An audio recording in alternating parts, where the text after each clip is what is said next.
Bună dimineața! Haideți să ne așezăm, să începem. Bine ați venit la RONOG 10. Sunt Eric Băleanu, gazda acestui eveniment și o să fac reprezentantul gazdei acestui eveniment și o să fac o scurtă introducere.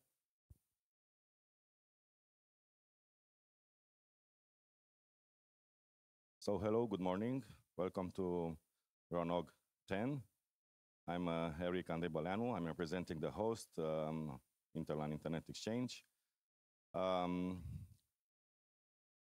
I will make a short RONOG introduction. So RONOG is the annual meeting of the Romanian Network Operators Group. Now we are having our 10th meeting. It was first held in 2014, and usually meetings take place 1 year in autumn, from mid-September to late October. It is open to specialists and professionals in the telecommunication and networking industry, as well as those interested in the field. So how RONOG works, we have a program committee, which is a group of volunteers from the telecommunication industry, which is responsible for selecting the content, the presentations. InterLAN Association, it's a not-for-profit organization with 55 members, local ISPs from Romania. And it is responsible for the meeting budget, finding sponsors, and working with suppliers. And of course, the sponsors provide the necessary funds for the event to take place. Thank you very much. Usually, who attends RONOG? Operators from operators and peering side, network operators, ISPs, internet exchanges, attendees from content and digital platforms, vendors and technology providers, enterprises, technical community, engineers, specialists, and researchers in telecommunications and networking, attendees from the policy and governance side, and also from academia and students. Some attendance information about the Romanian Network Operators Group event. Attending is free of charge. Free access is available for up to 2 people per company who is active in telecommunications and networking field. And also free access applies to individuals, engineers, researchers, professors, students, freelancers, bloggers, tech enthusiasts. For more than 2 attendees per company, an attendance fee applies, or the company may choose one of the available sponsorship packages. We implemented the meeting tool starting RONOG 10. This is sponsored by NIXIZ. Thank you. You received an invitation email to log in, and if you want to meet other people or establish meetings, you can use this tool. It's very useful. And we have 10 meeting tables in the other room. So what are the community expectations? RONOG is a community event, so together we value openness, respect, and collaboration. So we ask you to embrace the diverse viewpoints and experiences. We recognize and appreciate the efforts of others, show empathy, especially in disagreements, collaborate openly and constructively, put the community interests first, share feedback in a positive and constructive way, and use inclusive and welcoming language. This is our small code of conduct. Well, RONOG started in 2014, so you have here some numbers since the first edition. We started with 100 attendees, and now, well, the slide is not updated. The number is 250. Usually we connect RONOG with some events. First time it was the EURX Forum in Bucharest, 25th EURX Forum. EURX is an organization of internet exchanges. And sometimes with RIBE training courses, we had also a RIBE member lunch once and Internet Society meeting. And last year we had the Internet Measurement Day before RONOG event hosted in collaboration with RIBE NCC, ICANN, and the Internet Society, as well as the Romanian chapter. And now we had the European Peering Forum days before, here in the same hotel. So we connected with this big European event. How is RONOG in numbers? This is updated. So we have people from 29 countries here this time. From Europe, from 20 countries. Romania, of course, is the first. We have 145 attendees. And we also have attendees from Moldova, from Bulgaria, from Germany, Netherlands, UK, Italy, Poland, Greece, Lithuania, France, Austria, Serbia, Slovakia, Sweden, Iceland, Ireland, Portugal, and Slovenia and Spain. And from Asia, 5 countries. We have attendees from China, Japan, Indonesia, Singapore, and United Arab Emirates. From Africa, we have attendees from South Africa and Egypt. And from North America, we have attendees from the United States. So thank you very much for your interest in RONOG 10. The program committee is a group of volunteers from Romania. If someone from the program committee is here in the room, please stand up. So,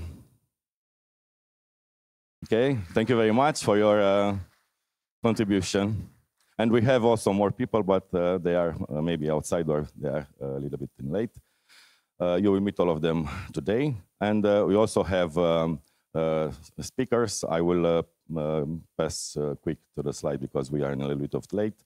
So we have a lot of speakers today. And we want to thank to our sponsors.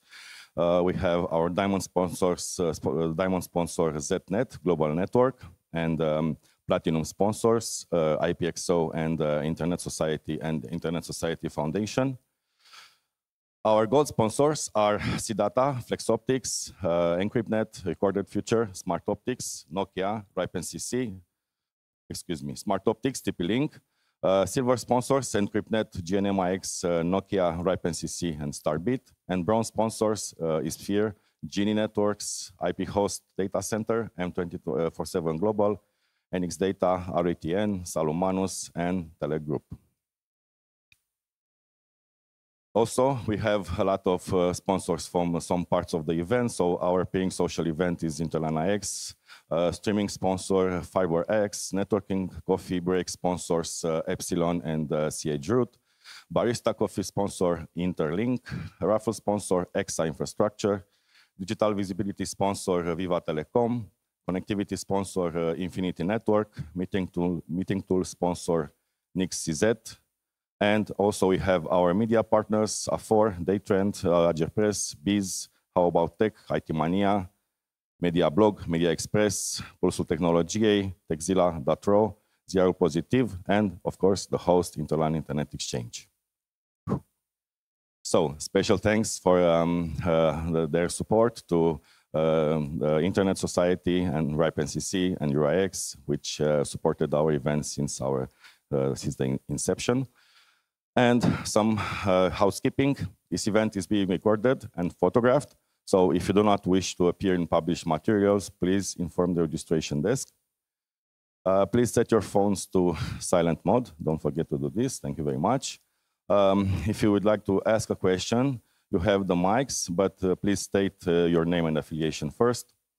Our Wi-Fi access here is, the SSID is RONOG10, and the password is hashtag RONOG10 with capital letters. You can report anything, any of your concerns to our staff, Andrea, Angela, Maria.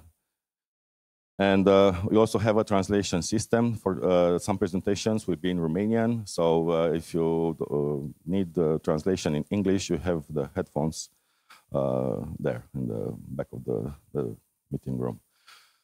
Today's agenda, we will have 4 sessions. First session chaired by Virgil Truică. Second session after the coffee break will be chaired by Tiberiu Gîndu. After the lunch break, we have the third plenary session, which will be chaired by Cristian Sârbu.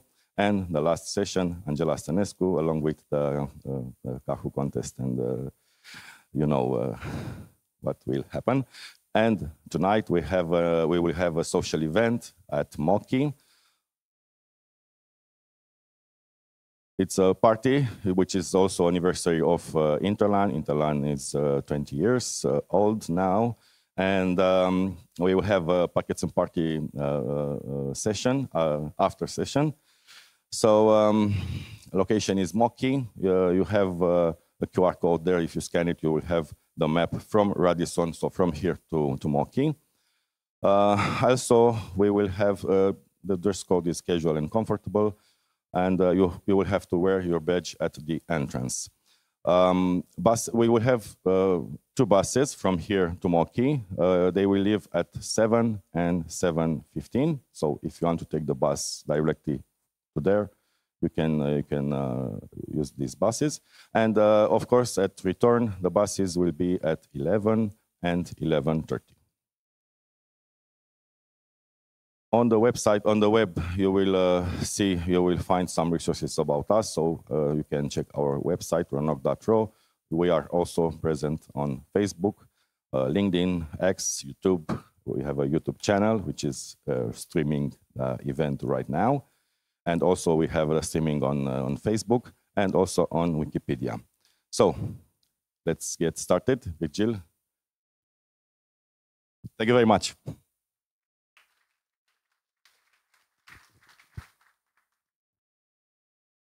Good morning, everyone, and thank you for being here, especially for had pretty 3 super busy days at EPF. You're heroes. So we start the day with a presentation from RETN. We have here Szabolcs, Bodosi, talking about the recent subsea cable disruptions, and of course, what network operators can mitigate, how they can mitigate these kind of issues. Sobi.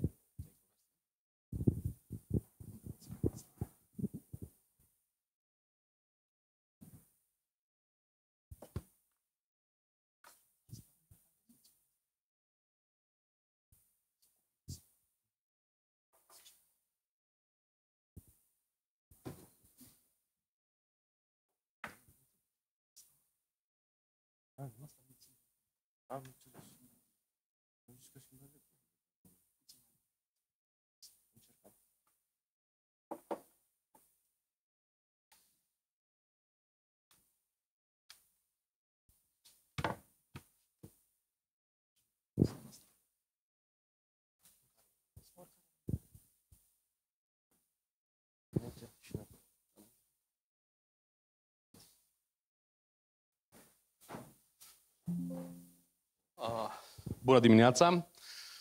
Good morning! Numele meu este Szabolcs Bodosi și sunt de la RETN România. Înainte să intru în subiectul acestei prezentări, vă invit la un quiz, la un chestionar. De fapt, este o întrebare și cine va putea să-mi răspundă corect până la sfârșitul prezentării o să aibă un premiu special de la mine. Pe ce loc este poziționat în rankingul global AS number-ul RETN 9002. Cineva putea să-mi spună, are un cadou de la mine tipic regiunii de unde sunt, până la sfârșitul prezentării. Ok, despre ce o să vorbesc astăzi? Despre întreruperile recente ale cablurilor submarine. E mare cunoscut acest fenomen și cum vedem noi, cam care ar trebui să fie regândirea rutării și rezilienței rețelelor în Europa și în Asia.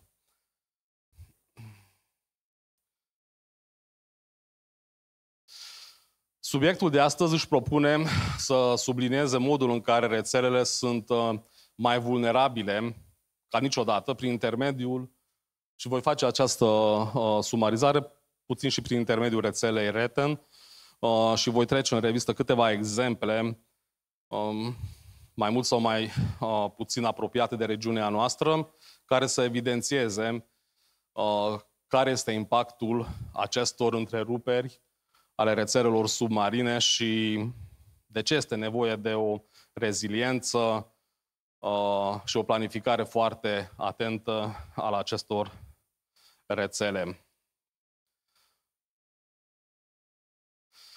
Primul exemplu despre care aș dori să vorbesc sunt incidentele din, din regiunea Baltică.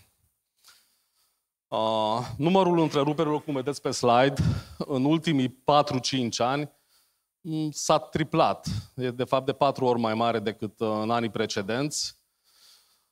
De exemplu, doar anul trecut, într-un weekend, au fost în aprilie, în 2024, au fost 2 cable cut-uri submarine foarte severe în zona Baltică, la 12 ore distanță și la vreo 106 km distanță unul față de celălalt. Practic toată regiunea a avut 70-80% congestie din cauza acelor întreruperi. La nivel mondial, aproximativ 200 de cabluri submarine sunt tăiate sau întrerupte anual, începând cu 2024. Acest fenomen din 2024, din 2022, 2023, 2024 s-a accentuat foarte mult. Rețea RETN din regiune are ramificații foarte terestre, foarte bine gândite, care leagă țările baltice de țările nordice și europene. Arterele digitale ale lumii sunt foarte fragile. RETN a investit deja și continuă să investească în rute, echipamente și oameni care ne fac mai puternici. Practic, noi asta numim o reziliență faptică, pe bune, și nu doar teoretică. Un alt exemplu despre care am intenția să vă povestesc sunt fiber cut-urile în Marea Roșie, în Red Sea. Tot în aprilie 2024 a avut loc o nouă întrerupere a cablului dintre Singapore și Europa. Toate cablurile submarine au fost afectate. Și problema în cazurile acestor fiber cut-uri submarine este că timpul de reparație a acestora nu este ca al cablurilor terestriale, durează 2-3 luni chiar și costurile lor pleacă de la $500.000. Reziliența sau redundanța rețelelor înseamnă mai mult decât a rămâne online. Dacă cablurile sunt deteriorate, din orice motiv, traficul este afectat. Potrivit Comitetului Internațional pentru Protecția Cablurilor, există aproximativ 1,7 milioane de kilometri de cabluri submarine și trec între 150 și 200 de incidente pe an. Această statistică este văzută doar cu ochi buni de cei care repară aceste cabluri, nu și de operatori. Pentru RETN, Redundanța înseamnă nu numai două căi de a proteja o rețea, nu înseamnă doar o redundanță care dă bine pe un Excel, pe un business case, care are o capacitate maximă pe o rută, iar ruta care o suportă are o fracțiune al rutei principale. CTO-ul nostru numește această strategie o reziliență teoretică. Noi considerăm că ca să avem o reziliență într-adevăr puternică, în afară de structurarea rețelelor, trebuie să avem și diverse considerente ca piesele de schimb de-a lungul rețelelor, aproape de popurile critice, echipe instruite și, foarte important, aceste echipe să poată să acționeze fără a solicita sediul central, adică pe cont propriu.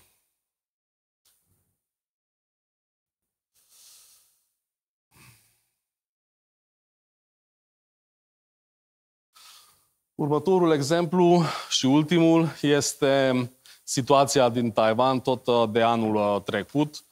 Este o insulă din cauza unor cutremure și al,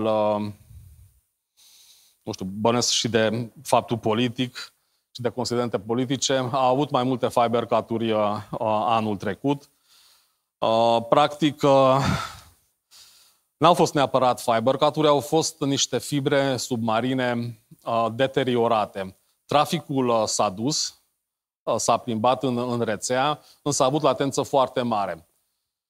Și operatorii de regulă în aceste situații spun că rețea este funcțională, traficul este online, sunt servicii funcționale, dar pentru clientul final, fie el utilizatorul casnic, fie el un client enterprise, care rulează niște aplicații financiare, bancare, de layer 3, 4, 5, un astfel de incident, practic, îi face serviciul inutilizabil. Având un round-trip delay foarte mare, serviciile de layer 4 și 5 deja nu mai funcționează.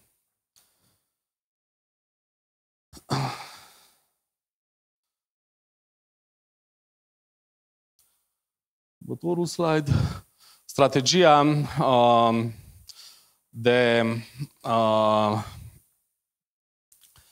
de mitigare al acestor fiber cut-uri. Opțiunile noastre au fost testate, opțiunile RETN în astfel de situații au fost testate în mai multe situații dificile. De exemplu, în Ucraina, echipele locale ale RETN de acolo au menținut serviciul funcțional chiar din prima zi de după 2022, februarie.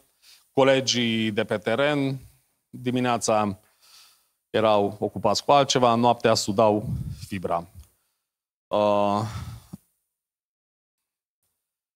Rutele, tot așa, noi mitigăm, noi am făcut o strategie și pentru rețele din Europa ca traficul respectiv să nu se congestioneze. De exemplu, folosim rute care ocolesc punctele de strangulare, de exemplu în Londra, în Docklands, sau între a conecta rețea din Europa cu APAC-ul, cu zona Middle East și Far East. Apelăm foarte mult la rețelele terestriale din Kazakhstan, Transcaz. Noi nu vorbim doar despre reziliență, chiar avem și acționăm când este nevoie. Am pomenit acest lucru deja în slide-urile anterioare. Un fiber cut în rețelele submarine, cel puțin de la 40 de zile în sus. Cablul terestrial este mult mai repede reparat.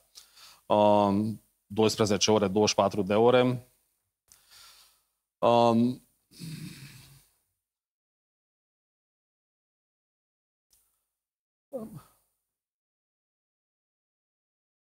Și aici era un exemplu cu Ucraina.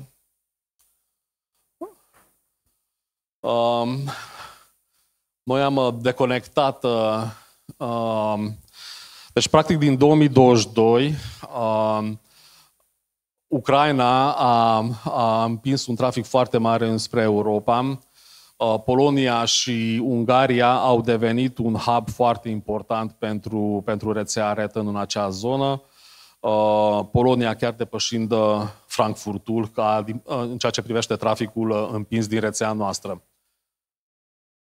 Imediat după începerea războiului, RETN a deconectat AES-urile 642 dinspre Rusia și a făcut un schimb de fibră pentru a avea o reziliență într-adevăr funcțională pe 3 căi către Europa. Ca și takeaway sau sfaturi pentru a supraviețui cu o rețea de VDM, foarte mulți dintre dumneavoastră sunteți aici cu rețele de VDM de o altă dimensiune, dar cred că puteți să fiți de acord cu mine. Trebuie să ne asigurăm diversitatea rutelor, a popurilor și a furnizorilor, să acordăm prioritate interoperabilității echipamentelor, să avem echipamente critice de-a lungul popurilor critice, personal calificat care să știe să acționeze singur fără a fi nevoie de implicare a managementului și, evident, proiectarea din timp și strategic al acestor rețele. Ok. Cineva știa răspunsul pentru întrebarea? Poftim? De unde vine? Cine a zis? Ok. Ai un cadou din partea mea. Mulțumesc dacă sunt întrebări. Thank you, Sobi. So, room for questions, if there is any in the room. Mulțumesc. Okay, thank you.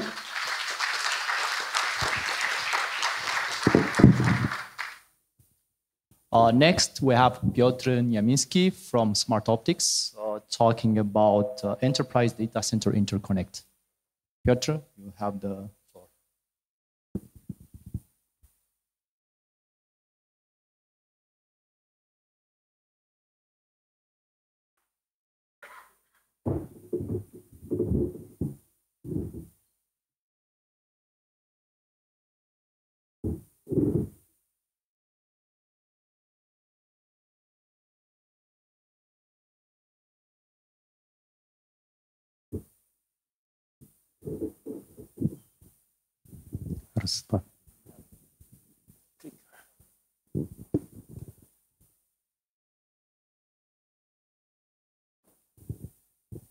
All right, so good morning, everybody. My name is Piotr, and I represent Smartoptics company. Today, I will be taking you into a bit different topic. We will dive into the enterprise data center interconnect type of application. So I will be talking about transport solution, DWDM transport solution. So it could be a slightly different topic for you, maybe unknown, but please stay with me. It's quite interesting. But before we will dive into the topic, I would like to briefly introduce my company, Smartoptics. The company is a Scandinavian company established over, I would say, 20 years ago. And we are focusing on the DWDM transport solution, fiber optical transport solution. So you won't find any layer 1, layer 2, layer 3 and above in our portfolio. We are strictly focused on the optical transport. So Smartoptics is a worldwide company. We operate in Europe, both Americas and Asia and Pacific. And those regions are named by the revenue that brings to us. We are a public company listed on the stock exchange, so you can find us also if you would like to see our performance from financial point of view.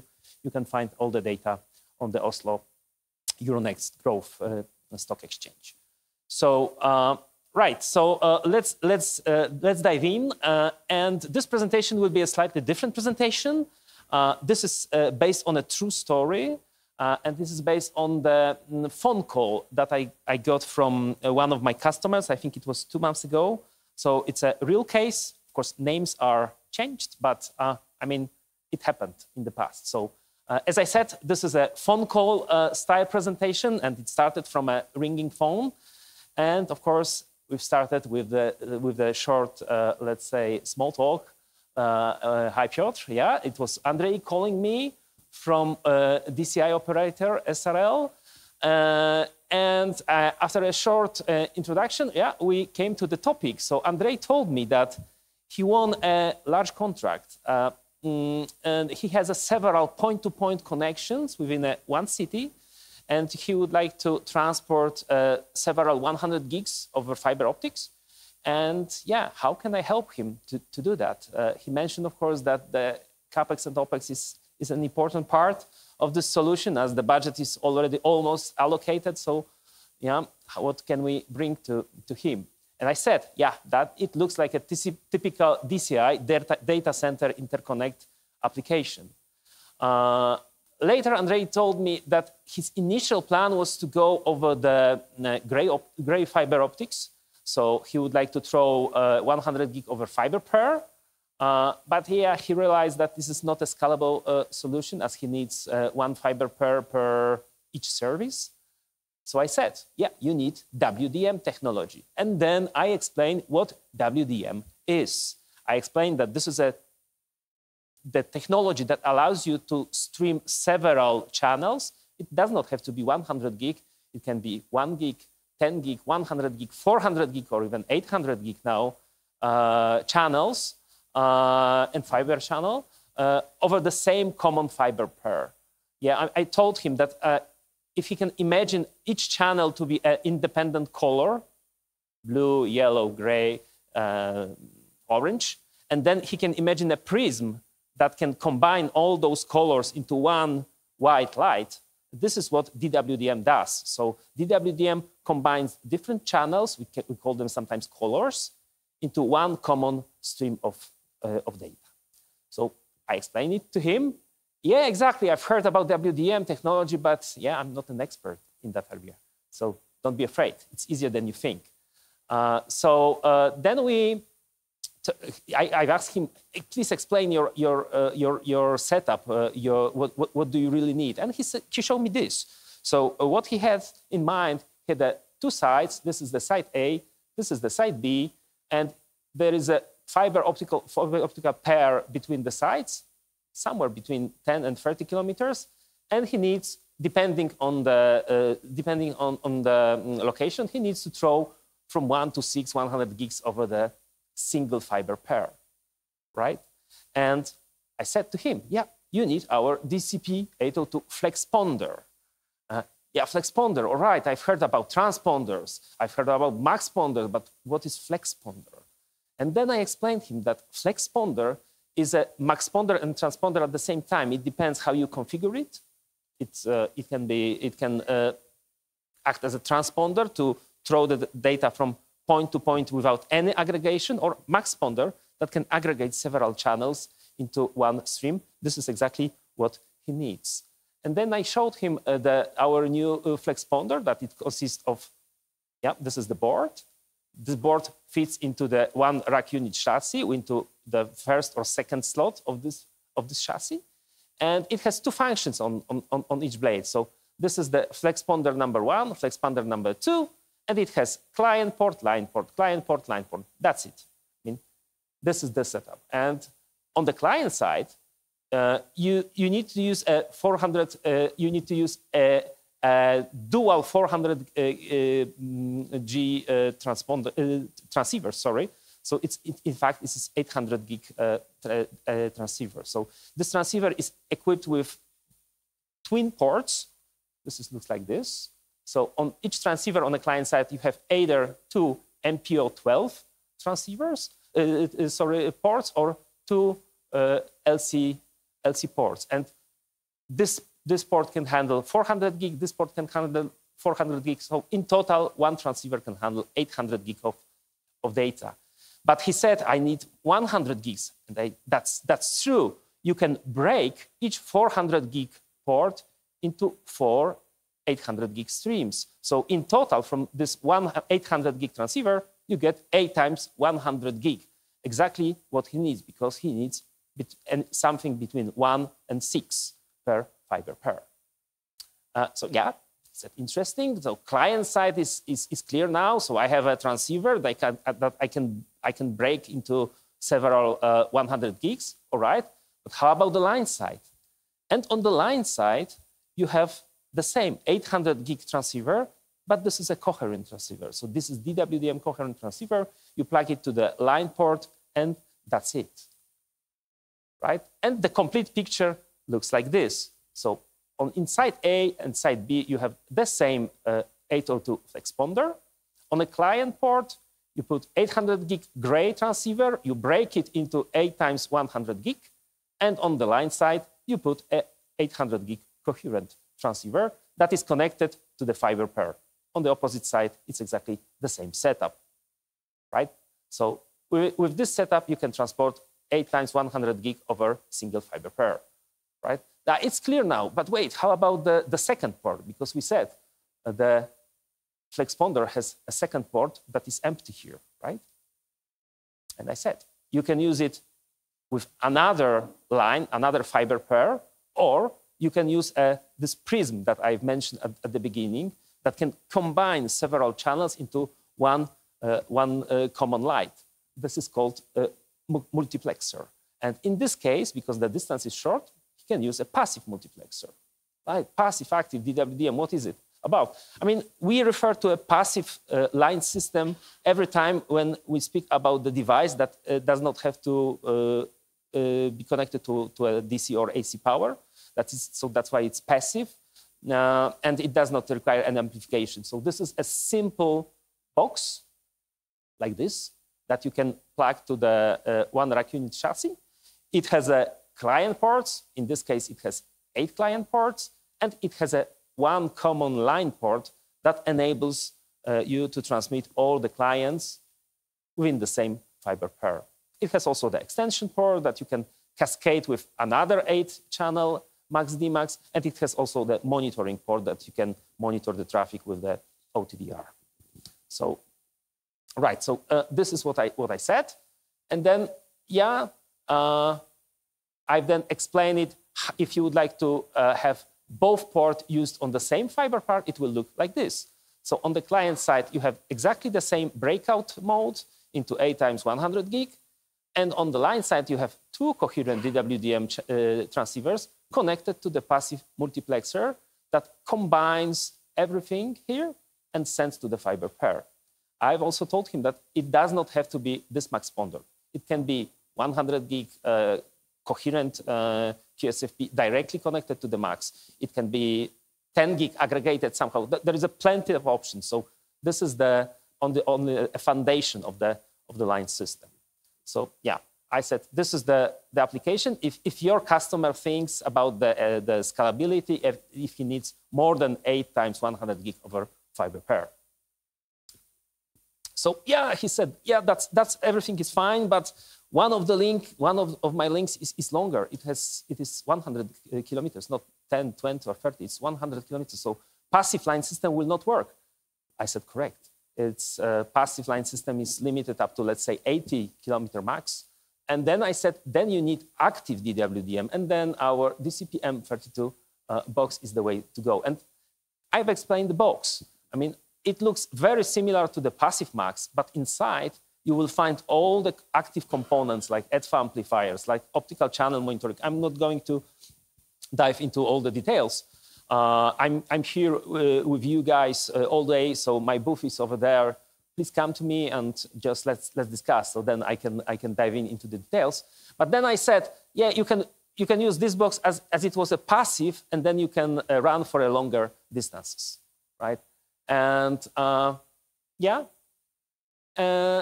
I've explained how the setup over the long fiber pair will look like. It looks exactly the same as a passive system. So, but instead of passive system, you have an active system, active line system. And the philosophy is the same. Breakout mode on the client side, and the uplinks are coherent 800 gigs. Right? So yeah, he said, simple and scalable solution. I like it. I'm glad that he said it. Yeah, I've emphasized that what I've already said, that it does not have to be a DCP 802. This is just only a snapshot. This is a new board in our portfolio. We have plenty of other solutions that, of course, we don't have a time to discuss now, but it can be anything that can generate light, and anything can be transported over this type of passive or active DWDM solution. So yeah, the next step was, could you please send me the quote? And then after a few days, I had to call him back. Okay, how about the project? Did customer like it? Yeah, he said it looks nice, but he's still hesitant to this new technology. Yeah, how can I help him with support or anything? If anything will break, what shall he do, right? And then I said, we do not leave our customers alone. I mean, we have a tag team dedicated for you. So they are 24/7 available for emails or phone calls. It's, of course, covered with warranty and so-called APR service. So this is a remote stock service that if anything will break, then we ship a replacement within a business day, next business day. So you are not alone, right? It can be, yeah, he said, might be out of the budget. And then I will discuss about the special project discount for the project. And yeah, one week later, I called him again. Did customer like our offer? How the project is going? Yeah, he said, Piotr, I was just about to call you and the PO is coming. So that was the case I would like to discuss with you, present to you. As I said, I'm with you today, the whole day. I'm sitting in the opposite room. I will be also during the event today, so feel free to come. If you have any questions, there are no stupid questions. There are always valid questions. So yeah, I'm at your disposal. Thank you very much.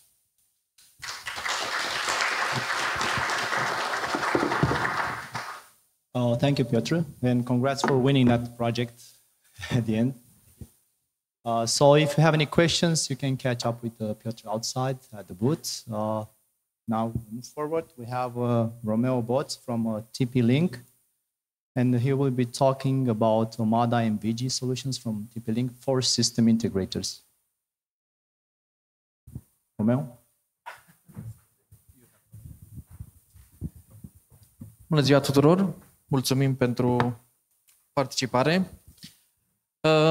O secundă să îmi pun și prezentarea mea.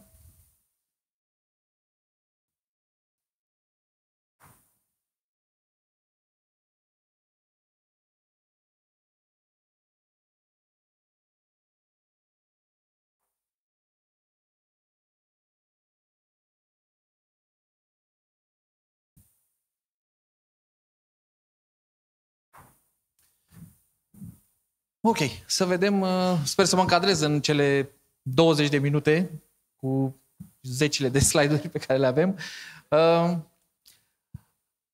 Cum am spus, sunt Romeo Bot, sunt pre-sales inginer la TP-Link România.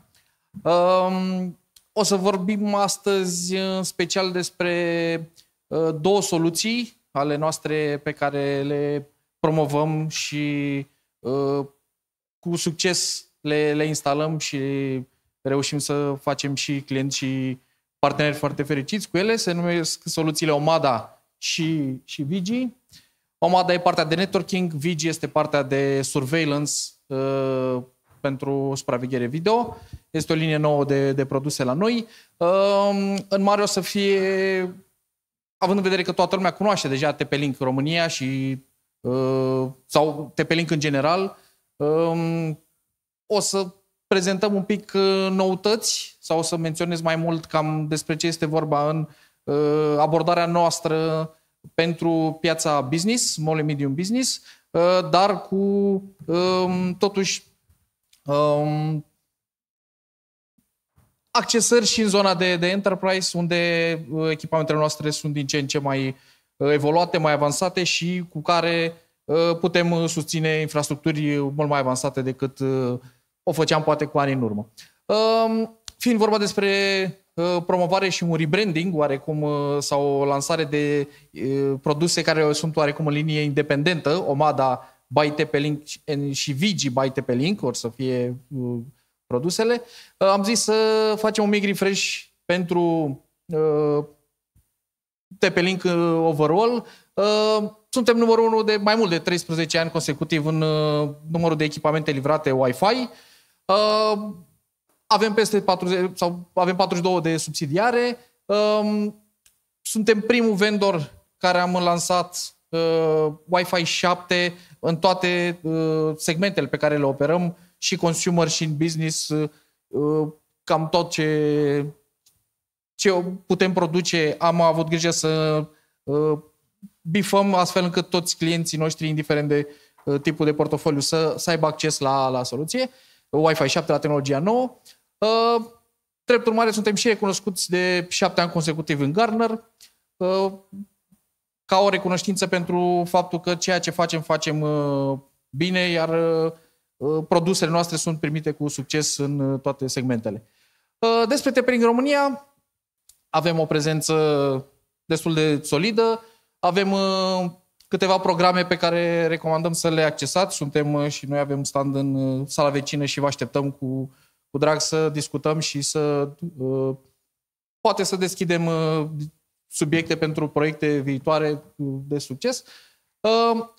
Important de menționat că subsidiara noastră este una din cele 42 de subsidiare worldwide. Avem depozit local, depozitul nostru este un hub regional, deci deservim mai multe țări din regiune, nu doar pentru România, ceea ce e un plus mare pentru partenerii care dezvoltă soluții și integratorii care le și instalează, în ideea în care se pot instala soluții nu chiar de pe o zi pe alta, dar în decurs de câteva zile se pot livra și chiar se pot instala.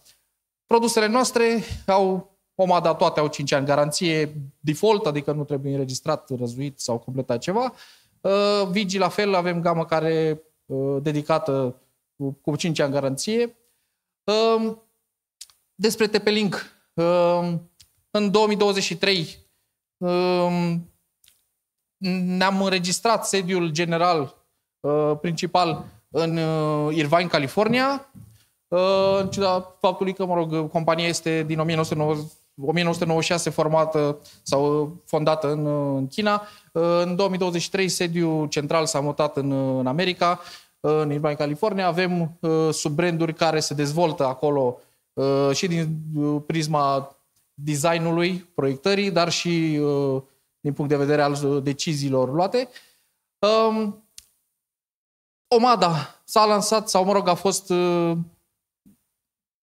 lansat până la urmă ca brand în 2017, iar în 2025 soluția este din ce în ce mai evoluată și mai avansată, oferind suport pentru toate tipurile de soluții pe care le primim ca pe provocări, să spunem, în fiecare zi.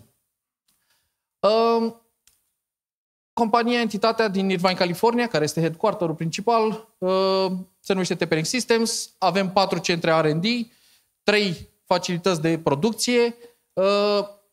Funcționăm ca structură în 6 regiuni, 42 de subsidiare și avem 23 de call centere. Țin să menționez că unul din cele 23 de call centere este la noi, biroul din România este deservit de colegi de-ai mei, unde oricine poate apela, indiferent că este un end user sau un sistem integrator sau orice deținător de produs TP-Link, că e business sau consumer. Noi avem un call center dedicat, unde colegii mei pot ajuta în timp real pentru rezolvarea oricărei soluții apărute. Despre R&D avem, cum spuneam mai devreme, în Irvine, California, avem și partea de Innovation Lab, unde se face dezvoltarea și designul, arhitectura sistemelor. Bineînțeles, există încă 3 locații din cele 4 zona de R&D pentru Enterprise, în Shanghai, în Chengdu, în Shenzhen. Pentru partea de producție, avem 3 zone de producție, China, Vietnam și Brazilia. Cererea e destul de mare sau din ce în ce mai mare, iar partea asta de facilități de producție sunt în continuă dezvoltare. Ca TP-Link ne-am ramificat soluțiile și tipurile de servicii pe care le oferim utilizatorilor, indiferent de tipul lor, fie că sunt end user sau small and medium business sau corporate sau operatori sau integratori de sisteme. Avem sub branduri printre care amintim aici Omada și VIGI, cele despre care vorbim astăzi, networking și surveillance profesionale, DECO pentru consumer, TAPO, la fel, partea de consumer, unde există, partea de smart home, la fel și Casa, care în zona Europei este mai puțin cunoscută, dar TAPO este focusul de bază. Aginet este soluția noastră dezvoltată și oarecum construită pentru operatori, pentru furnizorii de servicii de internet în special, mai mici sau mai mari. Este o divizie care dezvoltă produse de la zero, de la cutie până la software, tipuri de management și fel de dotări hardware. Bineînțeles, ne aliniem cu cerințele imperios necesare ale planetei să fim cât mai eficienți din toate punctele de vedere. Referitor la TP-Link România. Biroul TP-Link România este înființat de mai mult de 13 ani. Eu sunt fericitul component al echipei de 12 ani și ceva. Avem doar în zona de Enterprise Solution, de exemplu, mai mult de 5 milioane de euro rulaj în soluțiile de business. Partea de echipamente Wi-Fi, de exemplu, access point-uri, avem mai mult de 16.000 de echipamente rulate, iar ca echipă suntem mai mult de 30 de angajați colegi în birou din România. Suntem structurați astfel încât să putem să livrăm cât mai corect și mai rapid cerințele soluțiilor sau pentru soluțiile din piață.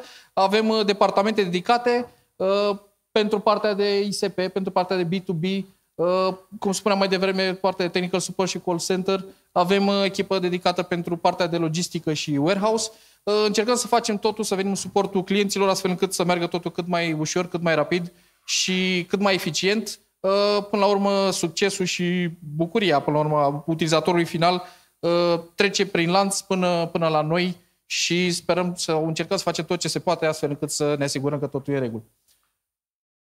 Am spus mai devreme, suntem de 7 ani consecutiv recunoscuți în Gartner și ne mândrim cu asta. Soluțiile noastre de business sunt structurate oarecum în funcție de verticale. Avem Omada Central, care înglobează networking-ul cu surveillance, avem partea de networking dedicată, Omada, care sunt small and medium, și Omada Campus, care sunt soluții de networking pentru business enterprise. Și, bineînțeles, partea de business surveillance, care e mai recentă, în ultimii 2 ani am promovat-o și facem focus pe ea, în zona de surveillance, care este o soluție cel puțin la fel de fiabilă ca restul produselor pe care le producem și le livrăm. Intrând direct în subiect, partea de Omada Central, se numește Omada Central în ideea că centralizează partea de networking plus surveillance-ul, VIGI, într-o soluție unificată pentru management, cloud, gratuit. Nu suntem noi inventatorii soluției, dar am preluat conceptul, l-am optimizat și l-am făcut cât mai ușor de utilizat și de instalat și de monitorizat, până la urmă, de operatorii care doresc să folosească soluția noastră. Baza soluției este partea de Omada, se cheamă Omada SDN, Software Defined Networking, și mai nou adăugat și capabilități Software Defined One, SD1. Acest slide cam concentrează toate informațiile despre partea de networking, de business networking pe care Omada o poate oferi. Fiecare iconiță de aici poate avea în spate, la rândul ei, slide-uri întregi, prezentări întregi dedicate și dezvoltate. În mare vă pot menționa faptul că în partea de management există controlere de 2 tipuri, hardware sau software, 3 tipuri chiar, varianta hardware și software, dar în același timp există și varianta de cloud-based controller, care avem o versiune inclusiv gratuită, cu management centralizat, zero touch provisioning și tot ce e nevoie. Totul se creează tot în baza unei adrese de e-mail gratuit. Există partea de routing, unde tipurile de echipamente sunt variate. La fel, partea de switch-uri, unde acoperim toată plaja, cu 5 porturi, 8 porturi, 12 porturi, 24, 48, nu contează, cu poie, fără poie, SFP, module SFP, QSFP, echipamente access point, care sunt foarte variate, de interior, de exterior, punct la punct, punct la multipunct și, bineînțeles, partea de acces management, care poate fi browser sau din aplicația Omada. Interfața e prietenoasă și cât mai ușor de înțeles și de operat de clienți, dar în același timp clienți care sunt de fapt parteneri și la rândul lor oferă serviciile de mentenanță sau de servicii de internet.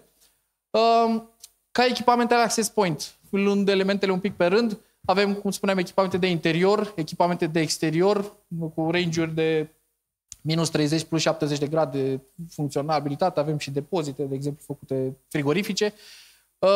Echipamente cu Wi-Fi 7, pentru echipamente pentru scenarii cu densitate mare, am făcut scenarii, am făcut evenimente cum ar fi, parte din setup-ul general al echipamentelor și cu acces pe infrastructură pentru evenimente mari cum ar fi Beach Please, Summerwell, Saga, Nostalgia, 2 ani la rând și ne bucurăm că echipamentele au funcționat și pot oferi astfel de soluții pentru zeci de mii de oameni simultan. Echipamente punct la punct, echipamente pentru indoor, pentru desktop, pentru perete, zona hotelieră. Referitor la Wi-Fi 7, cum spuneam și mai devreme, am lansat cam în toate liniile noastre de producție tehnologia Wi-Fi 7, astfel încât oricine să poată să se bucure de viteze și stabilitate și latențe mai mici. Avem partea de Wi-Fi pentru interior, pentru wall și pentru exterior, care pot oferi conexiuni Wi-Fi 7. Un alt tip de echipament foarte util în scenariile pe care le furnizăm și le întâlnim sunt echipamente care pot realiza conexiuni punct la multipunct. Până la 5 km avem altă linie sau altă gamă de echipamente pentru distanțe mai mari, dar în Omada pentru distanțe de până la 5 km, care pot interconecta diverse locații, dar în același timp pot oferi și soluții gen comunicare sau supraveghere video în cabina de lift, fără cablare efectivă, care e greu de menținut. În partea de switch-uri, gama este foarte variată, cum spuneam mai devreme. Avem de la switch-uri mici și fără management până la switch-uri foarte mari cu layer 3, cu funcții stacking și fel de funcții avansate de, nu știu, BGP, OSPF, repet, tot ce e nevoie. Surse redundante, sloturi de 10 giga, blinkuri până la 100 de giga. Soluțiile pe care le oferim îndeplinesc cerințele cam pentru toate scenariile disponibile. Că sunt, nu știu, supraveghere video sau 8K, că sunt partea de videoconferințe, că sunt scenarii VR. Avem un studio VR cu care colaborăm și am oferit infrastructura Wi-Fi 7 pentru tot setul de headset. Backup and restore sau scenarii de densitate mare cu access point-uri cu porturi de 2,5 sau 10. Tot în partea de switch-uri avem echipamente pentru exterior, în care trebuie să se pot livra soluții. De exemplu, switch-ul acesta e alimentat din PoE și poate da mai departe PoE, creând astfel o infrastructură gigabit pe suprafețe mari. Deci primește 100 de metri distanță pe unde vine PoE și mai poate pleca cu încă 4 linii de 4 de gigabit cu PoE. Avem switch-uri industriale, sunt noi în gamă. Avem partea de rutere, unde sunt destul de multe 4G, 10 giga, pentru exterior 4G. Rutere 3 în 1, care conțin și controller și switch PoE și partea de routing, bineînțeles, cu performanțe mai mult decât bune. Partea de controlere și aplicații sunt soluțiile oferite, cum spuneam mai devreme, de on-premise. Avem varianta hardware sau software. Avem varianta cloud system, care este o variantă full gratuită, dar în același timp există și varianta cu licențe pentru funcții mult mai avansate. Omada Guard, care unifică în cloud soluțiile noastre de networking și de surveillance. Servicii pe care le putem pune la dispoziție, inclusiv API pentru integrare sistemului în sistemele operate de respectivul partener. Partea de acces și monitorizare, sau mă rog și de configurare Omada App și diverse aplicații conexe. Revin un pic la partea de cloud. Omada Cloud Essential este o varianta noastră de cloud full gratuită, zero touch provisioning pentru echipamentele Omada. Se poate administra din Omada App sau din interfața web. Ca și accesorii avem la fel partea de media convertoare, module SFP, injectoare PoE, cam toate tipuri de accesorii necesare. Omada Central este o soluție mai mult decât utilă și ușor de folosit. Este foarte competitivă și, bineînțeles, cum spuneam mai devreme, partea de echipament Omada cu 5 ani garanție. În această, mă rog, e un exemplu, o topologie în care putem vedea partea de networking și partea de surveillance, care poate fi exterior, remote sau în interior, în care totul se poate vedea în aceeași interfață și administra și configura. Avem un soft de design tool automat în care se poate încărca planul și se recomandă o soluție automată, se generează pereți și soluții Wi-Fi. Rapid, 2 minute despre VIGI. VIGI este soluția noastră de supraveghere video profesională, include camere, NVR-uri, sisteme solare inteligente și partea de monitorizare, software. Paleta de camere este mai mult decât variată. Avem camere dom, bullet, turret, pan, tilt și tipuri speciale, adică există cam toate tipurile de opțiuni disponibile. Sunt 2 serii, varianta Insight cu 5 ani garanție, carcasă metalică, și varianta EasyCam cu funcții ceva mai jos și cu 3 ani garanție și carcasă de plastic. Ca funcții avansate, camere care pot filma color inclusiv în noapte, cu lentile duale, funcții de LPR, people counting și diverse alte funcții mai avansate. NVR-uri de la 4 canale până la 128 de canale. Sistemele solare sunt un element important și util în scenariile pe care le instalăm în ultima perioadă. Multă lume dorește să aibă monitorizare video sau acces Wi-Fi în zone remote, unde nu există fie internet, fie electricitate. Acest tip de kit panou solar, care oferă încărcare, dar în brațul acesta este și baterie de 30 sau 90 până la 90 de amperi-oră, poate da o autonomie și oferă conectivitate pentru internet, e smart. Împreună cu o cameră sau cu un access point remote poate genera un punct autonom în care alimentarea este folosită pentru a alimenta camerele de supraveghere, iar camerele de supraveghere cu 4G pot da internet panoului. Partea de software, VMS-ul, partea de VIGI App pentru monitorizare și PC Client, config tool-ul pentru instalator să fie totul cât mai ușor, people counting am menționat, integrare, oferim Open API pentru diverse integrări. Acum, în încheiere, rapid, 2 slide-uri sau, mă rog, 3, despre cum vă putem ajuta sau cum putem lua legătura împreună. Avem partea asta de program, se numește Solution-X. Vă așteptăm să vă recomandăm sau să vă ajutăm la înscrierea și crearea contului. Oferim deal registration, protecție pentru proiecte. În același timp, oferim traininguri gratuite și încercăm să promovăm soluția noastră și să o facem cât mai ușor de înțeles și de utilizat. Avem traininguri destul de des, chiar și asta se întâmplă la Constanța, un training oferit de colegii mei. O concluzie despre serviciile oferite și capabilitățile pe care le putem oferi. De menționat faptul că cel mai important aspect e creșterea profitabilității dumneavoastră, având în vedere că soluțiile noastre oferă cam pentru toate mediile un răspuns optim, astfel încât să fie totul așa cum își dorește și utilizatorul final și partenerul. Avem câteva exemple, hoteluri de 5 stele, spitale private, spitale publice, evenimente, cum spuneam mai devreme, cu 10.000 de oameni susținute cu Omada, ceva mai avansat VR Studio cu căști 3D. Vă mulțumim, vă așteptăm la standul nostru, putem dezvolta împreună orice, dacă aveți întrebări sau nelămuriri despre soluțiile noastre, lămurim și rezolvăm în mare ce aveți nevoie. Mulțumim pentru participare și să ne revedem și la anul sănătos. Mulțumim mult!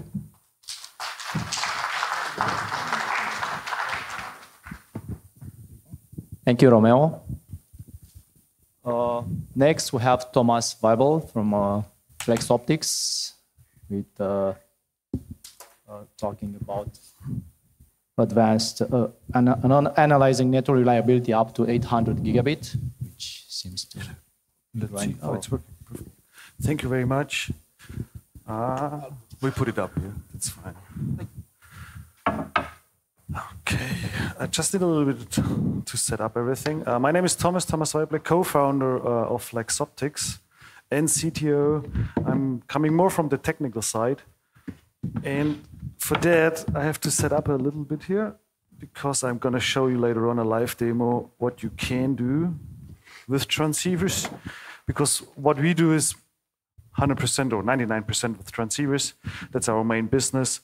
And we really enjoy and like what we do there. And those tiny modules are very, very flexible when it comes also if you not only build a network link, but also if you want to troubleshoot your link or even test it beforehand, you bring it into production to see if the link is running properly. And the latest developments on the transceivers, I'm going to show you today what we actually can achieve and do. But to do this, first of all, this presentation is separated in a couple of sections. One is a little bit about the fundamentals, to explain a little bit where transceivers are currently, and also a little bit about theory, no exam, no worries. And then I do the live demo, what we implemented there on a prototype. So first of all, the topic stated 400 or 800 gig, but this is independent from where the technology is currently are, if it's either 100 or 400. Now, looking at this slide is mainly so back in 2019, when the first 400 gig transceivers were introduced, you basically can say you can split up a transceiver in two sections. Either it's the electrical side on the left side, which is at that time driven by 8 lanes running 50 gigabit. And then on the optical side, typically 4 times 100 gigabit. So when you want to convert between 8 times 50 gigabit and 4 times 100 gigabit to achieve the 400 gigabit transceiver, you need something which is called a gearbox, which does the conversion or multiplex 2 lanes to 1. So this is one function which is part of a transceiver.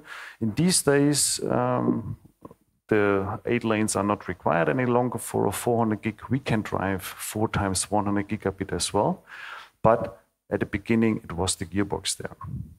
This gearbox is part of a new component which was also introduced in 2019 on a scale of a transceiver, of a pluggable transceiver, the digital signal processor. Digital signal processors, or DSP as acronym, have been around for a long time, but the great thing there was now that we were able to produce them in small scale and low power consumption to bring it on a footprint of a transceiver, which is pretty amazing. So we opened up a 400 gig transceiver for you guys, and the tiny chip there, which is highlighted, that's a DSP. Next to the DSP on the left side, that's the typical microcontroller, which does all the management communication with the host itself. And on the top, you see a TOSA and a ROSA, the transmitter and the receiver, which is mainly the optical engine driving the light out. So coming back to the DSP, so these 2 golden boxes, this is the TOSA and ROSA. Coming back to the DSP, beside having this function or this task of being the gearbox to a conversion, it has some more functionality as well. It takes care about the modulation, which we modulate especially on the optical line. So you maybe have heard about the term PAM4, or even later on with the coherent modules. So all about this modulation is taken care about the DSP. And for today, I want to more focus on some analysis functions, which is the bit error rate tester, which is part of that DSP, and measuring signal to noise ratio, either on the optical side or the electrical side. I will explain a little bit in detail about the SNR as well. And for sure, the links are not running properly typically. There are errors occurring when we build a link. We need something which does a correction of those errors. This is the forward error correction, also part of the DSP. Okay, so what we did, and this DSP is so powerful, so we can hook onto it with the management interface and run a bit error rate test with a really tiny device running line rate 100 gig, for example. That's what we did. So we used a couple of transceivers, and as I said at the beginning, typically with 400 gig the DSP was introduced, but then people figured out, hey, that's pretty awesome technology. 100 gig was already around, but we can now use also a DSP in 100 gigabit transceivers and build a single lambda solution. So instead of driving 4 lanes on the optical part, we can also do now 1 lane running serialized modulated PAM4 100 gigabit signals. And this is now built into 100 gigabit single lambda transceivers, which is pretty great.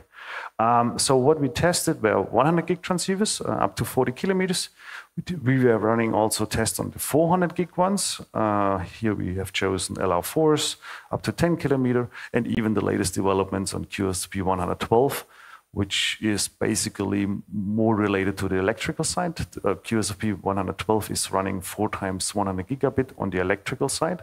And then we moved on up to 800 gig on a typical breakout scenario, which was previously also shown with 8 times 100 gigabit.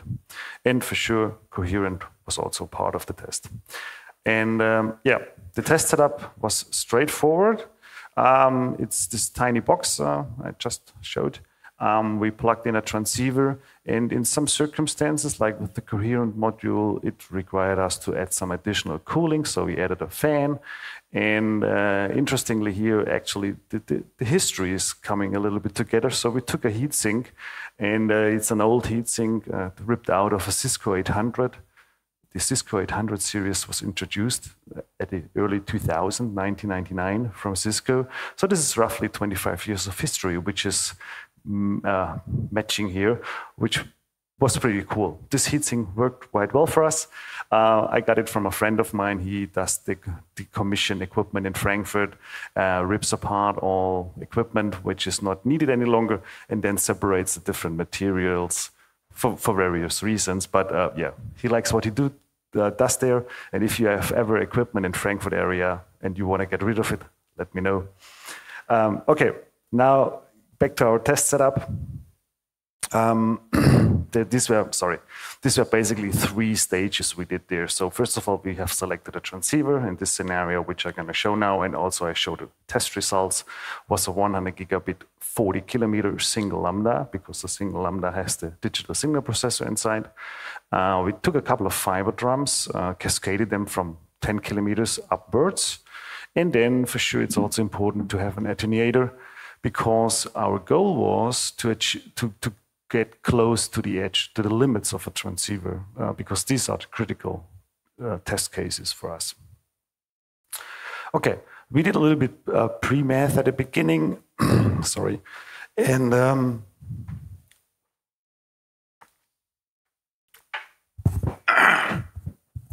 especially for the attenuation part. So when you look at the receiver's minimum at running at minus 14 dBm, this was actually what we wanted to achieve. But when you do a fiber loop, so the fiber span we build, we basically loop teaks with RX, and you run 2 meters, you will never get down to the receiver's minimum. So you need to add attenuators there. And the longer your span gets, the less attenuation is required. But on the other side as well, you want to protect the receiver, because there is an overload factor here, in this circumstance, minus 3 dBm.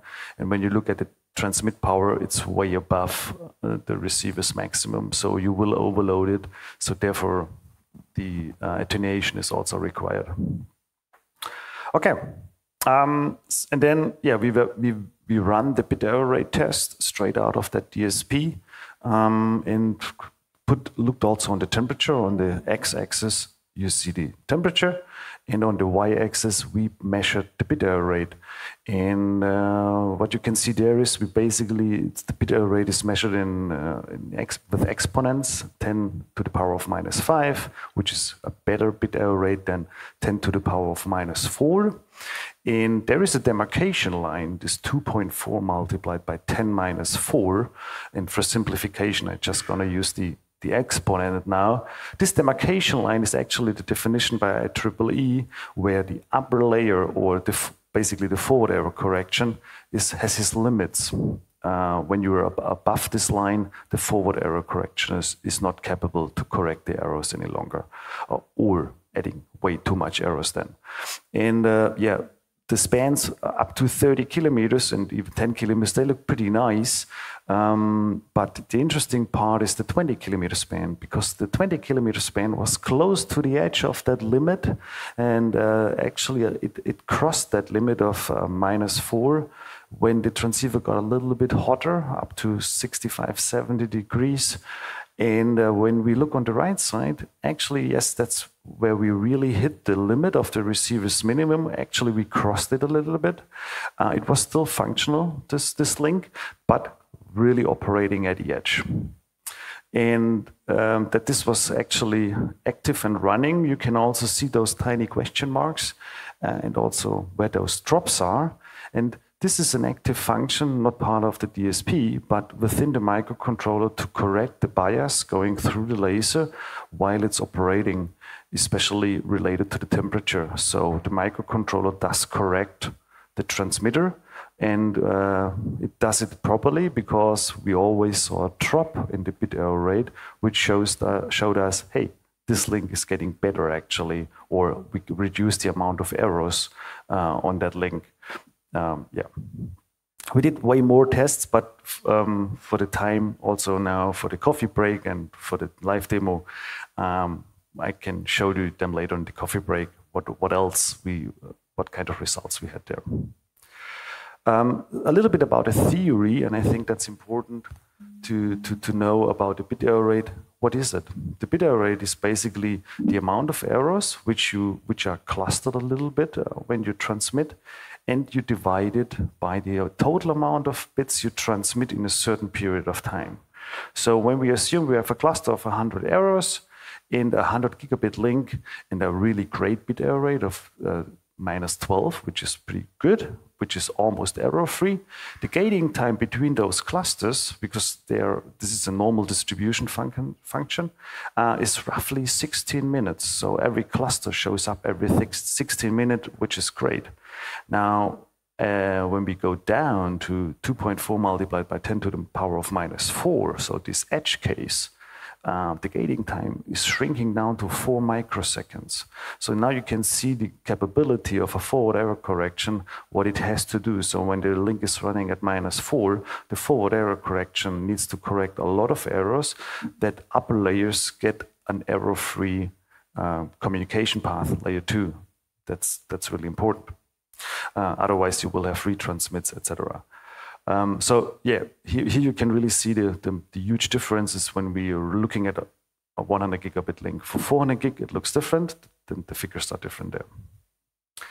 Okay, some other tests we performed there because we also wanted to see temperature-related issues. So previously I showed distance-related issues. Now we wanted to look a little bit more on the temperature side. So what's actually happening when we get a little bit over the spec. So my colleague Gerhard, he likes to do some experiments, and he used his barbecue, placed the transceiver there, and under the alloy foil there is actually a transceiver and the flex box itself, and he took a heat gun to heat up everything. And the heat gun gave enough heat to make it pretty hot actually.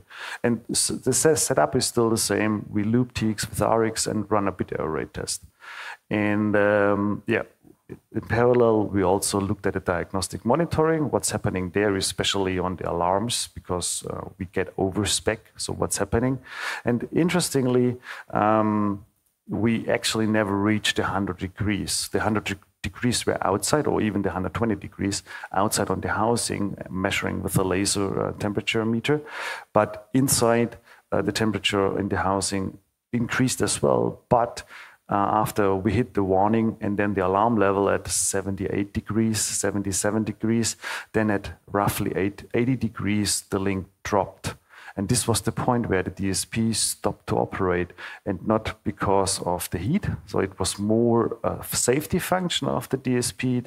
When it gets too hot, it does shut down the link. And that's the point actually where you're going to start to look at your link, because it's dropping.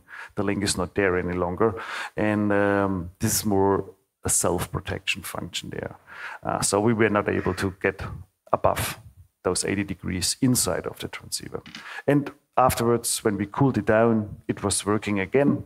It did, what it need to do, shut it down in a proper manner when it's getting too hot. But we were way above the specification, which is typically 70 degrees. And so there's a little bit margin. And now a little bit theory again.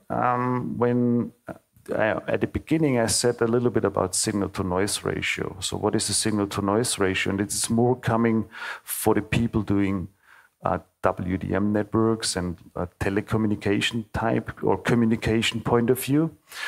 It is, you look at the noise level, which like here in the audience is pretty great. There is a really low noise level. And while I'm talking, I'm the desired signal, this peak. The ratio between the noise level and my speaking now is pretty good. It's a good signal to noise ratio. The same applies for optical communication. We want to have a low noise level and a high peak, and the difference between those two signals is our signal to noise ratio. That's where we aim for. Okay, now I prepared a little bit, and I have to power it up because it takes a while. It is a prototype, so what I'm holding here is the Flexbox itself with a 100 gigabit transceiver plugged in. It's looped with a 2 meters jumper cable, TX2RX, and I'm just powering it up. To bring it into the test mode, it takes a little bit. The test mode, especially this bit error rate testing, requires some settings to power it up. There we go. And then we will see soon showing up some values. What kind of values? For sure, we look at the temperature. Temperature is critical, especially it's not cooled here. We look at the RX power, and here we go. We get values now. So that's a real-time measurement. And also, you see now the bit error rate getting to a really nice value. It's fluctuating a little bit, but this is more based. The reason is on the resolution. When I add a little bit attenuation now, and the easiest way to add attenuation is you bend your fiber. You don't do this in the real world, but in a lab you can do it. So you can see on the RX side, we're really dropping now. And when I'm releasing it a little bit, we go back up. So it's real working. So when I really bend now my RX, my fiber quite hard, and that this is the simulation of a dodgy fiber or a dodgy link, you will see that the bit error rate will go up tremendously, although we are still within this receiver's specification. So this is a proper link, but you see there are errors coming in just due to the fact that I add attenuation. Okay. So we are at -4, all within the specification, but errors are kicking in now. And when we do it a little bit more hard, and I just bend it like this, you see we drop down to the loss event, and then you see also the bit error rate goes through the rooftop at 0, and yeah, the link is not there any longer.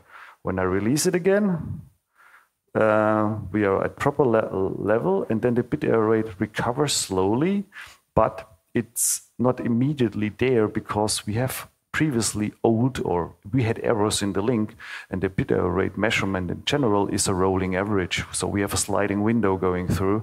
So when we had a lot of errors at the beginning, we slide it through while it's now operating with less errors, we still had the one from the past within the measurement. It's a statistical thing. So, okay.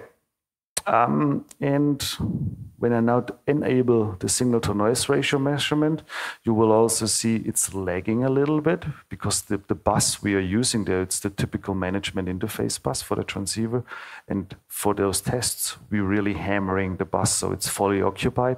The more values we pull out, the more lag or drag we have basically now on the measurement. And that it is real and that there is a relation between the signal to noise ratio. Just do it again and a little bit quicker. You see when we add attenuation on our link, the signal-to-noise ratio drops. A proper value for this type of transceiver is between 20 and 30 dB. And then when actually the link is out of scope, out of receiver's minimum, we go through the rooftop at 30 dB. This is a loss event. It's not working any longer. And when I release it, we are back to 23 dB. And there's a close relationship between signal-to-noise ratio and the actual bit error rate, which you typically see on your CLI, on your switch, when you perform those measurements. Okay, just quit my script here.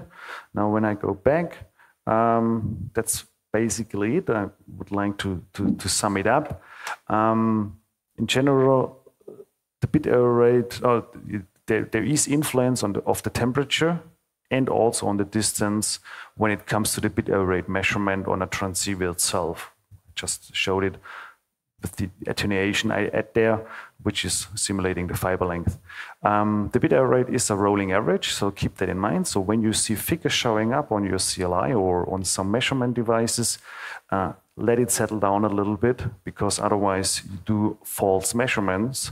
It takes a little bit until you get the real proper value. On our temperature test, we saw, well, those alarms you get reported by diagnostic monitoring, which you already have placed, or hopefully, and evaluate them in your management tools of the transceivers, there is not a lot of margin. So when it hits the high warning on temperature and then the high alarm, there is only a couple of degrees of margin left until really the link gets shut down, and then you have to look at it because no traffic is passing that link. On the coherent side, it's a little bit different. The coherent makes use of more properties of the light, not only the amplitude. So it's a little bit more ruggedized, especially when it comes to temperature changes. So a big limiting factor for coherent plugs or transceivers in general is the distance, the length of the fiber. It does influence it quite heavily, but not so much the temperature changes. For sure, you need to operate them within the specification. And then finally, because these were quite a lot of concerns when these OSNR measurements were introduced also to network engineers like you, hey, do we have to take in consideration our signal-to-noise ratio? And the easy answer is no, you don't have to, because it's directly linked with the bit error rate. So when you look at the bit error rate, your SNR should be fine. For sure, this applies only for gray or non-colored optics, not from the transportation WDM world. But it's a really helpful metric to know, okay, I look at the BER, and when I'm within at -12, -11, everything is fine, which is pretty good. That's it from my side. Thank you very much. And I'm going to be around, and if there are questions, let me know. Thank you. Thank you, Thomas. I sure learned a lot about transceivers today. Are there any questions in the room for Thomas? Thanks for the presentation, Thomas.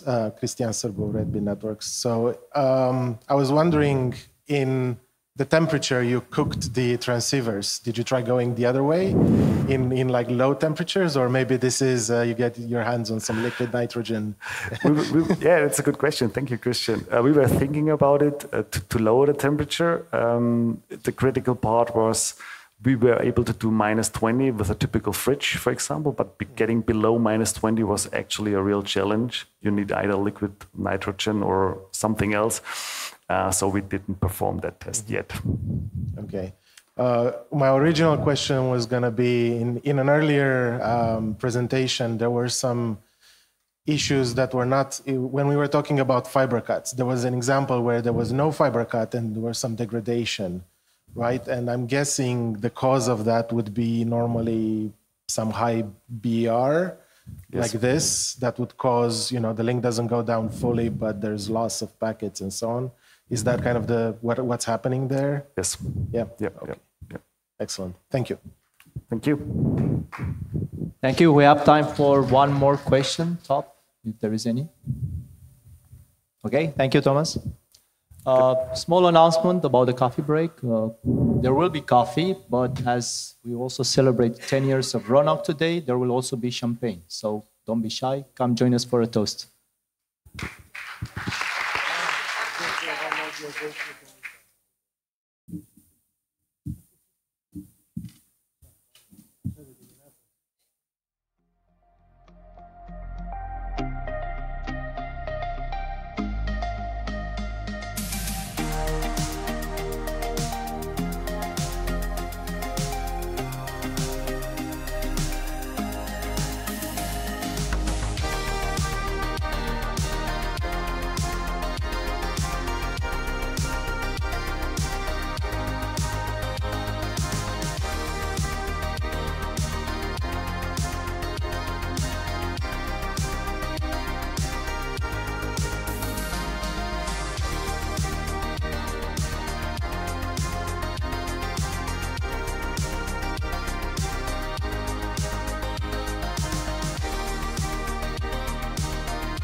Bună din nou. Hello again. I hope you enjoyed the coffee. For those who do not know, besides the automatic machines, coffee machines, in the next room there is a barista which has some specialties of coffee, which are better in my opinion. So don't hesitate to taste it. I will also start with making an announcement. Many of you need power to supply your laptops or other devices. Such power plugs are not available now because yesterday we had EPF, European Peering Forum, and there was a whole lot of reconfiguring to be done overnight. But during the lunch break, such power plugs will be installed beneath the table, so you will have plenty of power to power on the devices. And now let's start with the presentations. A presentation from ZNet related to optimizing large networks with AI. Zed, you have the desk.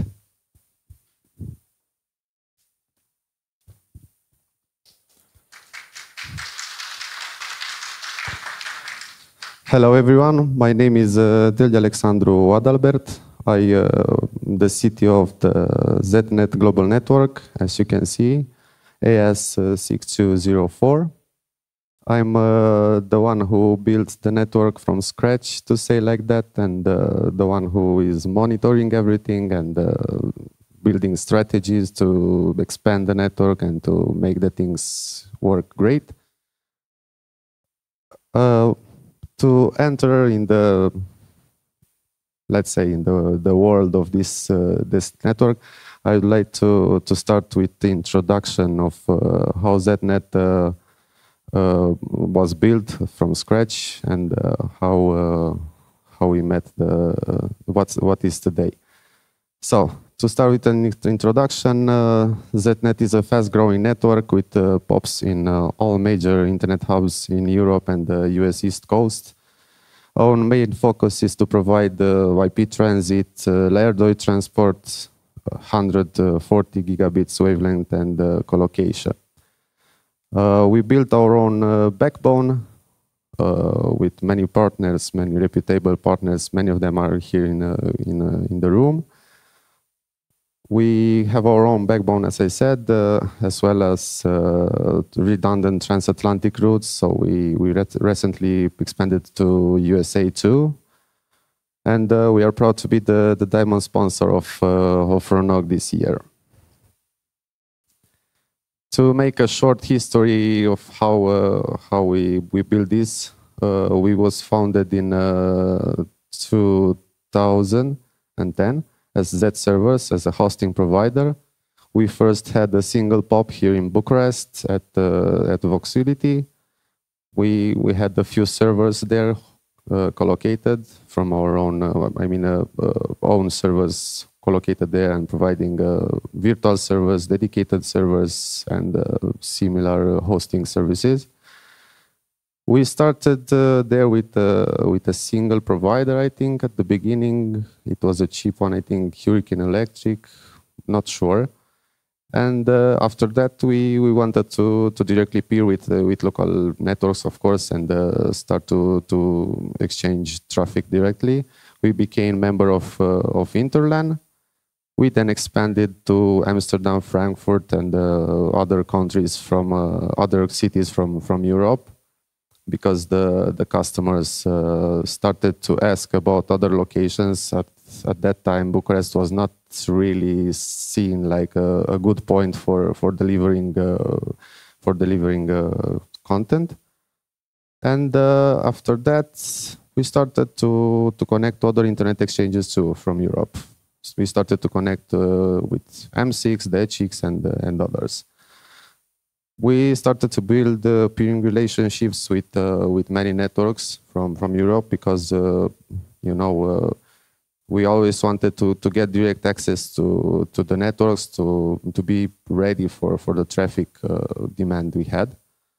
And we started to also develop our own international backbone, so we can exchange the internal traffic between locations, and also to give the chance of the Bucharest POP to benefit from the peering relationship we had outside of Romania.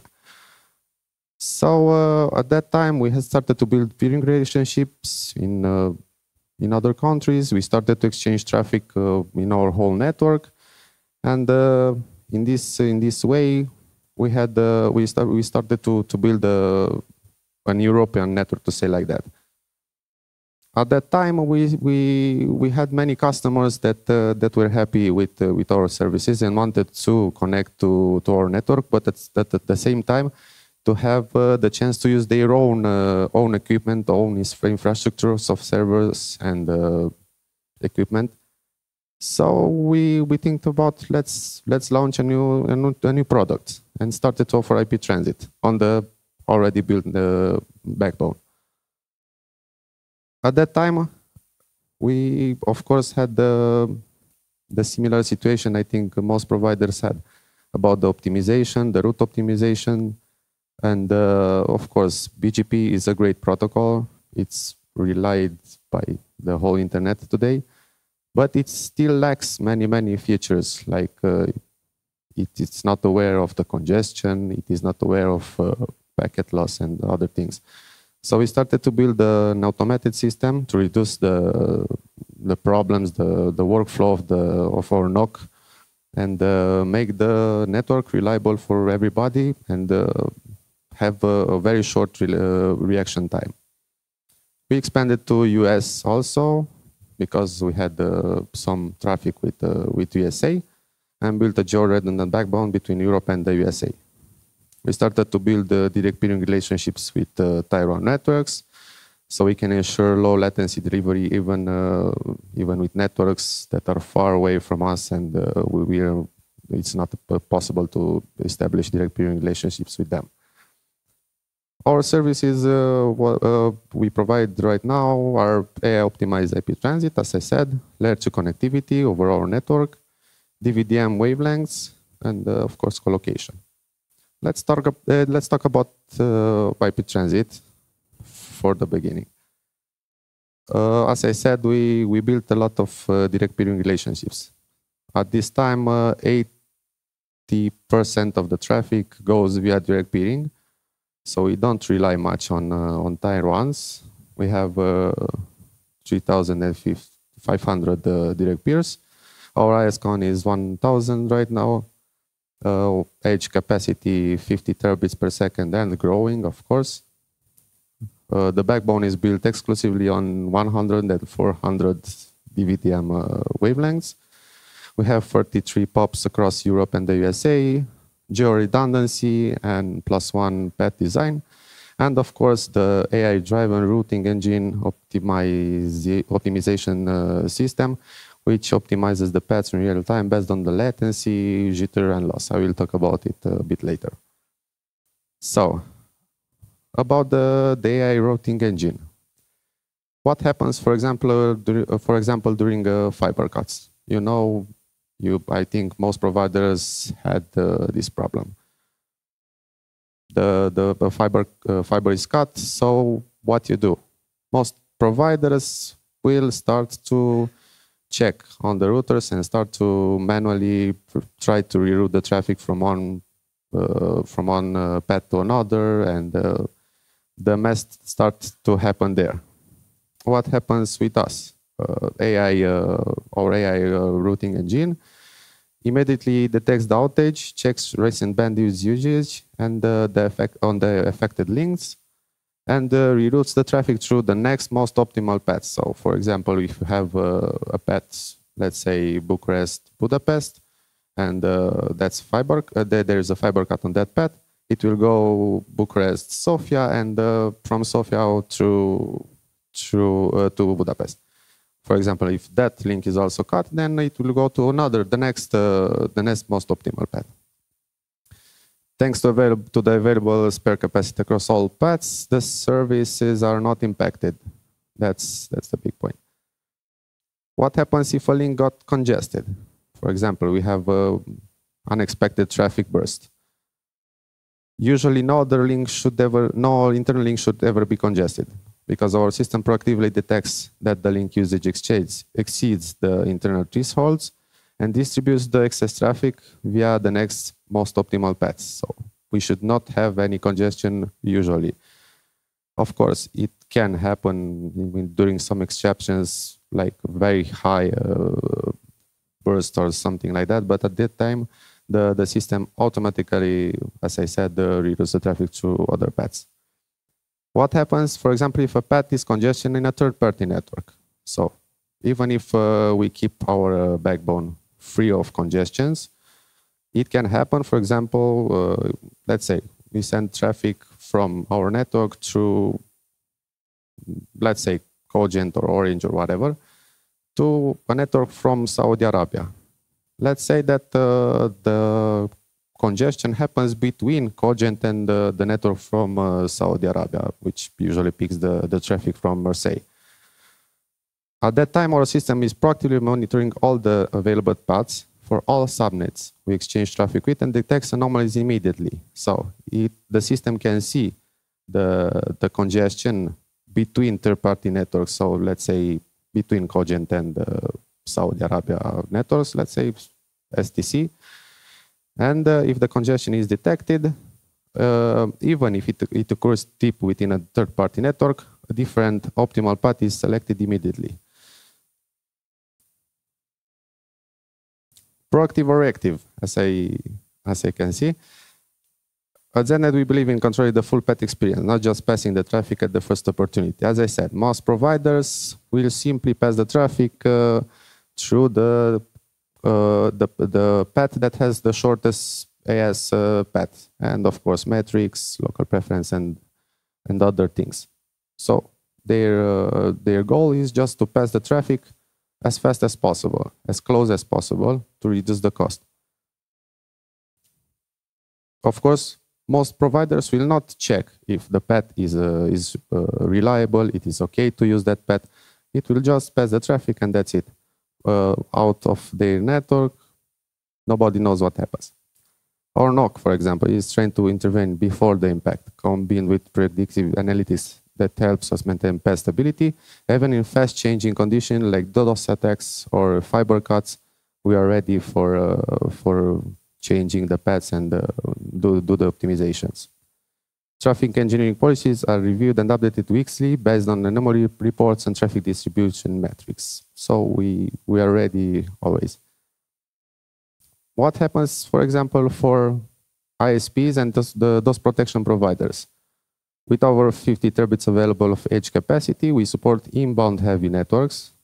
We build, as I said, we build a network for supporting our hosting company bandwidth usage. So we had a lot of egress traffic. And of course, we had to build a network to support that. But we had a lot of inbound capacity available, which is excellent for residential ISPs as well as DDoS mitigation providers. We are ready always for inbound traffic bursts. And of course, we directly have access to content providers and CDNs like Netflix, Meta, Google, Amazon, Akamai, TikTok, Cloudflare, OVH, and you can see the rest. For outbound capacity, that's good for content providers. We never miss a packet, as I explained. The content is always delivered in all corners. It is excellent for content providers, CDNs, and hosting providers. Up to 400 gigabit ports. We recently upgraded our backbone, so in many paths we have 400 gigabit ports already. We're available in 43 POPs. We have direct access to eyeball networks like Vodafone, Liberty Global, Digi, Romania, Orange, GBT, and so on. We also support startups with free IP transit. So small networks can start using our IP transit services totally free. We include 1 gigabit inbound and 100 megabit capacity free of charge. So it is a great opportunity for startups or for companies that want to test the services before upgrading to commercial solutions. So it is very easy to order cross-connect, connect to our network and see how the AI actually works. Let's talk about internet exchanges a bit and what's their importance. in large networks. What are the pros? The internet exchanges are a fast and good way to directly reach hundreds and even thousands of networks with a single cross connects at relatively smaller price than IP transit. There are some exceptions, of course. It is a less chance of failure if they offer redundant connectivity, transparent, and there are no third-party networks involved. So if you have redundant connectivity from an internet exchange connected to two or more switches, then of course it is a very reliable way to directly reach a lot of networks. They root servers. Most of internet exchanges have root servers. I don't know if they are internet exchanges that don't have root servers as of today.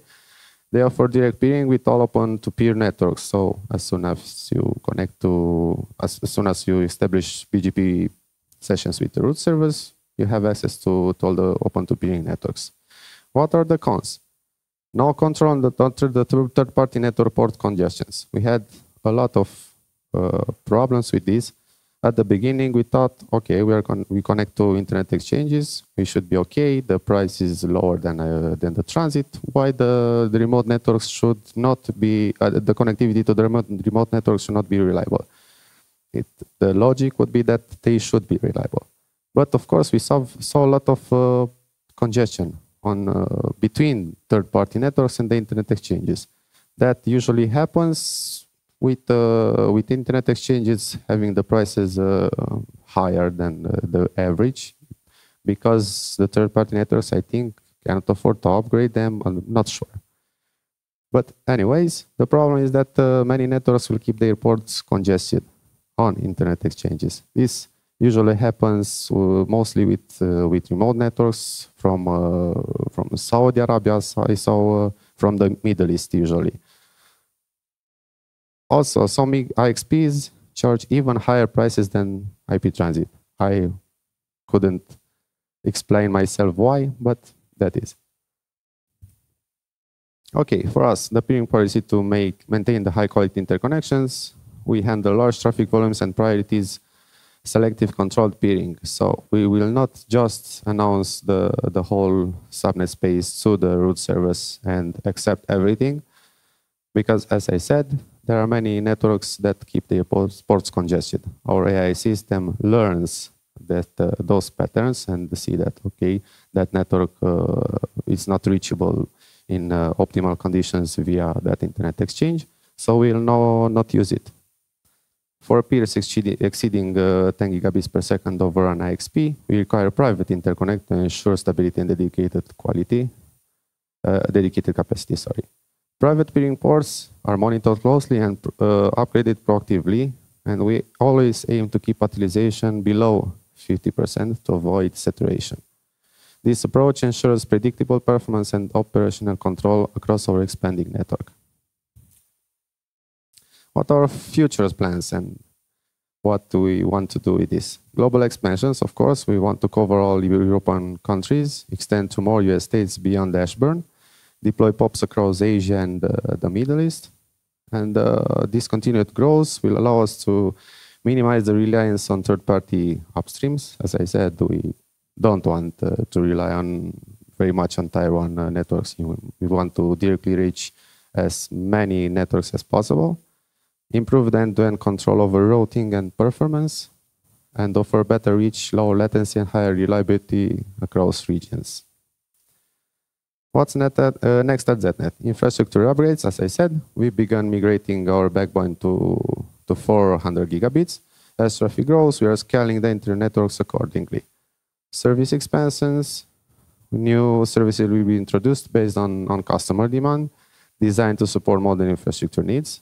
Enhance DOS detection. Our AI routing engine will also power advanced DOS protection and classification, leveraging real-time network analytics. As you may know, today the very big problem is with the DDoS attacks, and of course we want to support the detection of the DDoS attacks. We already have a lot of analytics provided by our system, and we can use them to fight against DDoS attacks. Our partners are, of course, Tier 1s and Weible networks, early on called GTT, NTT, PCCV, and so on. We are partners, our data center partners are Equinix, Digital Realty, Telehouse, Telepoint, Voxility, and many others. We are connected to the internet exchanges that you can see on the screen.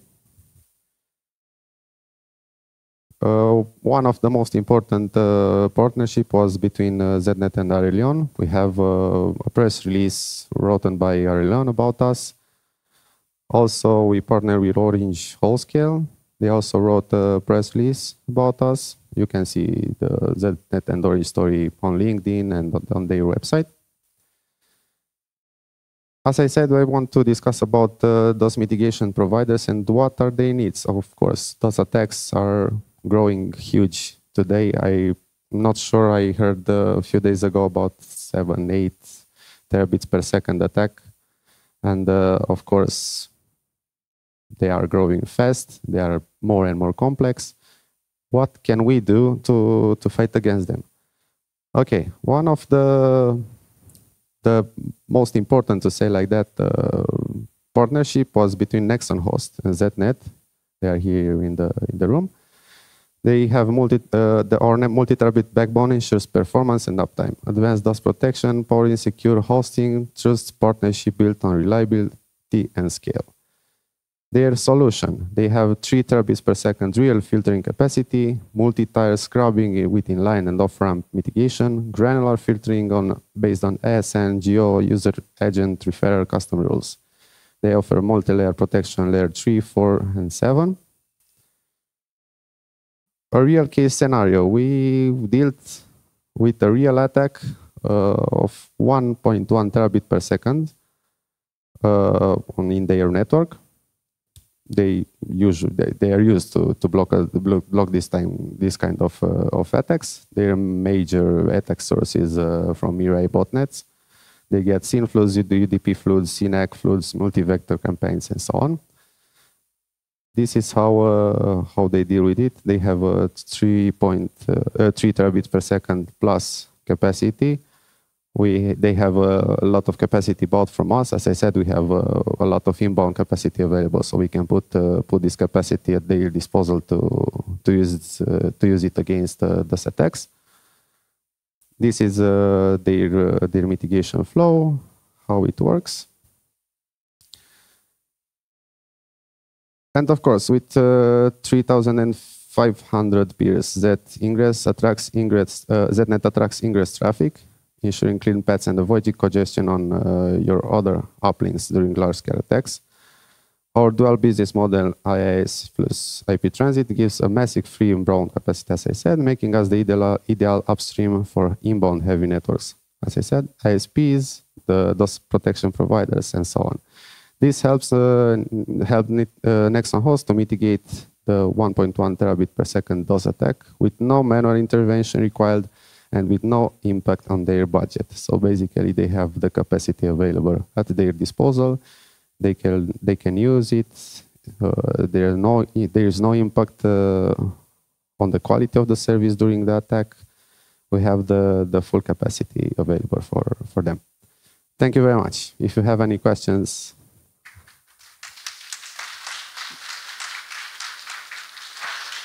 Thank you very much, Alexandru. Any questions in the room? Please don't hesitate. If not, I will help. Oh, you. Okay. Then a technical question. Do you use AI agents running on a central machine to connect to the routers and to do configuration stuff needed during these attacks, or how is it working, your system? You said system, but I don't know what's behind the system, please. So behind the system, there is basically a software which picks data from routers and from switches and the equipments, DVDM equipments. It ingresses the data from them via SNMP, SFlow, and protocols like that. And it builds a database with a lot of patterns, like port usage, how the the bandwidth usage evolution during time. Let's say at 8 o'clock, usually we have, I don't know, 3 terabits per second peak between Bucharest and Frankfurt. It knows that it will come a higher usage based on historically analytics, and it will pick. It will start to reroute the traffic before that happens. It also checks. We have many probes, many probe systems that constantly ping checks and send packets, SYN packets, ACK packets to see exactly what's the round trip between different points in our networks and different points from our network to remote networks in the world. Based on these analytics, it takes the decisions to reroute the traffic. So basically, indeed, it's a kind of AI agent running on the third-party machine. Yes. And another question related to this one. Is the system learning itself from the past experiences, or you have to inject with knowledge from those weekly meetings you said, weekly analysis meetings you mentioned? So usually it learns automatically everything. Oh, excellent. So there is no manual intervention. Of course, there are cases we cannot store the entire data in the database because it will be huge. So for smaller traffic networks, we also need to manually intervene, but that's very rare. That means that really seems like a full AI solution. So this is quite impressive. Thank you. Thank you too. It was my thanks, but we have a question from Virgil as well. I was wondering how does this system translates into the, I don't know, operational cost, team impact, customer. How does it help you? Well, it helped a lot because we reduced the workload of RONOG, of course, a lot, because at the beginning they had a lot of job to optimize, to check what happens, to reroute the traffic, to build strategies. So now everything is made by the software automatically within seconds. So we reduced the impact on the workload on the NOC with about 60-70%. About, yes. I would say, wow. Okay. Thank you. Alexandru, thank you again. And thank you too. Time for me to introduce the next speaker. Thank you. A brief introduction on GNM backbone provided by Ahmed Eidarus. Ahmed?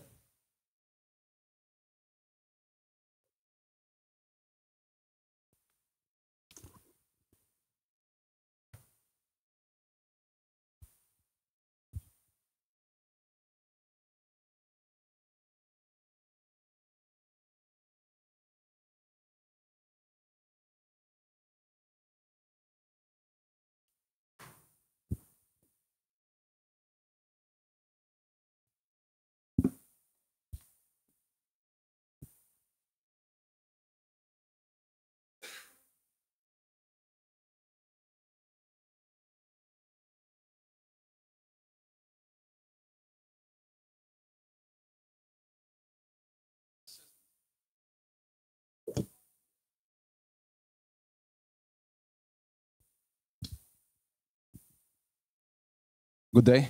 Good morning, everyone. As I was introduced, my name is Ahmed Eidarus. I'm the peering manager of GNM.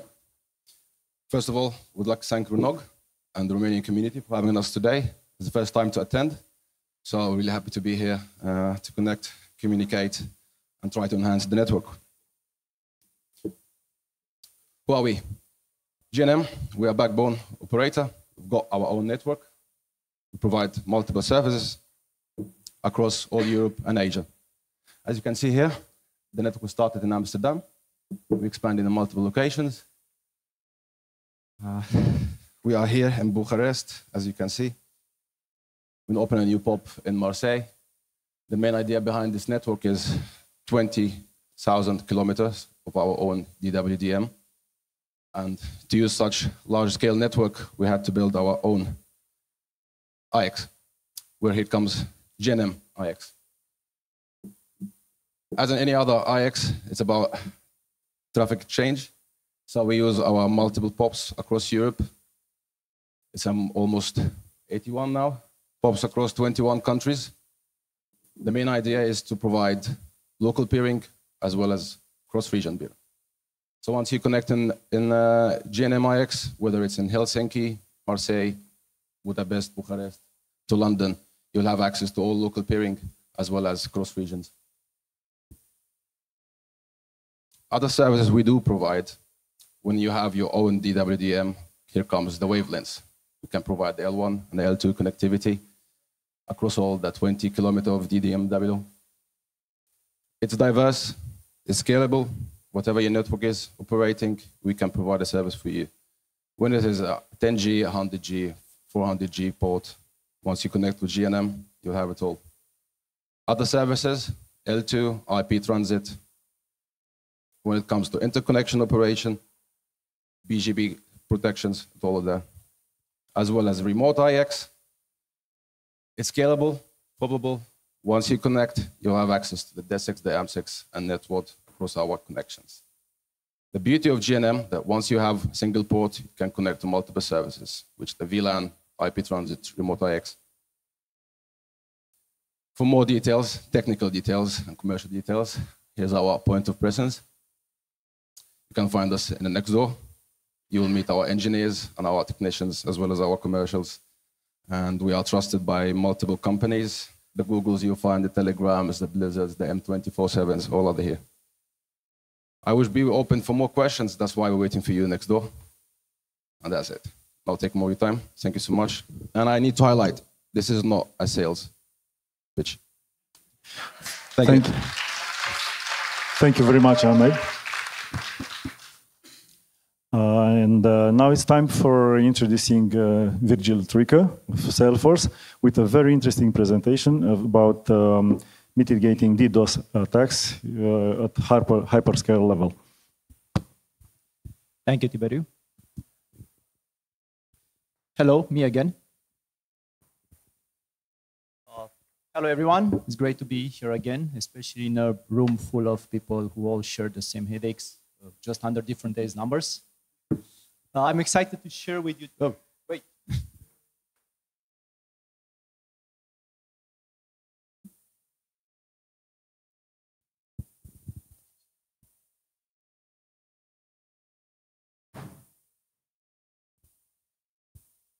Let's start over. So I'm excited to share with you today the latest trends and lessons on DDoS attacks, a topic I've been closely involved with over the years through many projects. A lot of customer feedback and community input, especially from the Fast and One community, which helped me with some of the data I will be presenting today. It's the third time I'm doing this update, and I must say that every time the landscape shifts dramatically. So let's dive in, let's see what's happening, what's growing, and what we can do about it.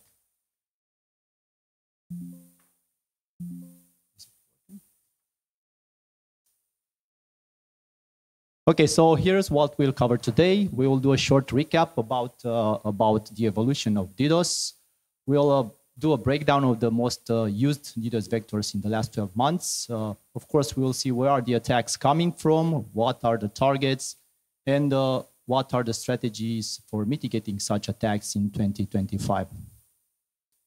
Now, for those of you who is newer to the industry or maybe less technical, a distributed denial of service attack, a DDoS attack, floods a network or a system with traffic from multiple sources, unsolicited traffic, with the sole purpose of putting it offline.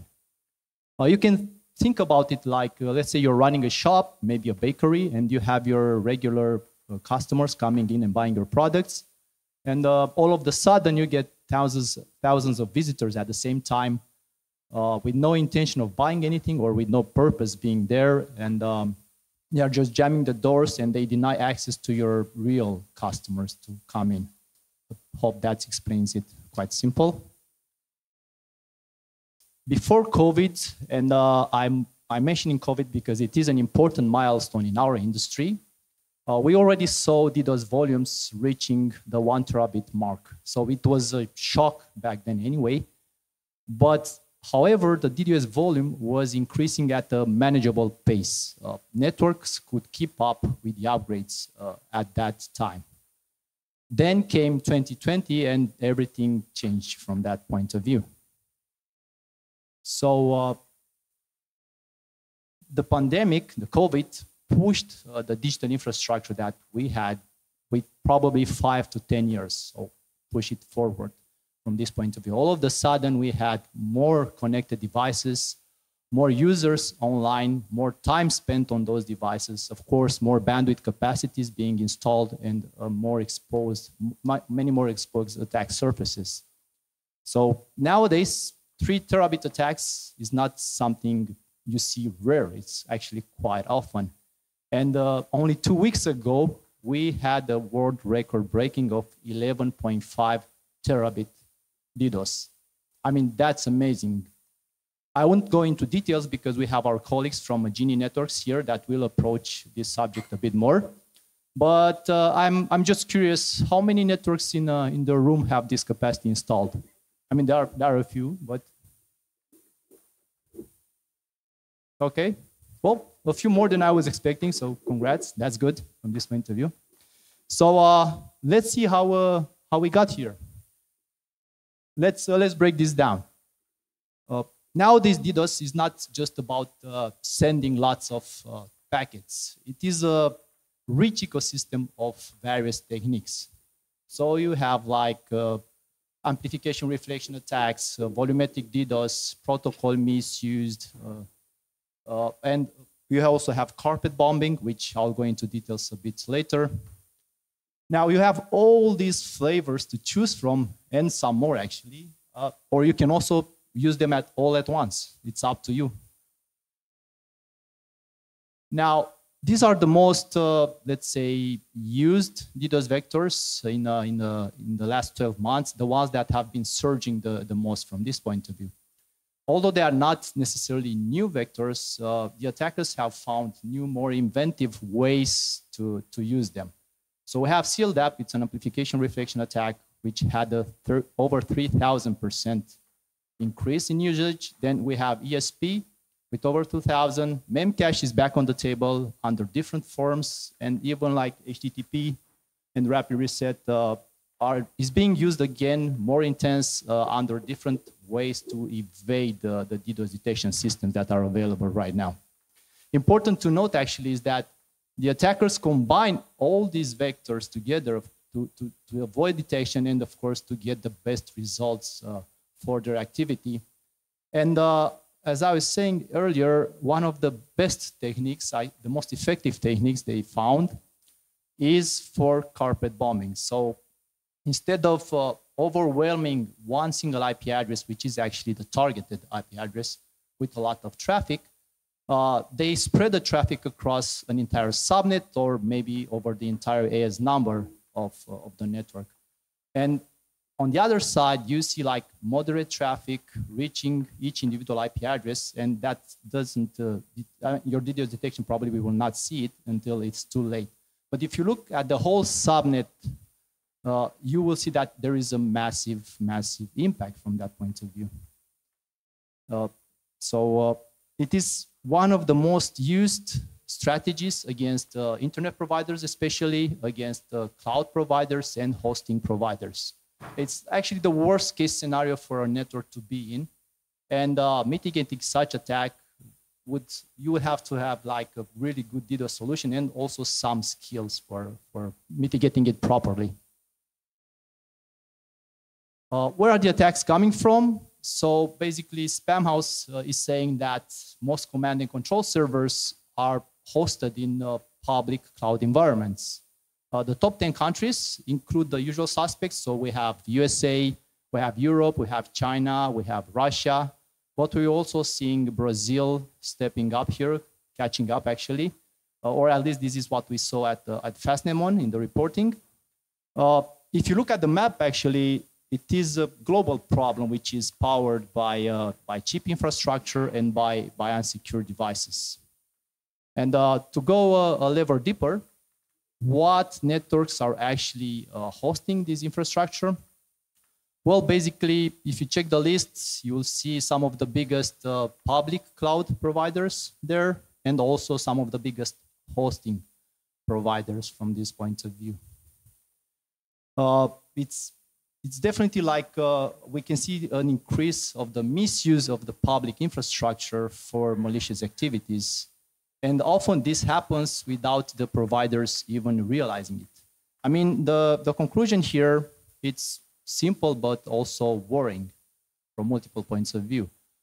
So command and control infrastructure is not hiding somewhere in the dark corners of the internet, actually. They are right in front of us. And cloud providers, hosting providers, and their resellers, including, they should step up their game and improve their monitoring, and of course, take faster action when requested from this point of view.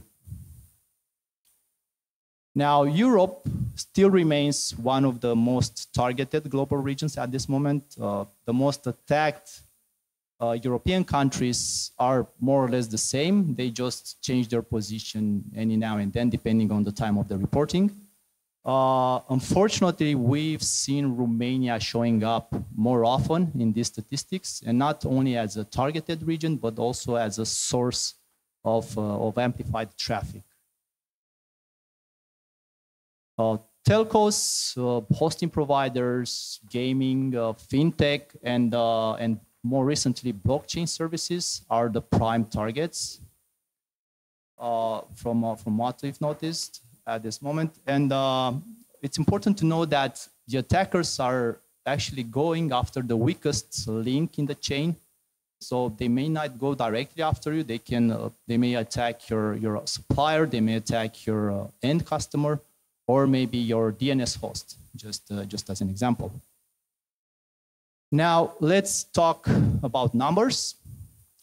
So a major DDoS attack can impact a small and medium business with tens of thousands in downtime. But if we are talking enterprise, we're already talking about millions in this case. I always like to say about DDoS security that it is like a car insurance. I mean, it's better to have it than never to use it from this point of view. Now, what can we do about it? Well, fortunately, we have quite a few options which can be used by any network of any size, for any need and for any budget from this point of view. So we still have the basic black holing. A lot of networks are still doing it. It's not proper mitigation. Basically, you sacrifice one IP address or of course, one customer or more, but you save the rest of your network. It's okay for companies that rarely get attacked. So here you have actually two options. You can do it manually, and of course you need some skills, and it takes 20, 30 minutes if you know what you're doing, but 20, 30 minutes of impact can be much. But fortunately, you also have automated tools to help you doing that. So you can find tools like, for example, FastM1 Community, which is free and very popular, detects attacks in like under 3 seconds, and of course does the remote black holing, and there are many others like this on the market.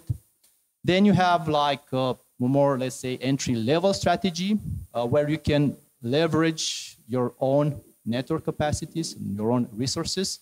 And here I'm talking about the flow spec capabilities of your network devices, about your own network bandwidth capacity, and of course about the skills of your own team in this case. So again, here you can do it manually. I mean, start writing flow spec rules on your edge router. It takes some time and some skills from this point of view, but luckily you do have a lot of options for any needs and any budget.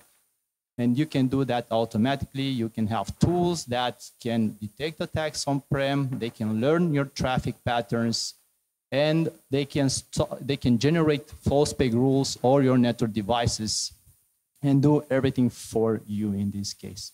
You will be still be limited to, let's say, layer 3 and layer 4 attacks because flow spec doesn't know layer 7. And of course, you will be limited to the capacity of your own network. So you may get bigger attacks or more complex attacks, and in that case, it's not the most cost-effective. I mean, it's not the most effective solution. Now, moving forward to more enterprise solutions, you have the hardware appliances, on-prem detection and mitigation, more control over your traffic and your mitigation techniques, a lot of customization options, which is pretty cool from this point of view. And you have a lot of names to choose from. We have the big names, of course, well-established. Some of them were quite expensive. But you also have like newcomers in the market that are using the latest technologies like XDP, Express Data Path, which is very popular right now in DDoS mitigation.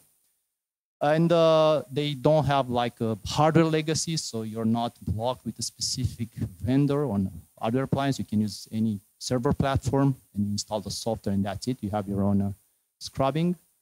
And of course, they often do a better job for a much better price from what I've noticed in my experience at this moment. But even in this case, no matter if you invest like a small amount of money in a hardware appliance or you buy a huge one from a well-established name for millions, you will still be limited again, either by the capacity of the appliance or by the capacity of your own network. That's why you also have the cloud scrubbing center option. So basically, you can offload your traffic to cloud-based DDoS mitigation providers. And over the last 15 years, we've seen a lot of new companies entering this space. So again, you have big names, well-established, but you also have, let's say, entry companies, entry-level companies on the market also doing a good job. The most expensive one is not necessarily the best one for you. I mean, you have to choose carefully and see which one matches your needs the best, and of course the budgets and so on. But you do have where to choose from now, based on compared to like 15 years ago when I started in the industry. And last but not least is my recommended solution. Usually, you can have a hybrid strategy. You have on-prem detection and mitigation as much as possible, and you only offload traffic through cloud when it's really needed. And again, here you have solutions for any budget, and it only depends actually how much you want to get your hands dirty doing this or how much you want to invest. So you have tools like FastM1 Advanced, for example, which, and there are many like that. It does like the DDoS detection on-prem. It can start generating filtering rules, post-spec rules on your network devices, and also divert traffic automatically over scrubbing. And there are actually quite a few companies here also doing that. Now, talking about the future, well, the internet will never stop growing. From this point of view, this is sure. We will have over 34 billion connected devices by 2030. And of course, bandwidth capacities will always grow, and they have to keep up with the demand, that's for sure. And of course, the attackers will not just sit around and watch. I mean, they will be scaling with the industry. So most likely by next year, by next RONOG, the 11.5 terabit attack will already be history. So we always need to be prepared. To wrap this up, I want to leave you with a few thoughts. Dealing with DDoS doesn't have to be on your own. Not many of us can do it, actually. So do share intel, because that's important. That makes us all stronger. Train your people. That's very important. Security starts with awareness. Secure your edge, of course. That's where it begins from this point of view. Be proactive, not reactive. I've seen that a lot. Many companies only do something when after they get an attack, and the impact is massive. And last but not least, do all of these, all of the above by attending these kind of events, by engaging with other people, and do more NOGs, do more EPF, RIE meetings, and talk with the community, exchange ideas, and work together to find the best solutions. I mean, at the end of the day, security is a shared responsibility. So that's me. Thank you very much for your attention. I think we do have some time for questions, so we should have Dorian. Thank you. Thank you.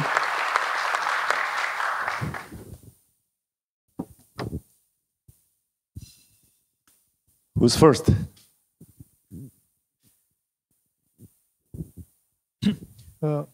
Într-unul din tabele, cred că al doilea, am văzut cu surprindere că România e în clasamentele mondiale, parcă pe locul 7, și o firmă M247. Puteți să dezvoltați un pic cine este M247 acesta și cum de-a pus România? Well,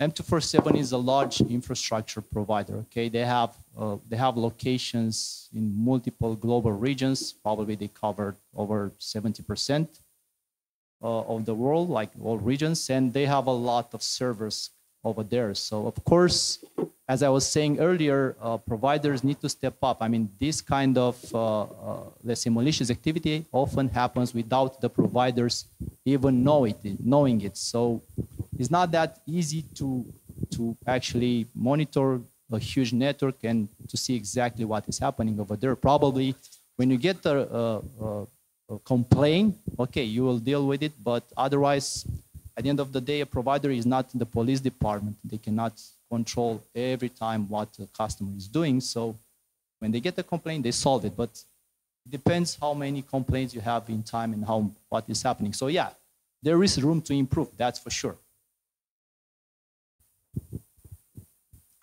Hello. Hi, my name is Dorian Stefan. I'm from Digital Realty, but I have a question also related impact of attacks in Europe, because you mentioned that Europe is the most large area that you are seeing like the DDoS attack are coming. There is any reason why Europe is so attacked, and in these attacks the vendors are doing an important role from security perspective? I mean, the vendors that US are using are much better than the vendors that Europe and especially Romania is using. I mean, do you consider that there is equipment vendors when I'm talking, I mean, on the network side? So do you think that there is one of the reason, or? Okay, I think you will have to repeat like one by one, but I will start with the first one. So Europe is on one of the most attacked regions, mainly because it's a strong economy, first of all. So you have potential targets and money to make, that's for sure.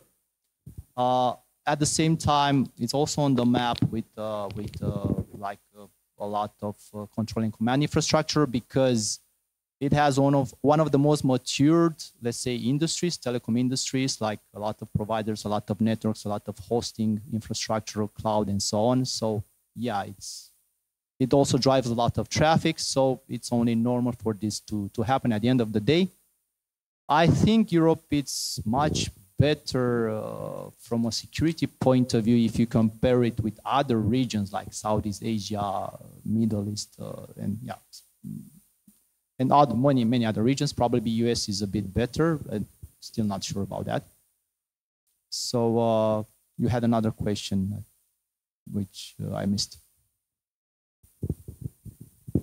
So when I mentioned that from my perspective and looking what's happening around, so still Romania is a big consumer for Chinese equipment. So let's put it like that. Okay. So also there are some different other discussion on this topic. So I didn't want to mention a specific country, but US is using, let's say, a lot of Cisco, a lot of Juniper, a lot of equipment that they have a very high experience in the security industry. So over here, I wanted to see if there is any concern about the DDoS. I mean, okay. DDoS, yeah. It's coming from how and what you are using in the network, or it's just any layer could be attacked due to the, let's say, wrong configuration in the network? Well, I mean, Romania is like, from what I know and what I've seen in the reports and feedbacks over there, even like First of all, there was a recent ISOC report about countries. I think you also you've seen that. So Romania was it was graded with 0 on DDoS security. So 0, like basically based on their standards and based on what they expect to see when it comes to network security, like in the local networks, they graded Romania with 0. So that says a lot. I know for sure that, I mean, we also have a local DDoS mitigation provider company, but I know a lot of local networks do invest of that in DDoS security. Not sure how much and how well prepared they are to really handle a serious DDoS attack, not talking about small attacks, okay? So some complex ones or volumetric ones, like 11.5 terabit. Of course, not sure if anyone can do that here.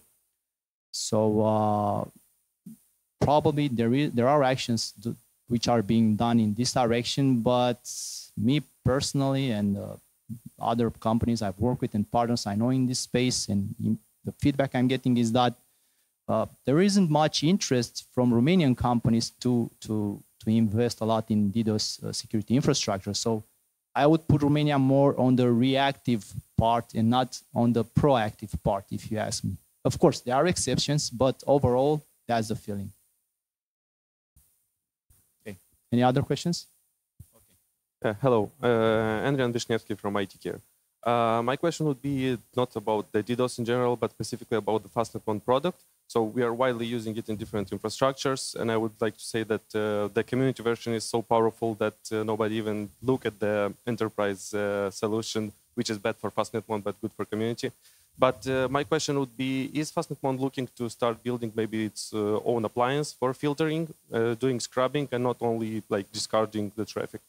In my last discussion with them, building, I mean, basically it's a software product. You put it on a VM, you put it on a server, and it becomes an appliance. So why would they provide you with an extra server to put in your on-prem? Because you can use your own infrastructure. So it's not, I haven't seen an interest in this direction. So yeah, usually the appliance can filter better than only generating like flow spec routes, you know, because flow spec is usually for mitigating the volumetric attacks, not like a granular filtering of something that is targeting a specific L7, for example, application, which you can do with appliances.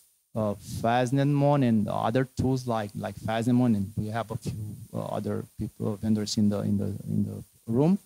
It doesn't do the mitigation for you. So your router does the flow spec mitigation. FastNet1 just integrates with it and generates rules on the router. So it will do the mitigation from this point of view. Okay. Okay, thank you.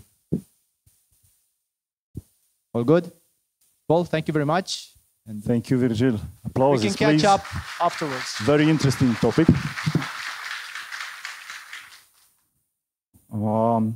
If only we had... That's a mic. Mike, why did you fail?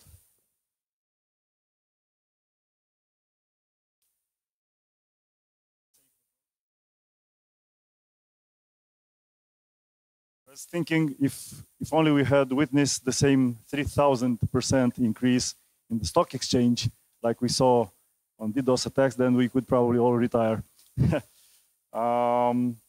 We'll remain on the DDoS theme with Octavia de Weerdt of the National Association of ISPs in Netherlands on how to defend Europe. Octavia, please. Thank you.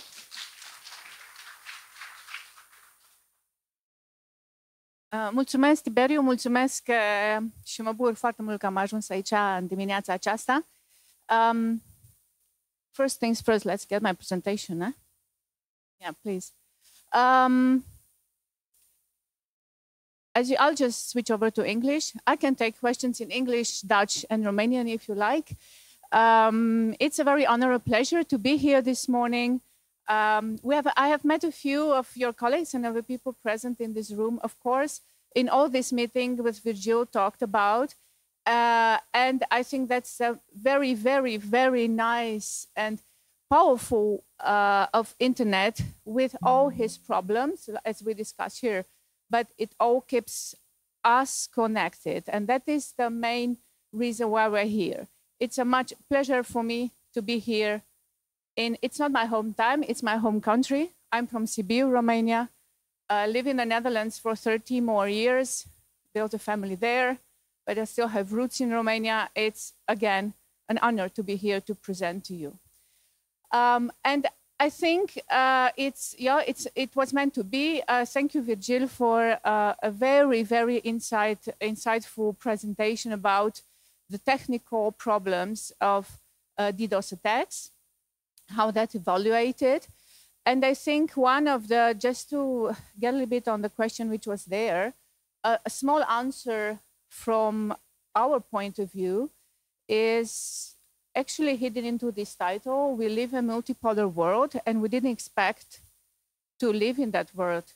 I mean, I didn't expect to live in that world today without being political, but I didn't expect my kids to grow into this world today. 30 years ago, when I left Romania, I left it for a holiday love, as they say. But I expected to live in an open world, and that world is changing, has been changing fast. I think one of the answers to that question, why is Europe targeted by DDoS attacks this day, one of very restless answers for that is that there is a war going on in Europe at this moment in time. So let's go on. I'm Octavia de Weerdt. My name is Vasilie. I still use that. I'm the General Director of MBIP Foundation, and MBIP, it's an institution which really needs a lot of explanation because we have many faces, you could say. We started as a service association for internet providers in the Netherlands, and we're celebrating our 25th anniversary next year. So we'll build a big party then. And it's crazy because you would say we operate a little bit at the back of the internet, and we deliver our services mainly to the internet providers to be able to enable them to deliver their services to the end customers. We as an initiative started actually in 2001, as I said, and we started to do only one of these services, which is the first one mentioned here, which is lawful interception and disclosure. That means that we are an operating center for the internet providers who are abided by law to deliver interception and disclosure for police or other entities. That's a legal obligation. So we deliver that. We are the enabler for that. The idea behind the MBIP, why do I have to explain that, is that we are independent financially and are paid by our providers, which we deliver services to. So it's very difficult. Sometimes we are presented as an NGO, but we are a not-for-profit. That's the first thing I have to say. We deliver our services on a paid basis, on a not-for-profit basis. That means that we decided that every profit we make as an organization will be delivered back into the services and back into community. That's how we started. And the lawful interception, we still run that. It's a big chunk of what we're doing. And it's getting relevant, more and more relevant these days. That's for a whole different talk. But the main principle of what we're doing is answering to that question, do we have the same problem? Do we have a common problem as a provider community? And can we solve that together rather than individually? So the answer is yes. If we have a common problem, why don't we solve it together? What does that mean? When we started in 2001, one of the biggest problems is that if you have to have these services in place, they are, you need a lot of finance. First, you need a lot of money to be able to put that in place. You need knowledge to keep that up. That's what Virgil also said. Train the people. You need knowledge, specific knowledge of that matter, of that item. And you need someone who actually keeps that up for a longer period of time. So what if we solve this together? How did we do that?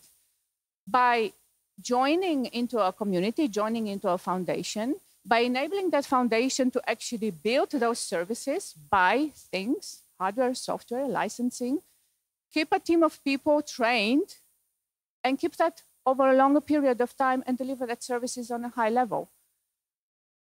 And luckily enough, we did it. So if you talk about something that we're really passionate about sharing, I can share a lot about what we do. I can share a lot about terabytes and DDoS attacks and what we're doing at the back of our services. I can lift the lid out of there and I can tell you that there are data centers and transits and a lot of capacity available, but I will share something else about what the power is, what the power of doing something together, really doing something together. How can that bring us further than we are now? Because in 2013, we actually, the foundation was running this business for a long time. And then we got confronted with the same problem. There was the providers in the Netherlands who got confronted with the same problem as you and I stand here today. We have a common problem. Why don't we solve it from a shared approach? That's how we started to work on NAVAS, which is a bit, it's a Dutch short word for Nationale Wasstraat. And that's a little bit of a joke who grew out of there because it's based on a scrubbing, as you would, like wash your car through a washing street, which is until today still a big principle in scrubbing DDoS attacks.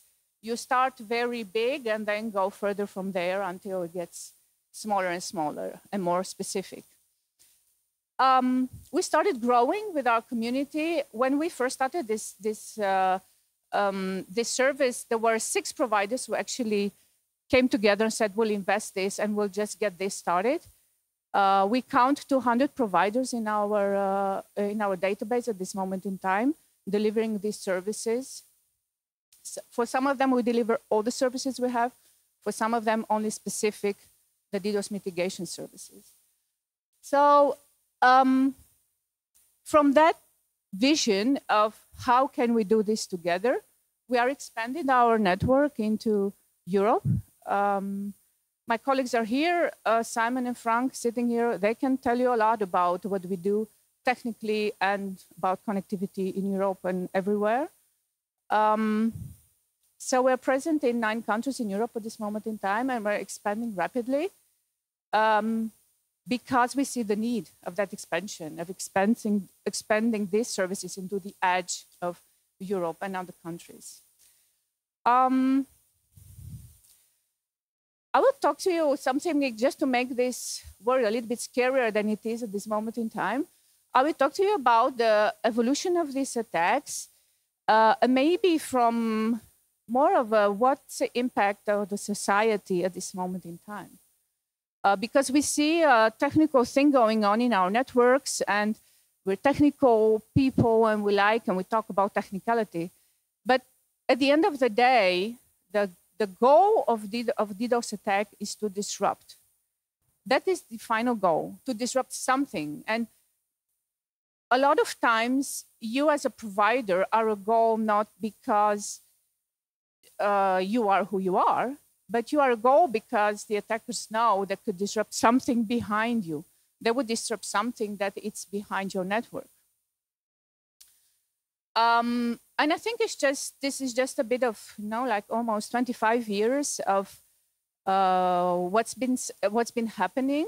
And I started working at this foundation in 2017, and then DDoS attacks were something which also took a lot place, like, let's say, in the gaming world. And it still is. It's a big disruptive tool in the gaming world. There's also a lot of disruptive, there were a lot of things going on schools working online, like students trying to get out their exams and DDoS their school platforms just to be able to stop logging in. But slowly, this has changed during the years.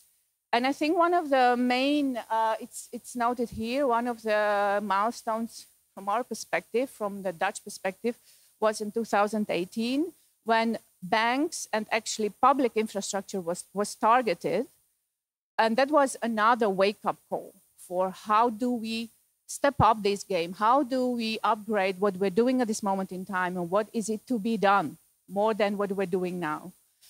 I can tell you a little bit about that. We were highly involved with this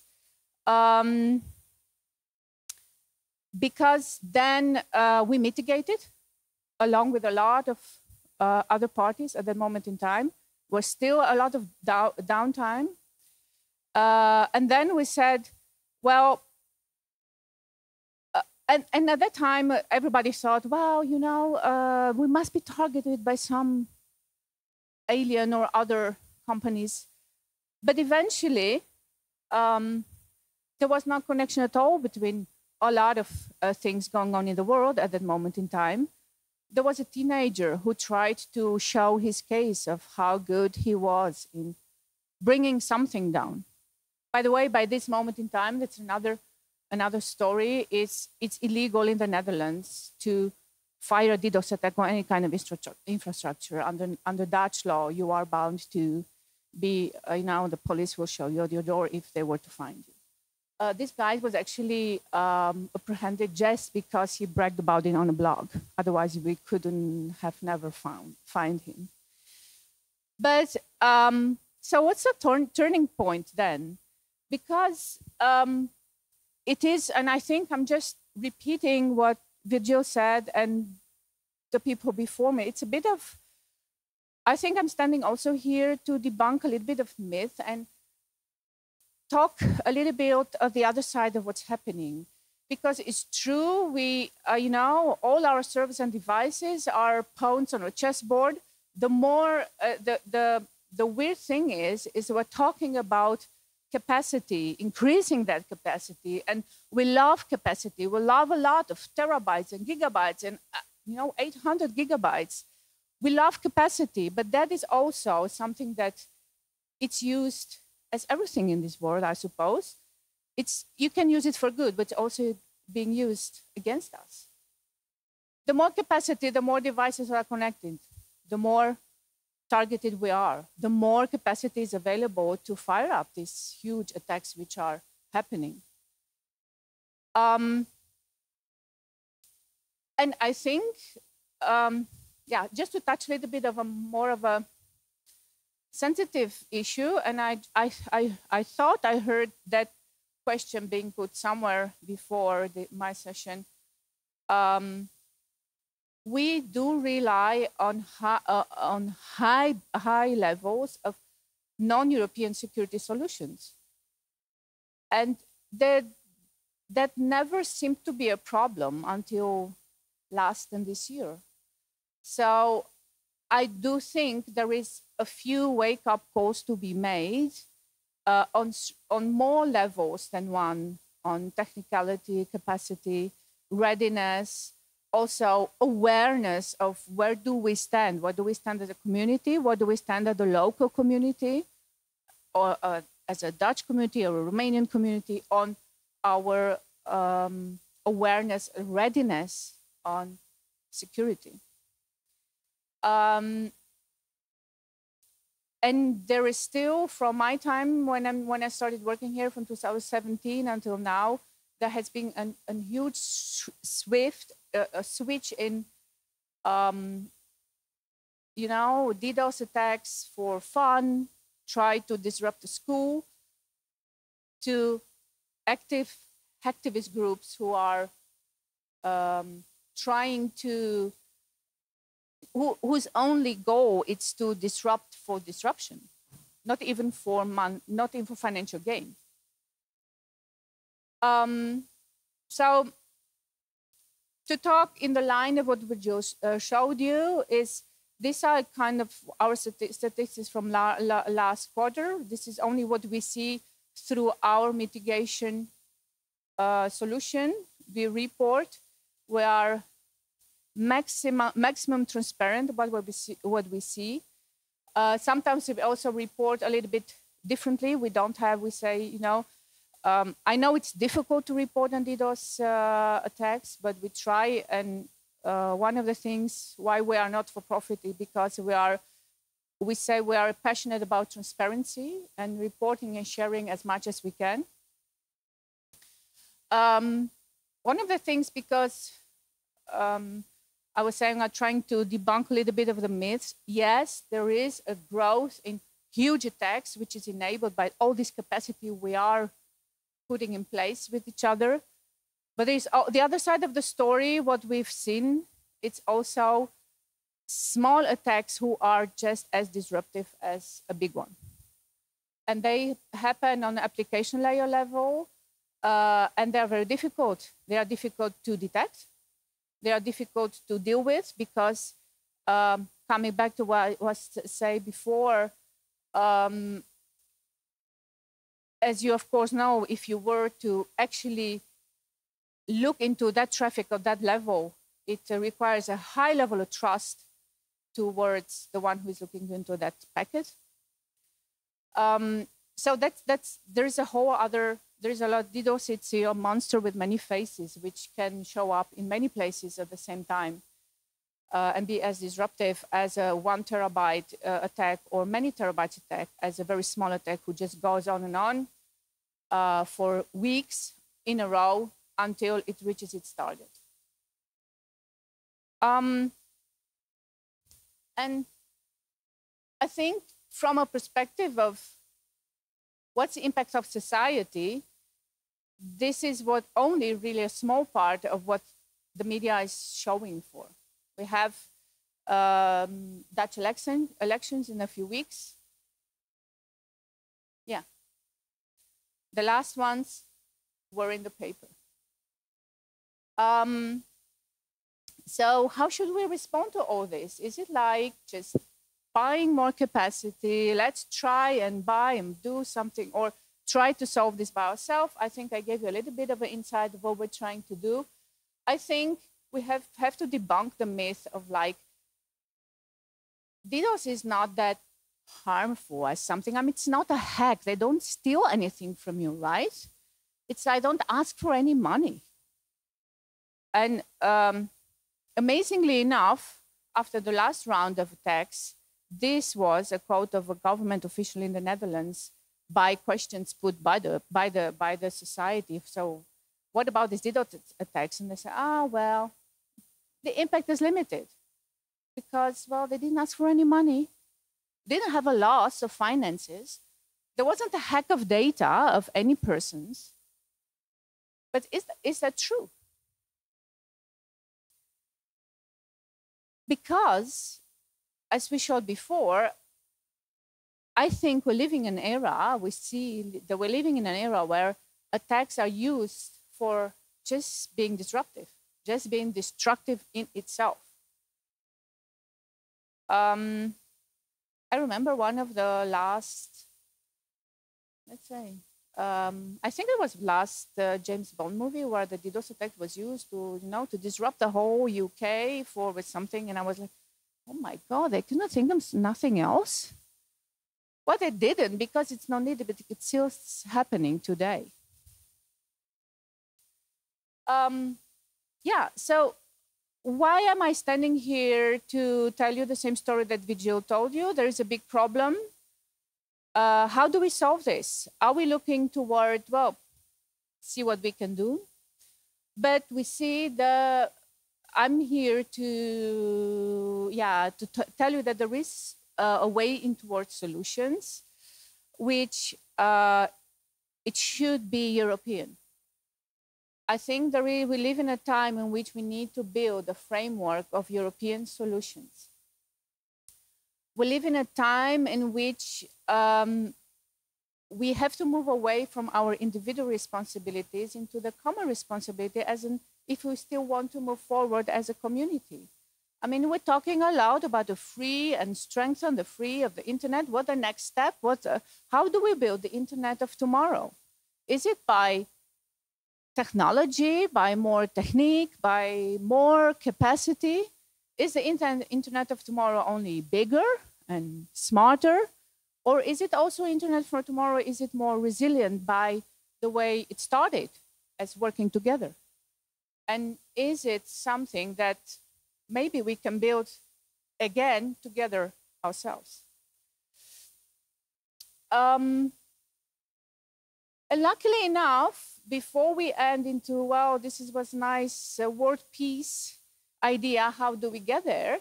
There are steps, very specific steps which we can take.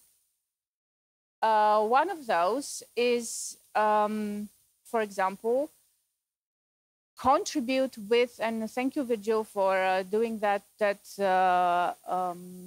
mentioning that, contribute if you have data, if you do mitigation, if you have mitigation services into your network, if you do detection, if you work together with companies or appliances who have access to this kind of mitigation and data, please make it available.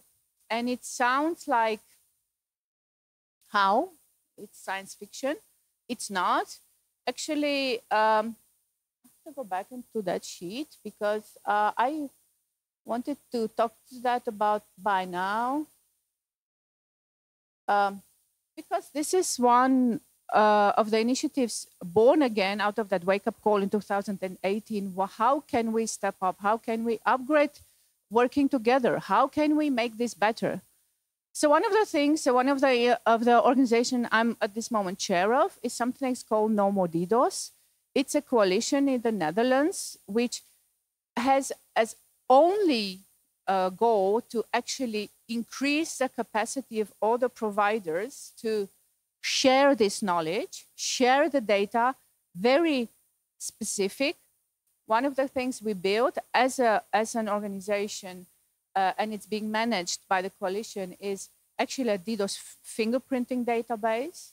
It's a very technical solution where you can share technical data about what you've seen into those into the attacks you're dealing with. So please, if you have questions about it, it's in an open source, of course. It's being shared for the good.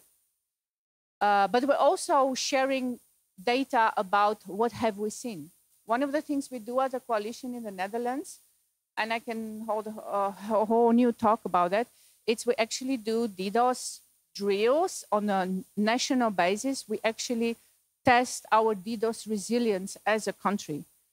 We do that once a year, and there are 20 more governmental, commercial, all kind of parties involved to actually do a test of how resilient are we with the whole infrastructure in the Netherlands if something were to happen. So there is a lot of things we can do. There is a lot of things you can do. And if you want to collaborate with us, exchange ideas or any level, please come to me today, come to my colleagues, send us an email, reach out any way you think you can contribute or need help or any kind of these items. Thank you very much. Thank you, Octavia. Questions rapidly, if any? No? No? Well, then we'll move fast forward, not to remain behind the schedule. Thank you again, Octavia. I did have the chance to photograph your contact data for later cooperation. Sure. The next presentation would be from Jenny about using different data to improve peering performance, offered by Serhei Matashuk. Serhei? Yeah, please pick that one, and I'll try to help you in the meantime with the.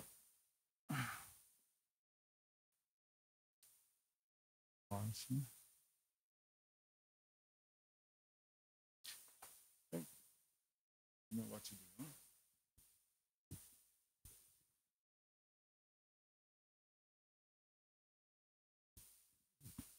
Good. Hello, everyone. My name is Sergei Matashuk. I'm from G Networks. I'm a little bit over-caffeinated, so I will be fast, not to compete with your lunch, right? Because I believe everybody thinking about lunch already, and we are a little bit behind the schedule. So to be started, my presentation will be about the tools we can use to see what's going on in the network and make the decisions based on data. I totally agree with the Octavia and Virgil that we must collaborate and we must share to successfully defend the DDoS attacks which are happening in the network. So I will be practical and start with the common tasks that network operators face.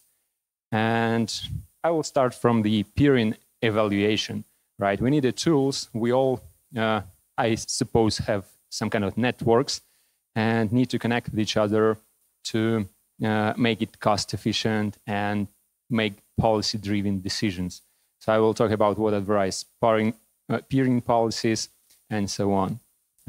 One very important task for network operators is the network traffic optimization, because sometimes traffic goes to the wrong path, sometimes some links get oversaturated, and we need to understand what's going on there and how to prevent that in the future and to find the root cause.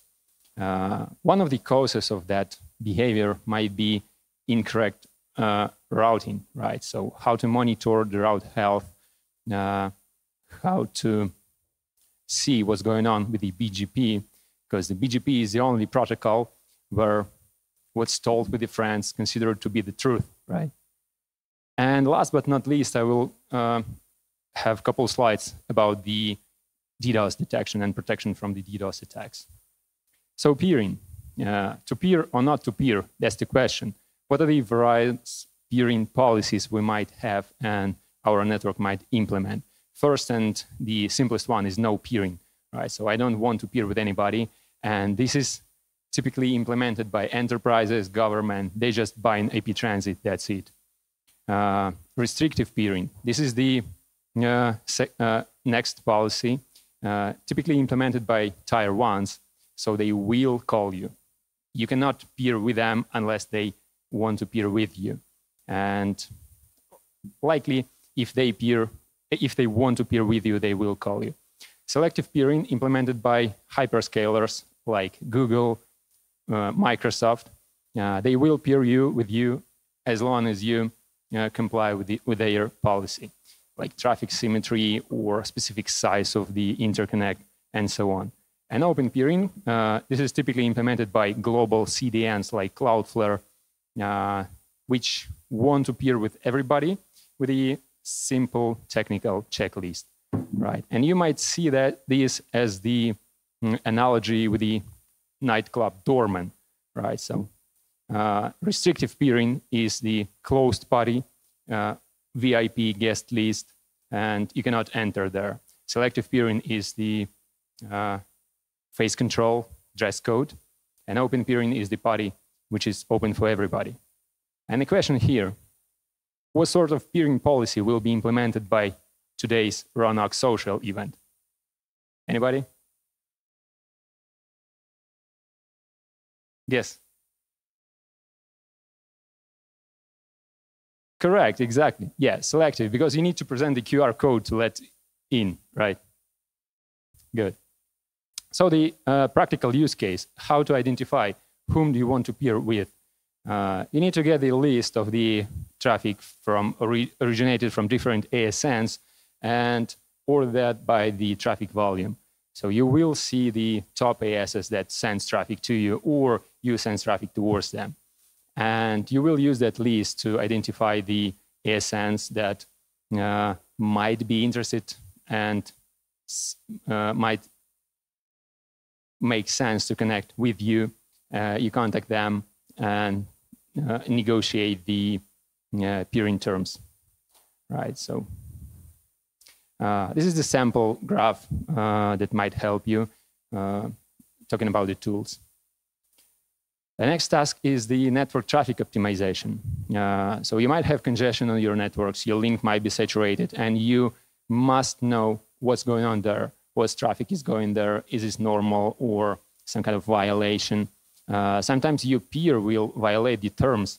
So after connecting to some IX, you might see all of a sudden that the traffic is, you might see the traffic spike, and what caused that spike, what traffic is going there, who's sending it to you, is it complaint to the agreement or not. Sometimes you will see that after implementing network routing change in your network, there might be a lot of outgoing traffic. So you need to investigate which traffic go there and which attribute do you need to modify to fix that.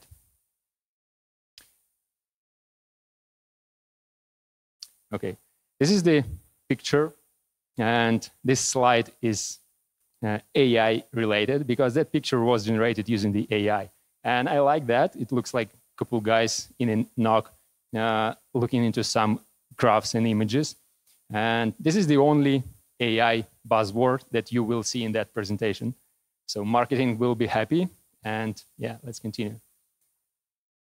So next task is BGP anomaly detection, right? So we might have BGP anomalies like peer flapping, going down, or announcing a lot of routes to you, like instability, like frequent prefix changes.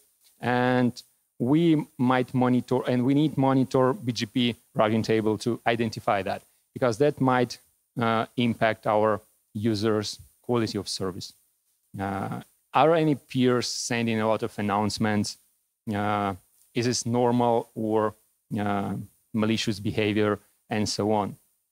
We can also correlate that information with the traffic. So I might notice, for example, that after the peer flapping or going down, I see less traffic on particular link to particular peer. So I want to understand what's going on there. Is it normal or not? And which measures do I need to take to prevent that in future? Maybe I need redundant link if this is important peer for me.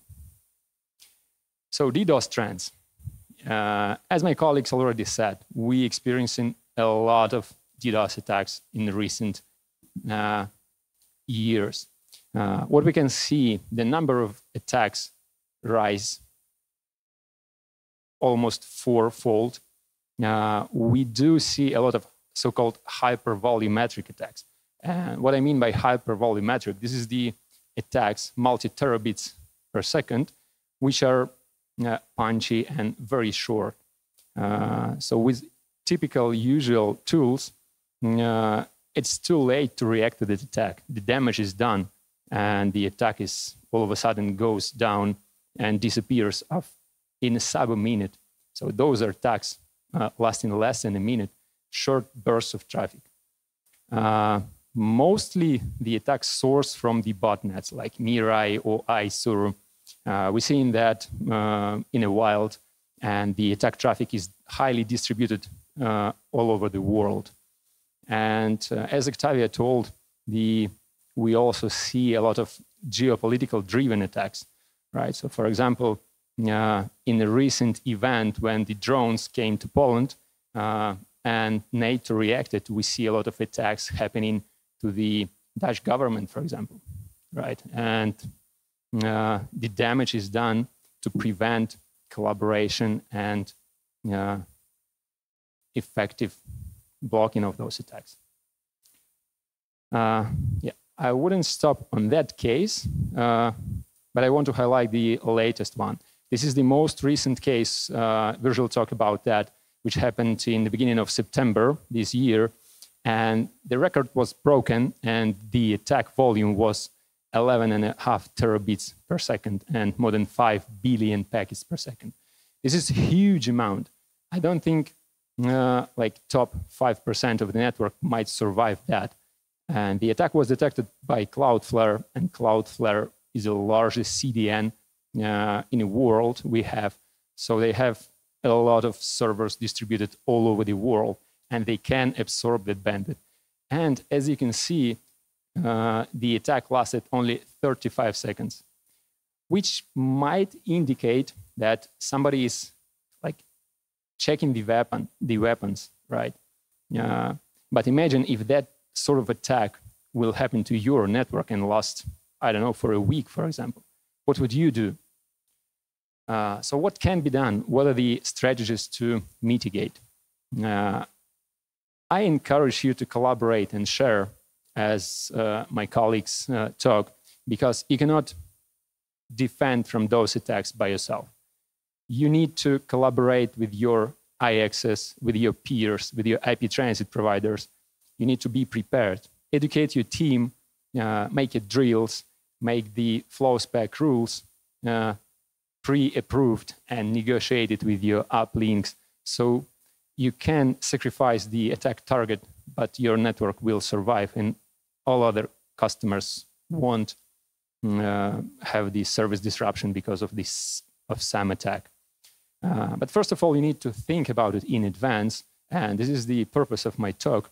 And implement any tools you might use to understand the data, what is flown to your network, and how can you react in case you will have the attack of significant volume.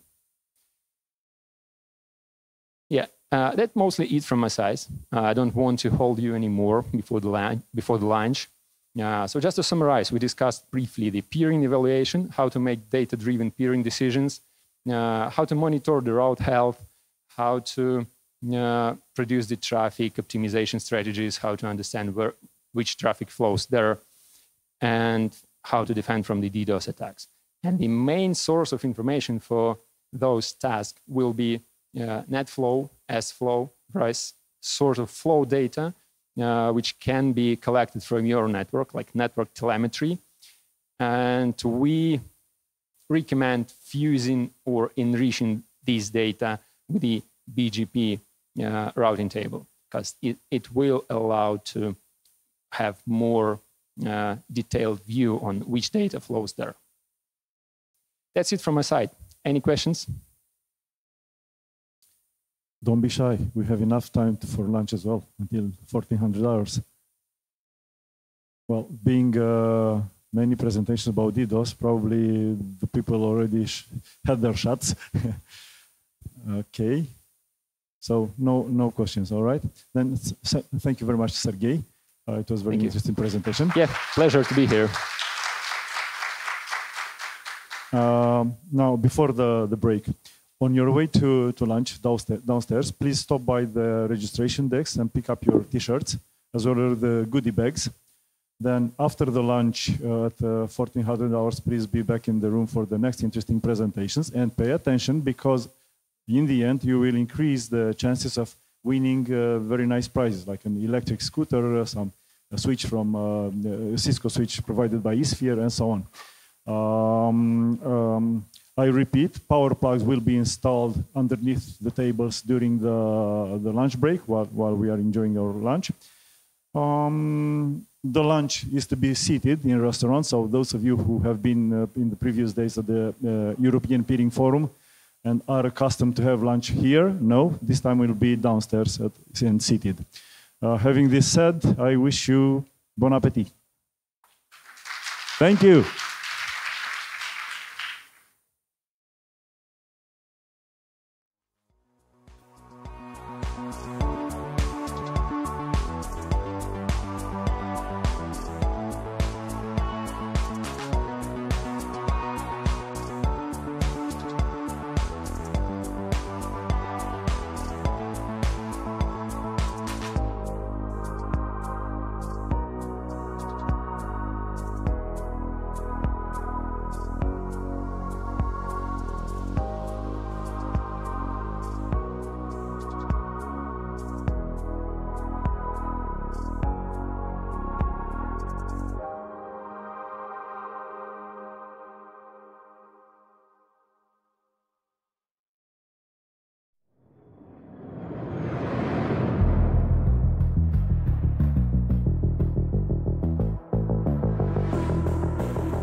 All righty.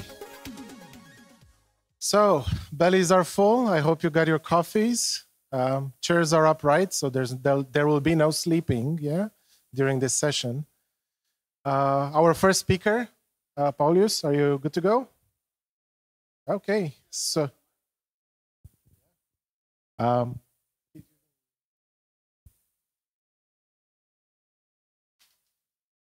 yet. I think you have the voice for it. Yeah. Maybe it's not. No. How about, oh, okay. Hello. All right, Paulius, off to you. Yeah, Tell us thank you. about IPv4. Sure thing. So, hey everyone, welcome. Thank you for coming in. I hope everyone had a good lunch. Today I'm going to tell you a bit of a different story from what you're usually used to hearing during these NOG events. And I'm going to tell you about curious case of IPv4 and how it is used to sustain the internet until IPv6 arrives. So, even though we declared exhaustion years ago, this protocol is still a backbone of the internet. More importantly, we'll look at what means for IPv6 adoption, the transfer market, the future of the internet growth. So you've probably all heard about scarcity and exhaustion of IP addresses. This is a 2-decade-long process that's been going on, and some registries like RIPE or APNIC now only allows really small final allocations to new members, which is not enough to sustain a real growth of the internet. Afrinic was the last registry to officially run out of IP addresses mid-2023, marking the true end of IPv4 free pool. Since then, the only way to get IPv4 addresses are either by transfers, buying, or leasing those. Obviously, there is an alternative, and well, another way to get IP addresses is standing in the registry's waiting lists. Most of you might know that this process isn't fast as well. So, for example, in ARIN, you would only get your IP addresses in more than 2 years after you apply for those. In RIPE, it would take you 1.5 years. Well, in LACNIC, you're out of luck because you would be looking into more than 4 years. If you would apply today in LACNIC to get your IPv4 allocation, you would be seeing your first /24 only in 10 years. So definitely, this is not the way to go as well. I figured I'll show you some statistics about the transfer market, because once scarcity hit, the market responded. This year alone, we saw more than 37 million addresses transferred across the globe, and it's only September. Transfers between registries are now standard. And mergers and acquisitions are often driven by IP assets within company inventories. It's a global liquid market with supply and demand determining where the growth can happen. And if you would look to the graph on the left, you would see that this year alone already beat 2023, 2024 in terms of IP transfer volumes. And I'm certain that by the end of this year, we will see the numbers surpassing 2022 levels as well. Now, the transfer pricing changes. Prices seems to have stabilized mid this year. /16 blocks even dropped under $20. And for those who were looking into these pricings, might remember that 2021 we were looking into $50, $55 per IP for a /16. So this price drop is largely due to increased supply and block subdivision, at least in my opinion. Medium-sized blocks are narrowing in price, as sellers usually carve up larger blocks into smaller ones to get some larger capital gains. So the important takeaway is simple. The demand is steady, but the urgency signal is gone. Operators doesn't really see a real crisis, so momentum for IPv6 adoption slows even further. The data between transfers, the data on IPv4 transfers between registries reveals another fascinating dimension of a market.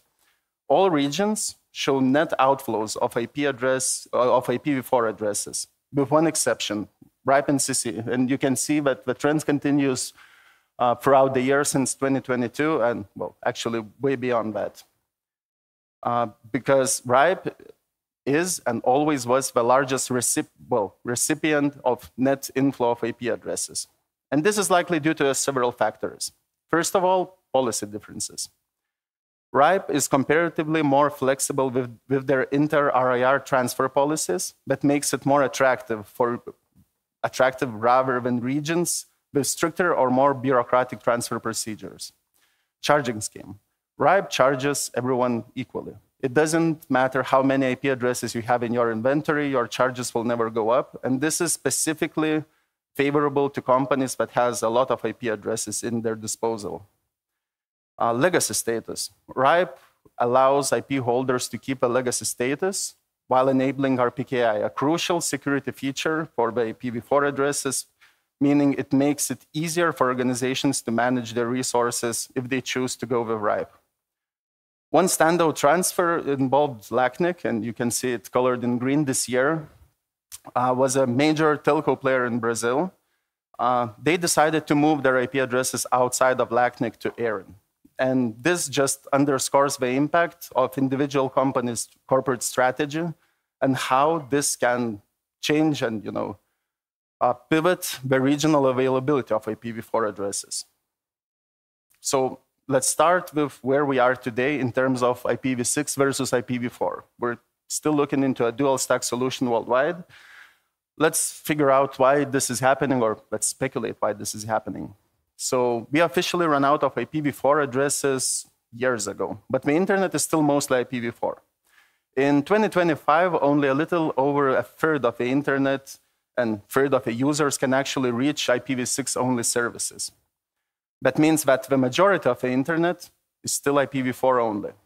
Meanwhile, we have around 20 billion devices online at any given point, but only around 3 billion unique IPv4 addresses in use. That means, on average, one IPv4 address is being shared by 7 devices.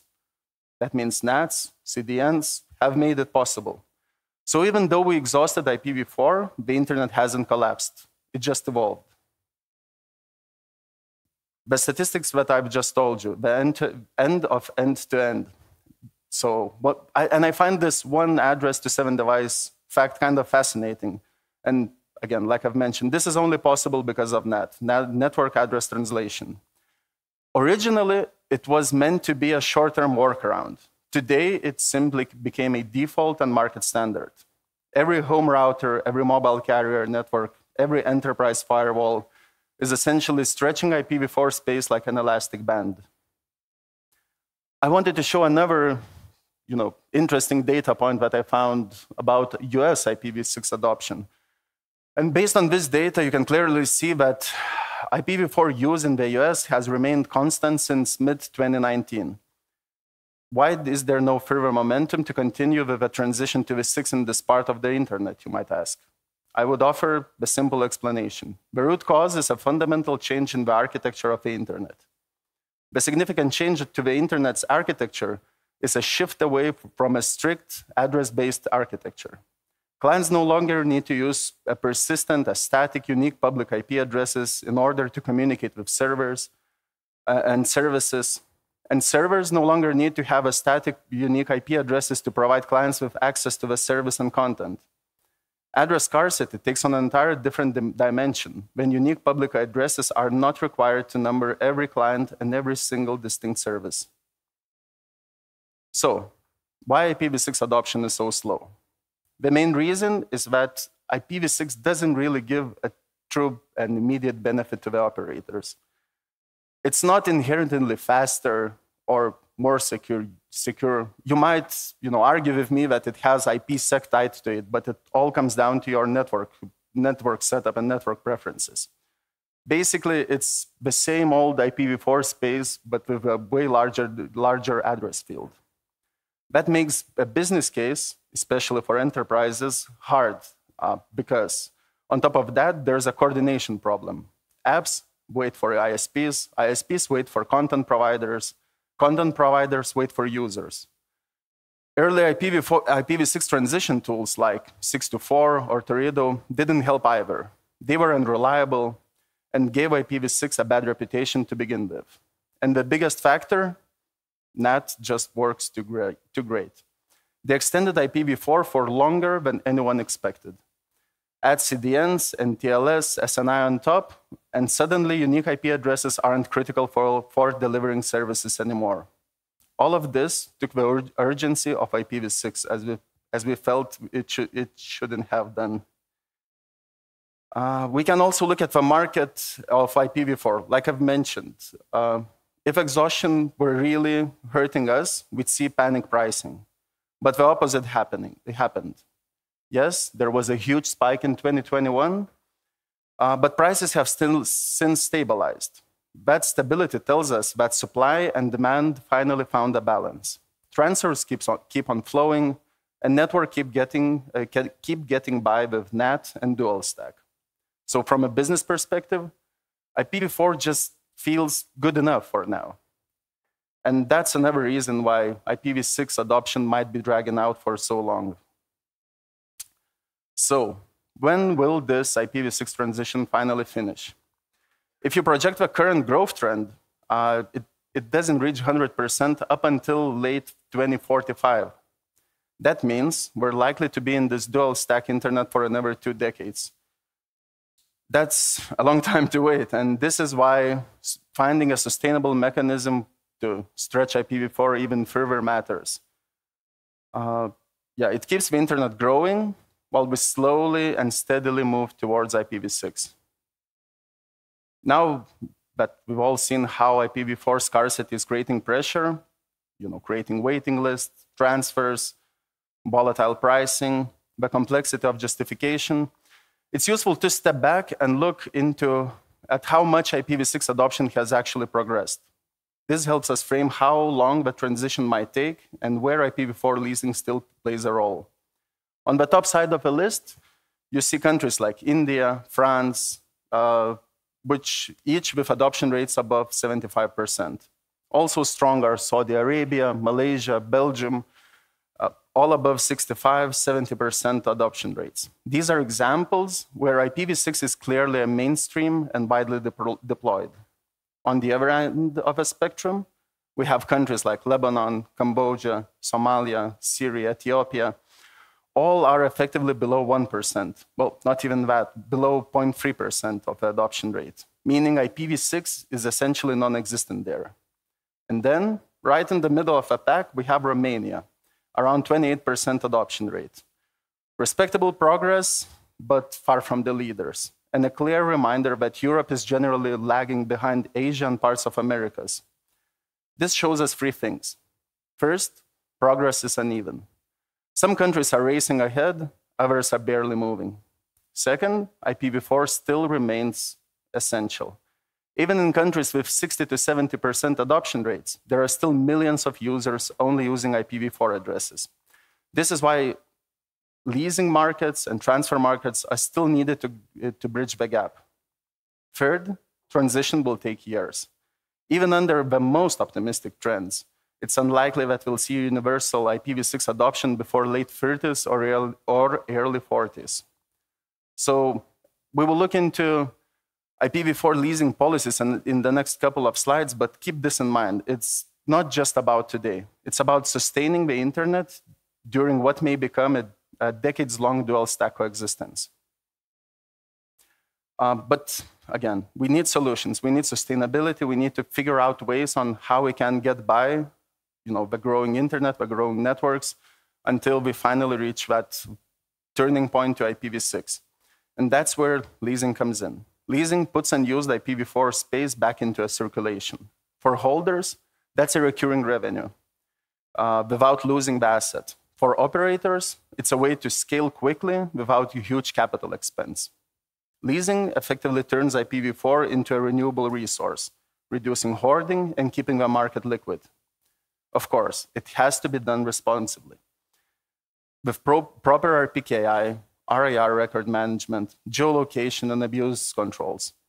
But if you do it right, leasing bridges that gap. It keeps IPv4 sustainable while we keep building on IPv6.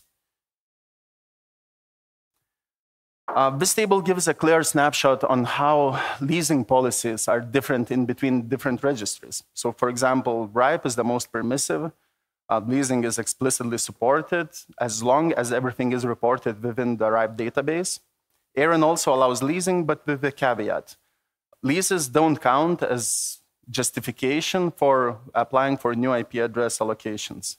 On the other restrictive side, we have APNIC, LACNIC, AFRINIC, all the IP addresses, all of them ties IP address use to connectivity or infrastructure.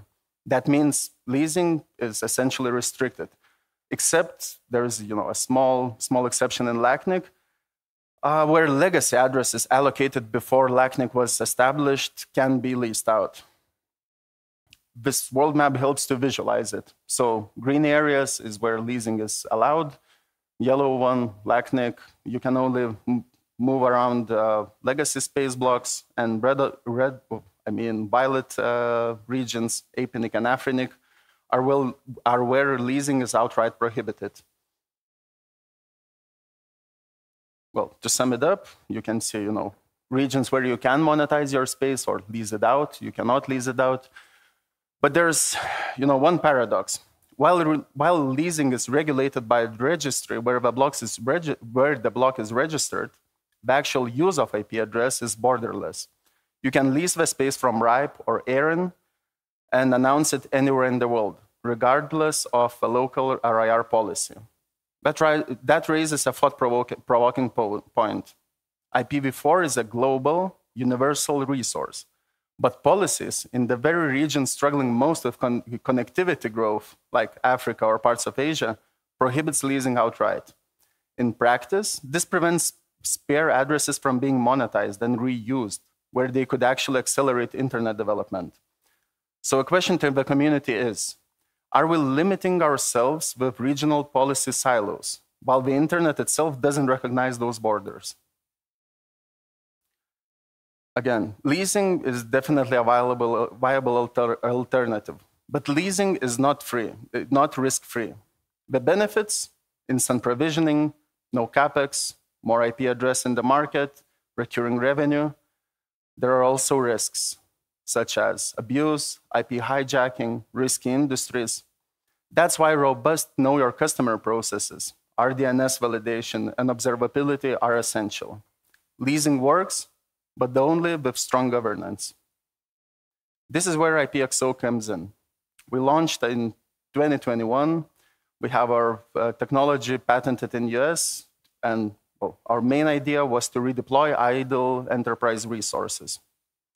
Our solution was always to unify the ecosystem, connecting IP holders, operators, and governance into a single platform. Automation ensures speed, while compliance ensures trust. This is what keeps the market sustainable. Today, we are trusted worldwide. We manage more than 8 million IP addresses. We are looking to close the year off with more than 10. We always maintain 80% utilization. 80% utilization for those resources and support more than 400 IP holders and more than 1,200 IP leasees. And our know-how and certifications sets us apart. The number speaks for themselves. For the holders, the choice is clear. Sell once or monetize continuously. Selling gives you a one-time gain, but you lose ownership and miss future appreciation. Leasing means recurring revenue and price growth. On average, leasing your IP addresses out for only 3 to 4 years, double the returns compared to selling outright. Our platform is first fully automated lease system. It makes monetization quick, easy, and secure. Automation removes friction, ensuring IPv4 is reused efficiently and responsibly. Know your customer processes is central to our platform. Robust vetting prevents abuse. Full automation means faster provisioning. We manage IP reputation, enable geolocation management and accuracy, and protect against hijack.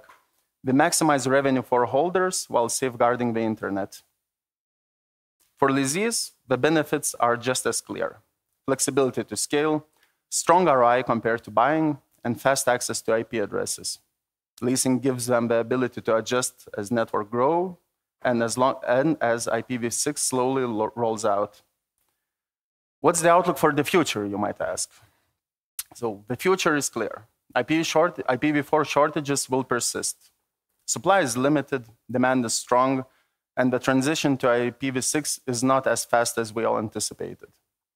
Economic factors and market incentives will keep the IPv4 transfer and leasing markets alive for decades to come. IPv4 will continue to sustain the internet until IPv6 is finally ready to take over. As we close, let me leave you with this. IPv4 is far from being obsolete. In fact, since the beginning of this year alone, more than 70 million IPv4 addresses have been added to the global routing table. That's not a sign of a dying protocol. That's a proof that IPv4 is still absolutely crucial to the internet. More than 84% of the global IPv4 pool is announced and active as of today.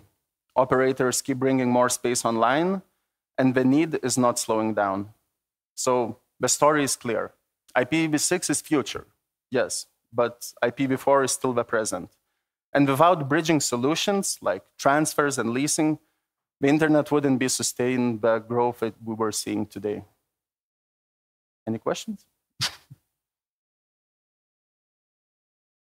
All right, thank you very much. Thank you. Any questions, please raise your hand. I'm turning off my mic in 3, 2, 1. The mic will self-destruct in 3, 2. Okay, thank you very much for your presentation. Next up, Arnold will talk to us about PeeringDB updates.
Why not?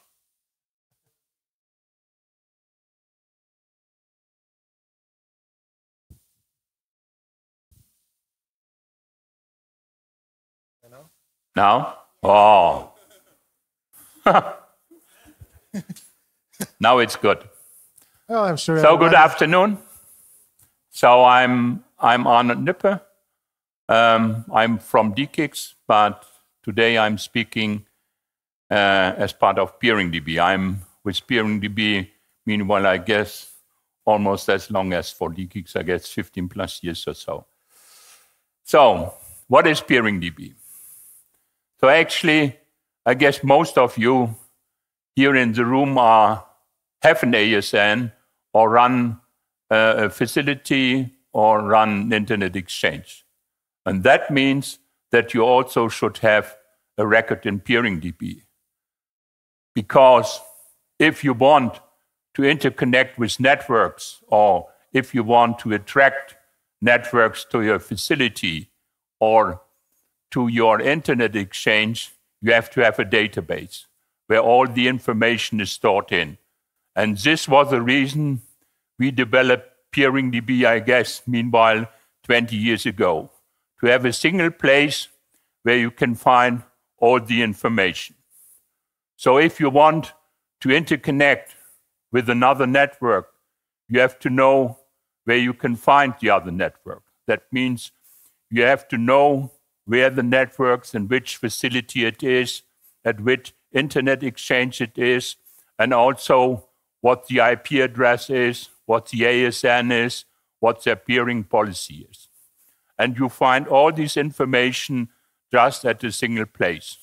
And This information is available via a nice graphical user interface, as well as automation nowadays is important. It's also that we have a slim API where you can retrieve all the information mostly with a single call. Who does own PeeringDB? All of you.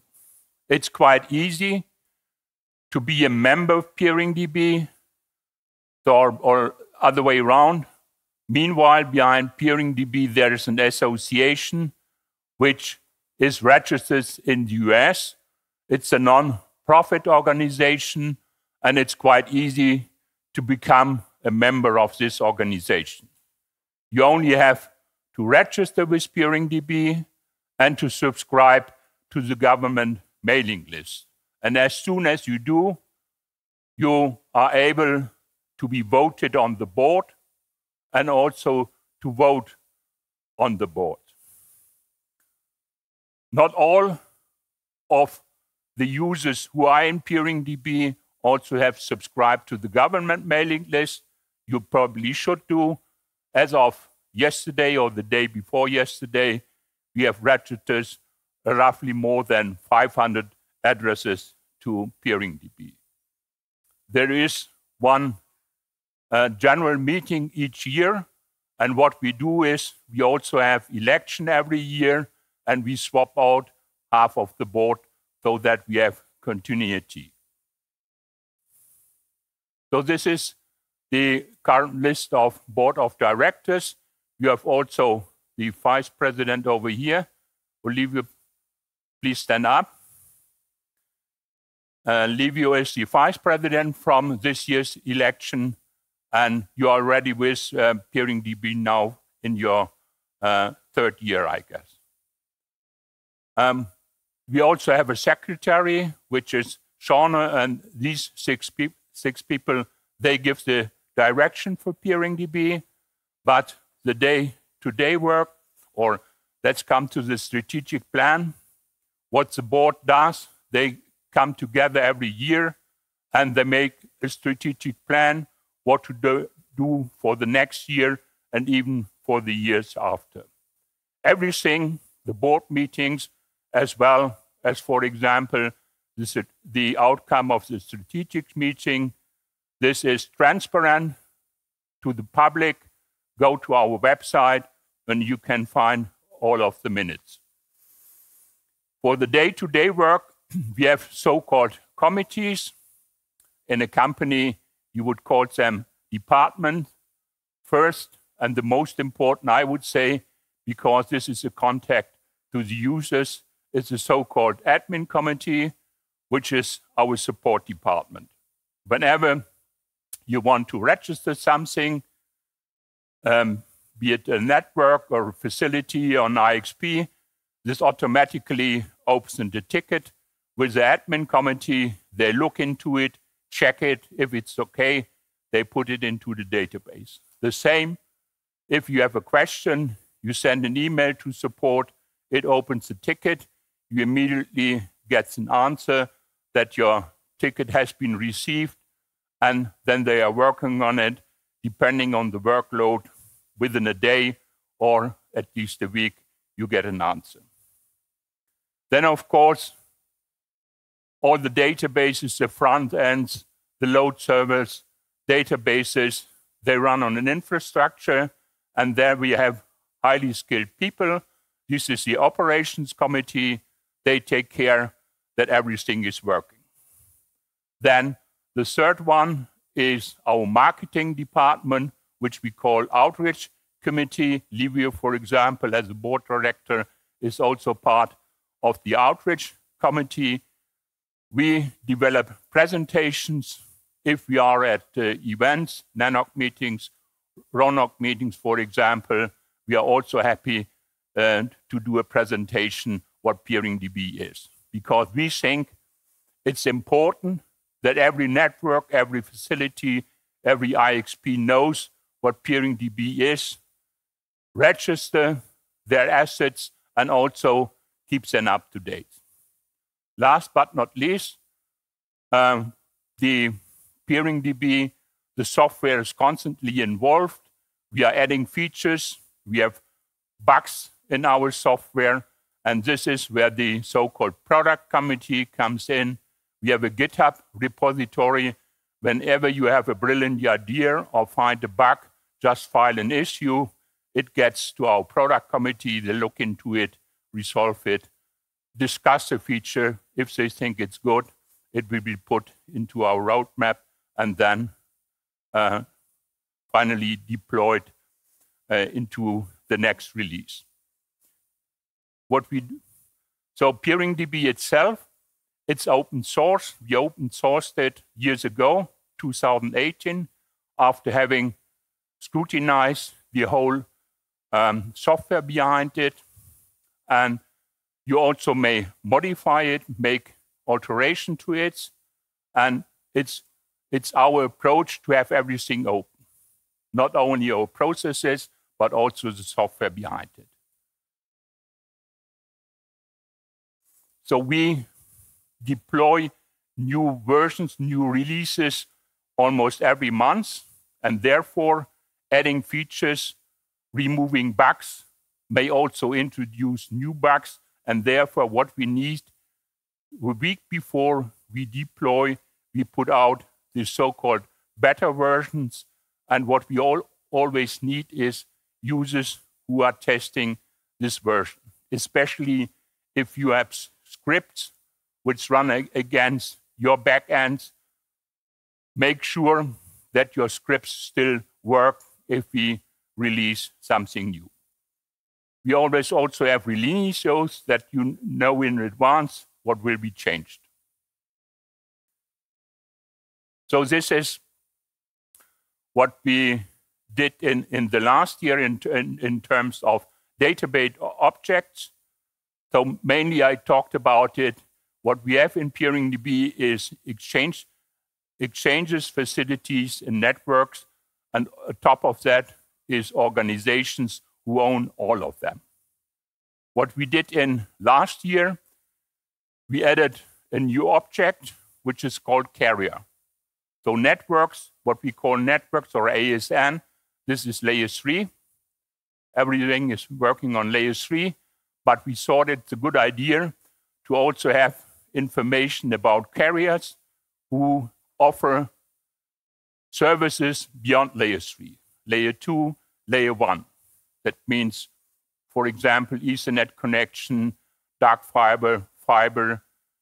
And the idea behind is that we want to put in more information into peering DB, for example, have information which facilities are reachable via which layer 2, layer 1 carriers.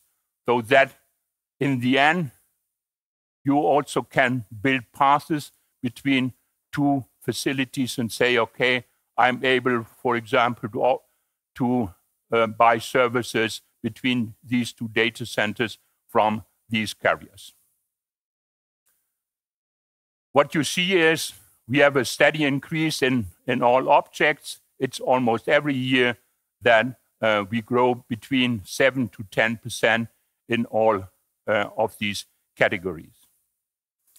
What I also did is I made a comparison of what is in peering DB from the Romanian point of view and the neighboring countries.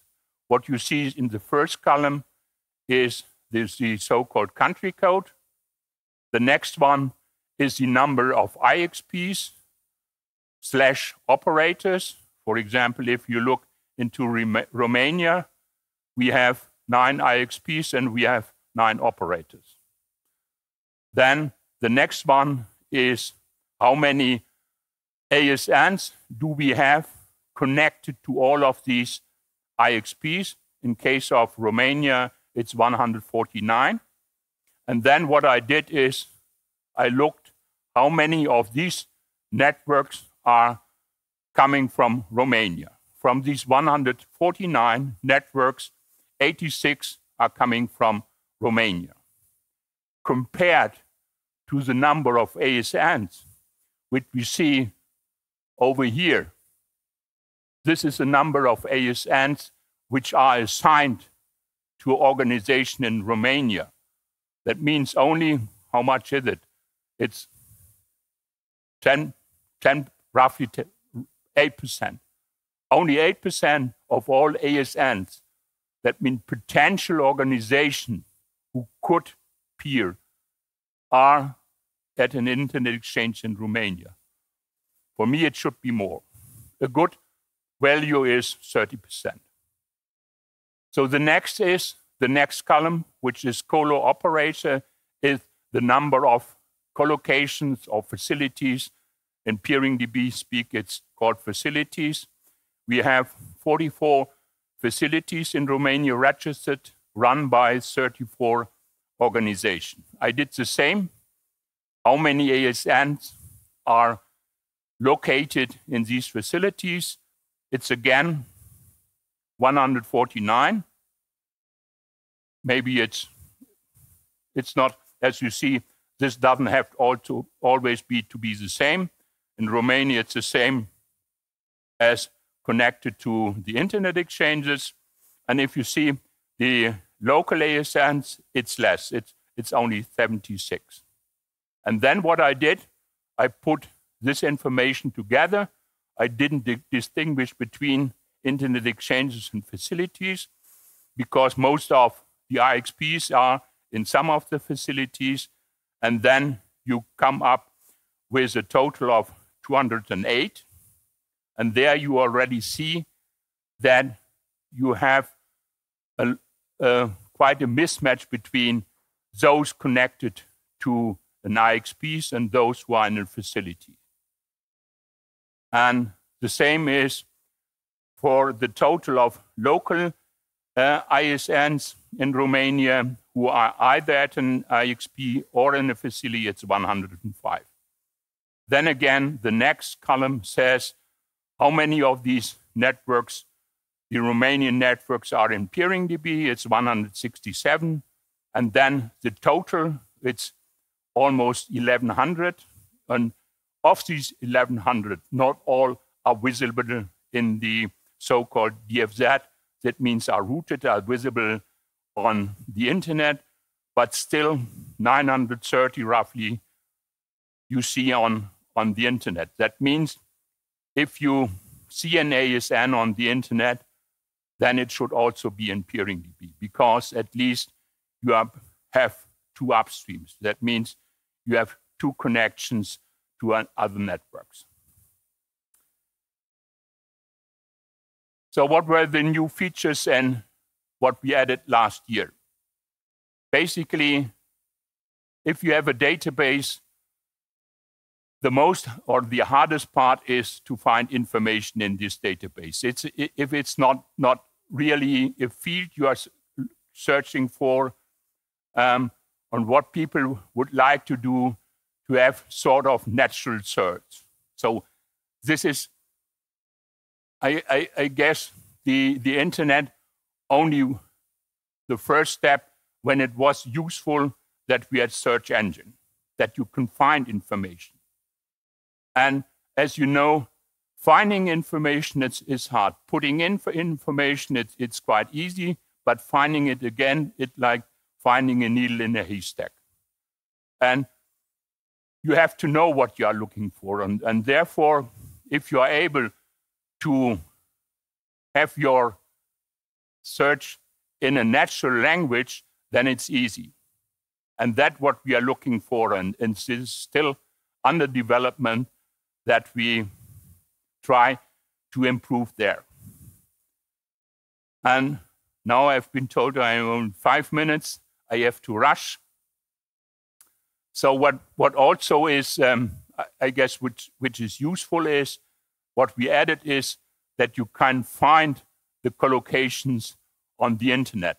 We have added the so-called keyhole markup language export of the geographic data, and you can export it and you can see where all the data centers, for example, are. We have added a new object carrier, I told about it, then also the campus object. Some of the data centers, they are in different buildings, but located nearby. and you can group them to a so-called campus. Ongoing development is the website. It's especially, for example, with IPv6 addresses. IPv6 addresses tend to be long, and especially if you have a mobile, and it sometimes looks horrible. It's still under development. Then I told about it, searching. We are trying to improve it. Sometimes we make a step forward, at the same time we go 2 steps back. That is still, I guess, in this year and also next year, searches will be the main topic we will be working on. Adding new features that you, for example, can compare. I want to see, I have 2 ASN, I want to see in which data centers or they share, which IXP they share, to find or give the users more help to interconnect.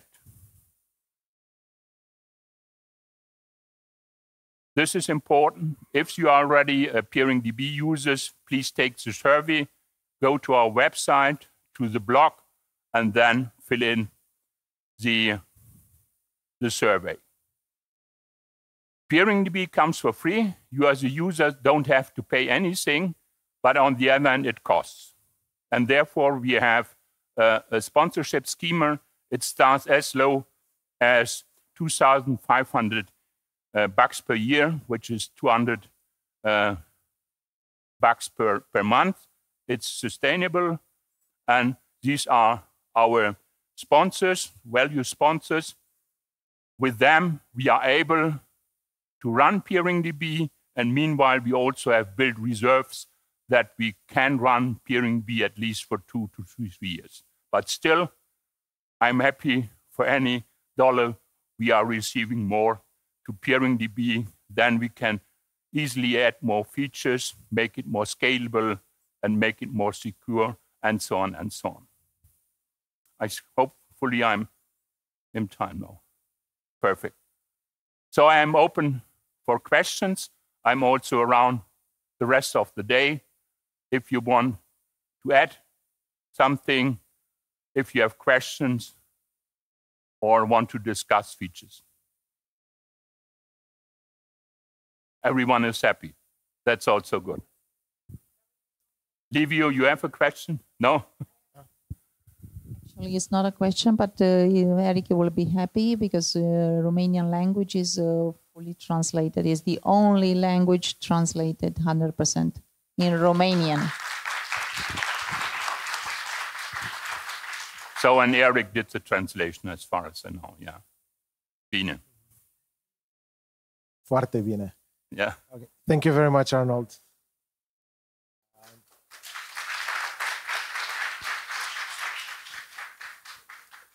And as a side note, remember the slides are going to go up on the website somewhere in the next day. So if you missed any links or any information on there, you will find the slides for future reference. And if anyone wants to do, there's your survey. Now, if you missed the survey, take a picture of this. Please provide feedback. It's always very much appreciated, I know from experience in many cases. Okay, time for the next presentation. Okay. Okay, so far nobody wants the handheld mic this round. Yeah.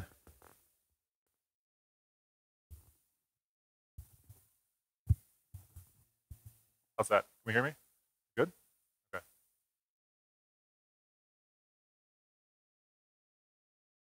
Cool. All right. Looks good? Yeah. Take it away. Good? All right. So I just want to thank everybody for coming out, staying after lunch, staying awake for the presentation. This is our first time here as Recorded Future.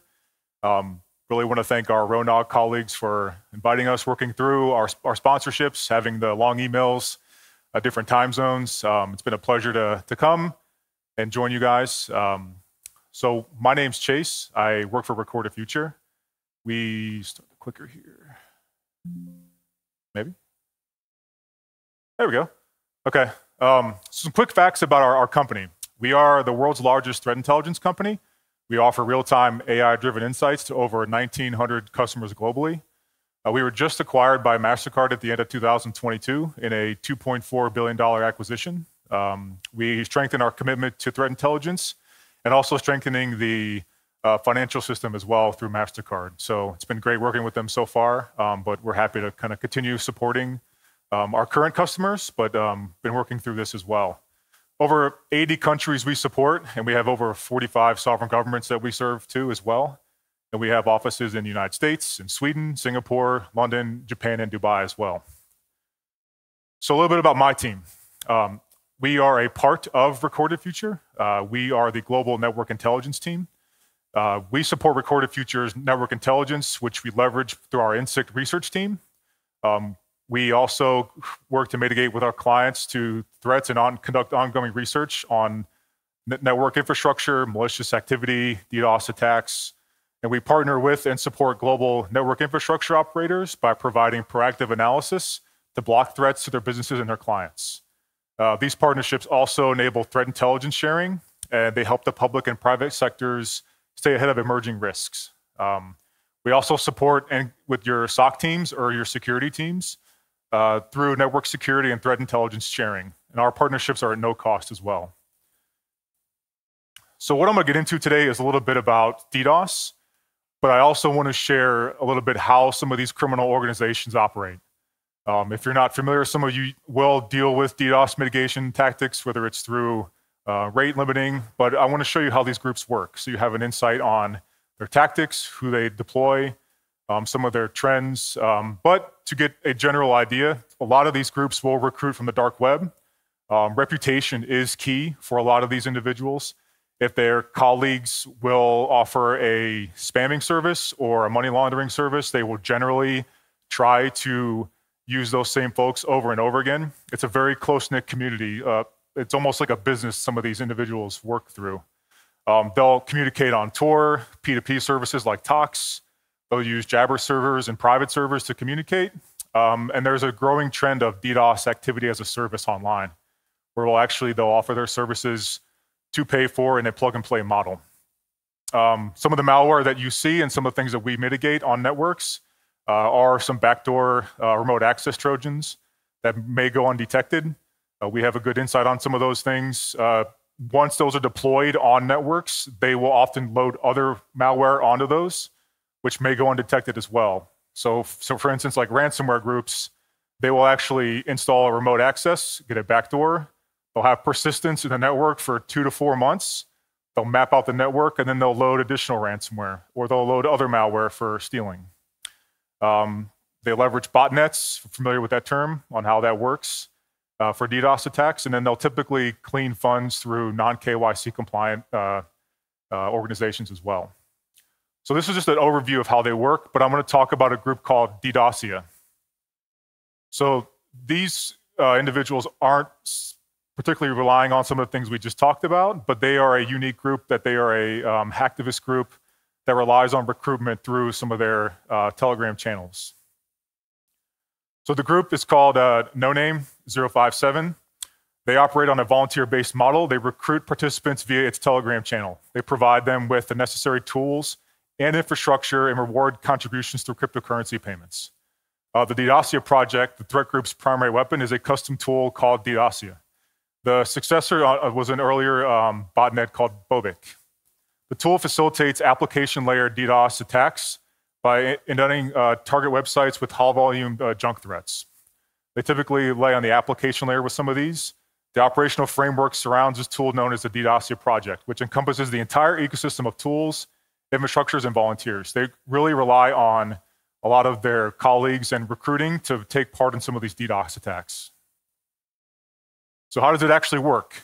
Well, the prospective client registers with the DDoSia bot using their Telegram account. So they automate and use the Telegram account to activate and recruit other individuals. They're very public on their Telegram channels as well. They are on some social media with some of their attacks, so they're very accessible, unfortunately. As a prospective client, if you want to interact and use and be part of their service to DDoS somebody, They can download a binary that leverages their botnet, already infected computers, and can execute over multiple operating systems. Once executed, the tool then connects to a command and control server and retrieves an encrypted configuration file. It contains a list of targets that you can go and then attack as a prospect for the group. So it gives you who to attack, the types of attacks to use to inflict DDoS campaigns on some of these criminal organizations. So this is a technical analysis of how this actually works, and we break it down so you see how exactly they request some of their data. So if you're a DDoS prospect or a client, you would get the information already from the Telegram channel of what you need to communicate with the server. You would send a post request, which would then send an encrypted system cookie with a unique user hash and a client ID. It responds with a timestamp. Then you send a GET request back to the server, and then you would get the cookie that shows a key. Then it responds with an encrypted target list that you have to decrypt and gives you a list of targets to target. So it's a literal plug and play. You pay with cryptocurrency, you get the information you needed from the Telegram bot, you connect to the server, you call out requests, you get an encrypted file that shows the attack target to go attack. This is how they conduct all their work, and they recruit a lot of folks to do so. So this is a good infrastructure picture of how this works. This is why this is relevant to the group, because we have good insights on some of this activity. So on the, I guess your left, up here, yeah. The clients would be some of the criminals that want to participate in the DDoSia project.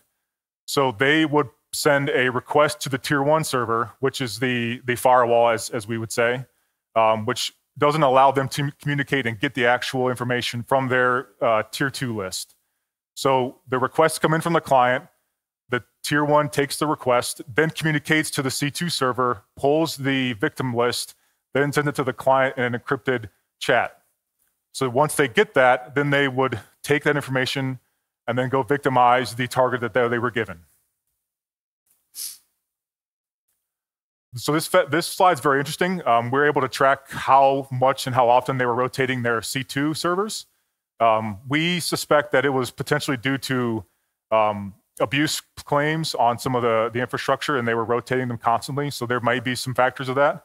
But it's a good representation of how often they were changing their servers to obfuscate law enforcement or obfuscate detection, or potentially seeing abuse claims and then their terms of service violations, and they're being kicked off platforms. But just a unique slide. The geopolitical focus, this is who and generally they would target based on some of the war that was going on, but it's some unique data set here. Big target was some of the EU countries that they would target based on geopolitical events that were going on.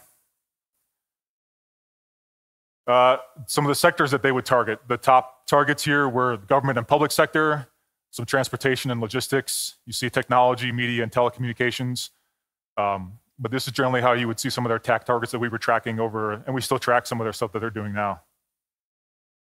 This is an interesting slide. This shows kind of how their activity based on some of the attacks that were occurring and some of the requests at the server that we were analyzed. You could see when this group was operating, which appeared to be around standard Russian time. The drop-off was the second peak on weekends, which may indicate that they don't work on the weekends, kind of like us. They could just work through the week. I guess they call themselves businessmen, but yeah, I wouldn't really articulate it that, but we were able to have some unique insights into how their work was patterned based on the attacks and some of the data that we had. So these are some of the attack methods and some of the attacks that you might see from this group based on some of the analysis that we did. They use both network layer and application layer style attacks. They did want to add more to that list, but we're still tracking some of that now. Some of the most common methods that they did use were SYN attacks, which floods a server with fake connection requests. It leaves connections half open and consumes a lot of resources. These are pretty common attacks, but this is one method that they generally employ, and I'll show you an interesting graphic to show that. An acknowledgement attack, which is the next one, floods a lot of TCP communications, which are used to confirm receipts of data and overwhelms the target resources by bypassing security filters and causes network disruptions. And a slow LORIS attack, which is essentially a low and slow method that overexhausts the network over time. A lot of the web focus was typically through 443 and port 80. And this is a good graph to show you the volume of attacks. So they favored generally TCP protocol. And then you get a little bit of HTTP and HTTP2 requests. So this was a large volume of how we were tracking the typical targets and attack methods that they were using. The attack volume, they sustained about 50 unique targets per day. They reacted to operations in intense bursts that were generally correlated with geopolitical events. So if there was a major incident that was happening geopolitically, you would generally see more high volume targets with this group. Again, here's an example. On August 6th, there was 82 daily targets that occurred in a response to the ongoing war. Law enforcement actually interdicted with this group through Europol in an operation called Operation Eastwood. And this graph's interesting because it shows when the actual servers were taken offline in this dotted graph here. And you can see the resilience of the group because they weren't completely taken offline. They actually came back. And what I'll say generally in these types of cases, if you don't get a hold of all the administrators or you don't get rid of all the major players, generally they're going to pop back up with ease because it's very easy to buy new infrastructure and repurpose yourself if you have all the data that you need. What we suspect with this drop-off and the target restarting, because the servers were wiped out by the Europol operation, we suspect they had to do more research and analysis and more recon on targets, which is why we saw this drop-off in this time frame and the new attack starting. What's the outlook? They're going to remain active. They still are active. There's actually some news in the media this week about some interesting things that are still happening with this group. We've actually found some there's an individual in Spain that was arrested, I think, this week or last week. That might be an administrator for this group, but they still are persistent to this day. So what are some mitigation strategies for DDoS in groups like this? You can deploy DDoS protective services. Organizations should implement a multi-layered DDoS approach to their mitigation strategy, including some CDNs, some content delivery networks where you can help distribute large volumes of traffic, which will reduce your main infrastructure to some of these high volume attacks. Configuring your WAFs to protect against application layer HTTP floods. And for example, you could leverage multi-factor captcha configurations, limit size requests, limit massive requests as you can. You can also implement robust network security protocols by configuring security applications and networks devices to drop traffic from known IPs as well. This can help mitigate through TCP-based attacks such as SYN and ACK floods. So having a lot of front-facing mitigations will also be helpful as well. And if you also have a forensic or post-incident team in your organization, whether your infrastructure may be impacted or may be being used as part of a DDoS attack, some things that you can do that might be worth looking into. My mic's falling off. You still hear me? Good? Okay, perfect. You can conduct some queries in like the live NetFlow connection. So if you do a netstat request in the command line, you may see some disruptions in the system login logs. So if you see disruptions there, that may show some indications that somebody's disrupted or taken admin control of the accounts on the point of compromise, if you find the compromise on your machine. Unusual file locations. If you can look at the operating system and you see base64 encoded in file paths that shouldn't exist. All right, how's that? Here, you know what I'm gonna do? I'm just gonna scream because I have a loud voice, so I'm just gonna talk like this. Oh, sorry.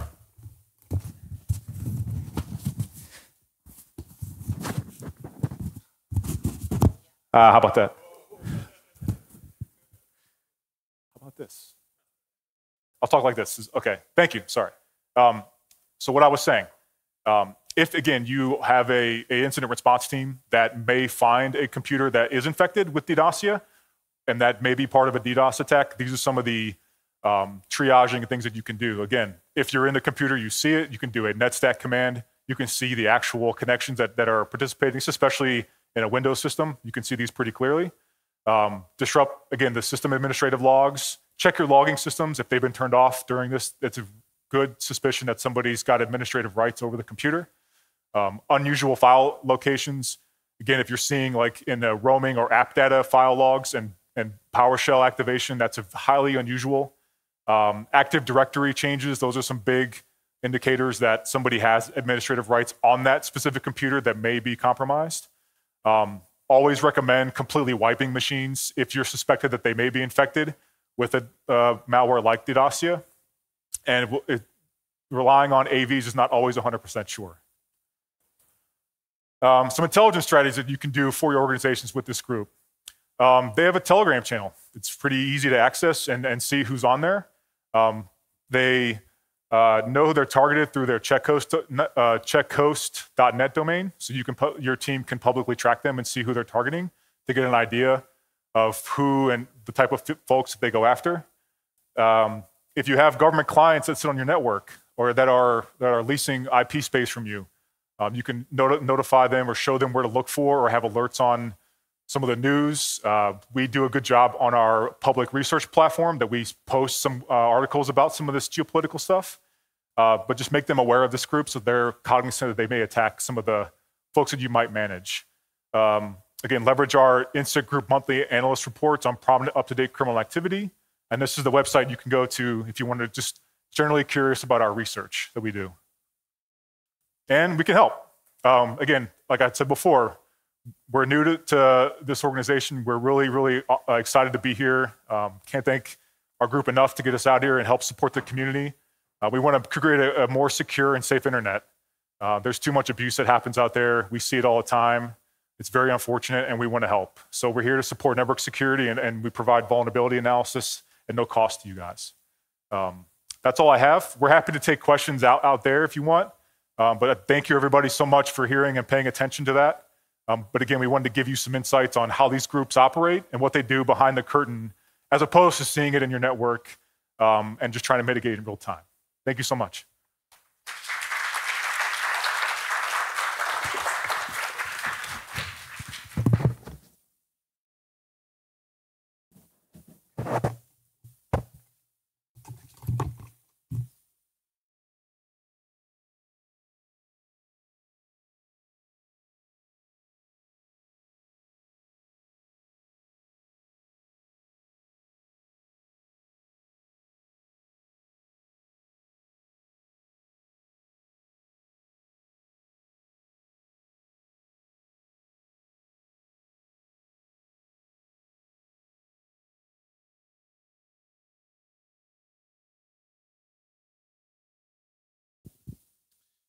Okay, and the last presentation for this session, are you guys, okay, so you're doing this, and I'll give you this.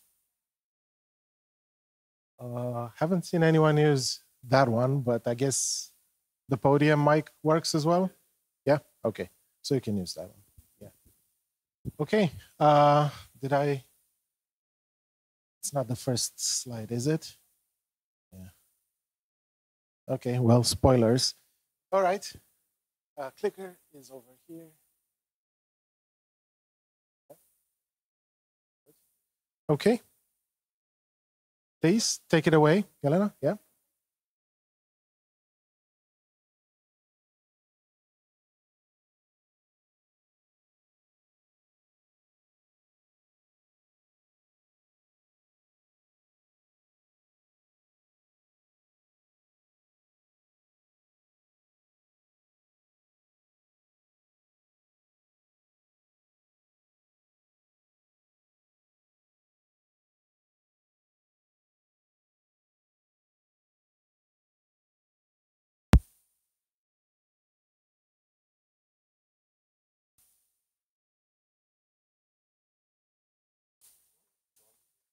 Okay.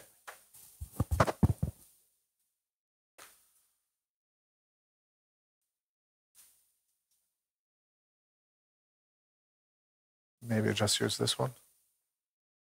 Seconds? Yes. Okay. It's working. I have the clicker. Yes, thank you. So brief introduction. First of all, thank you to Angela and Eric for inviting us to present. This is my second time attending the RONOG, but the first time presenting. And for Jad, this is the first time being here. That is. My name is Jelena Ćosić, and this is my colleague Jad Oncham. We work for the RIPE NCC, and today we're going to share some of our findings when it comes to the peering landscape in the Southeast Europe, and specifically we're focusing on the role of the IXPs. And this is a part, this presentation is just a part of the larger project that we are working on over the past few months. We're producing a comprehensive report that is going to be published in a near future. We're hoping the first half of October.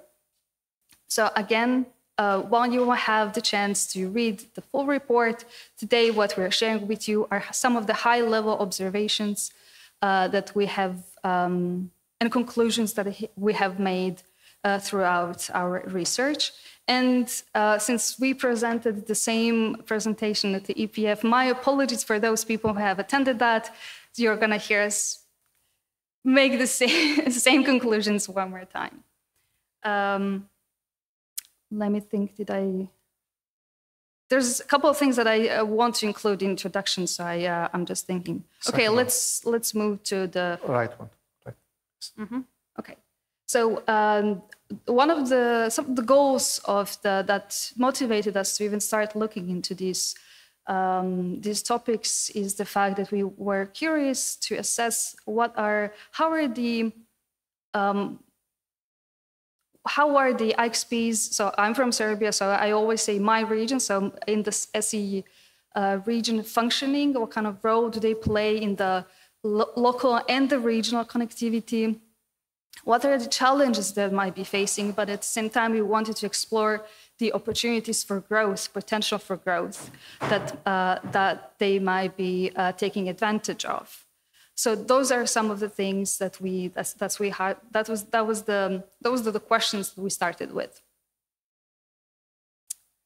And before we move into our observations and conclusions from the report, I just wanted to take a couple of minutes just to share some of the disclaimers and the main factors that would be contributing to the potential operations of these IXPs and the success that they might be seeing. So the first thing about the region itself is simply the fact that it's not homogeneous. So while we did our report on the regional level, this is something that we had to take into account. So the countries, there are 10 to 11 countries in the region, and they're quite diverse among each other. So it's sometimes really difficult to compare. And this is especially for us, came into the facts over the months that we realized. So there's many different dimensions on which you can kind of divide this huge region into different sub-regions. And I listed some of those lines or dimensions here on the slides. So clearly the first thing, at least that comes to my mind, there's a clear difference, especially when we're talking about the regulatory aspects, between the EU members, current EU members, and the potential EU members, and so on and so on. Obviously, there's a difference between the geographical locations and the terrain of these countries. And let's move into this is like a very simple math, but it is showing the current overview of the currently active IXPs in the region. A disclaimer that the map is not including the complete list of all of the active IXPs. The list is larger, but these are only the main or the most connected ones. So here, if we're focusing on Romania, we can see we listed 3 of them, but as I said, the list is a bit longer, and you can see the full list here. We kind of zoomed in on a country, and the list actually contains 10 IXPs. And I have to say here, you can see that the listed sources are multiple sources. This is because not any platform includes the full 10 of them. For example, the peering DB only lists 8. So I had to chase other sources of information like URX, a database, or other resources to find the missing ones. So I hope that this is a comprehensive list, but again, it would be so nice. We will refer to this problem at the end of our presentation, that doing this type of research, these are some of the common obstacles that people like us face. And as you can see, typically what we see when it comes to location of these, the presence of these IXPs across the country, quite a number of them are in the capital city, but some of them have presence in many, many other locations as well. So the additional factor that I mentioned that is definitely influencing the potential success and growth of IXPs in general, we are now still talking about the IXPs in general, not focusing on Romania, is the fact that the way that the IXPs are set up at the very beginning of their initial stages, the way that they have been established, the governance models, the financial models that they choose, do have a pretty significant influence on the operations of the IXPs. And across the region, we're seeing very, very diverse types of governance models. The most common one seems to be IXPs operated by the university, computer centers, or universities. While this is the most common type across the region, this is not something that we are seeing in Romania. Romania is a bit of an exception in the region. Here, most of the most active IXPs have been established as ISP associations. So that's something very specific for this country. I'll continue on. As I mentioned, presentation, we don't have much time here, even though we would love to go into all of the details. I'm going to skip some of the bullet points just for the sake of time, and I hope that's all right with you. You can find the slides later and read the report. And the last factor, no, the second or third that I mentioned, is going to be simply the market conditions in which the IXP is operating in. And again, I've listed some of these influences, but I'm going to highlight one of them, which is the market concentration. Again, if the market is highly concentrated, that might limit the possibilities of the IXP to grow, and or at the same time, or in the opposite scenario where we have seen a market that is highly fragmented, then the usefulness of the local ISP is simply higher. And the last but not least, the proximity of the region, geographical proximity to some of the major European interconnection hubs, like Vienna, like Frankfurt, like even Amsterdam and London, is something that significantly plays a role into, again, the potential growth of the regional IXPs and their potential to attract new members and so on. We wanted to point out here that when we are listing this factor, we are acknowledging there is a pros and cons to this fact, to this proximity. On one hand, being so close to these well-established hubs can be quite convenient for the network operators. But on the other hand, what we just wanted to point out that continue with this practice of reaching these hubs and getting the content and the traffic over there and connecting over there, in the long run is going to have a negative effect on the maturity of the local digital economy and digital ecosystems that might be thriving in different scenarios. And now we're going into the report itself. When we started working on the report, one of the main challenges that we had was the fact that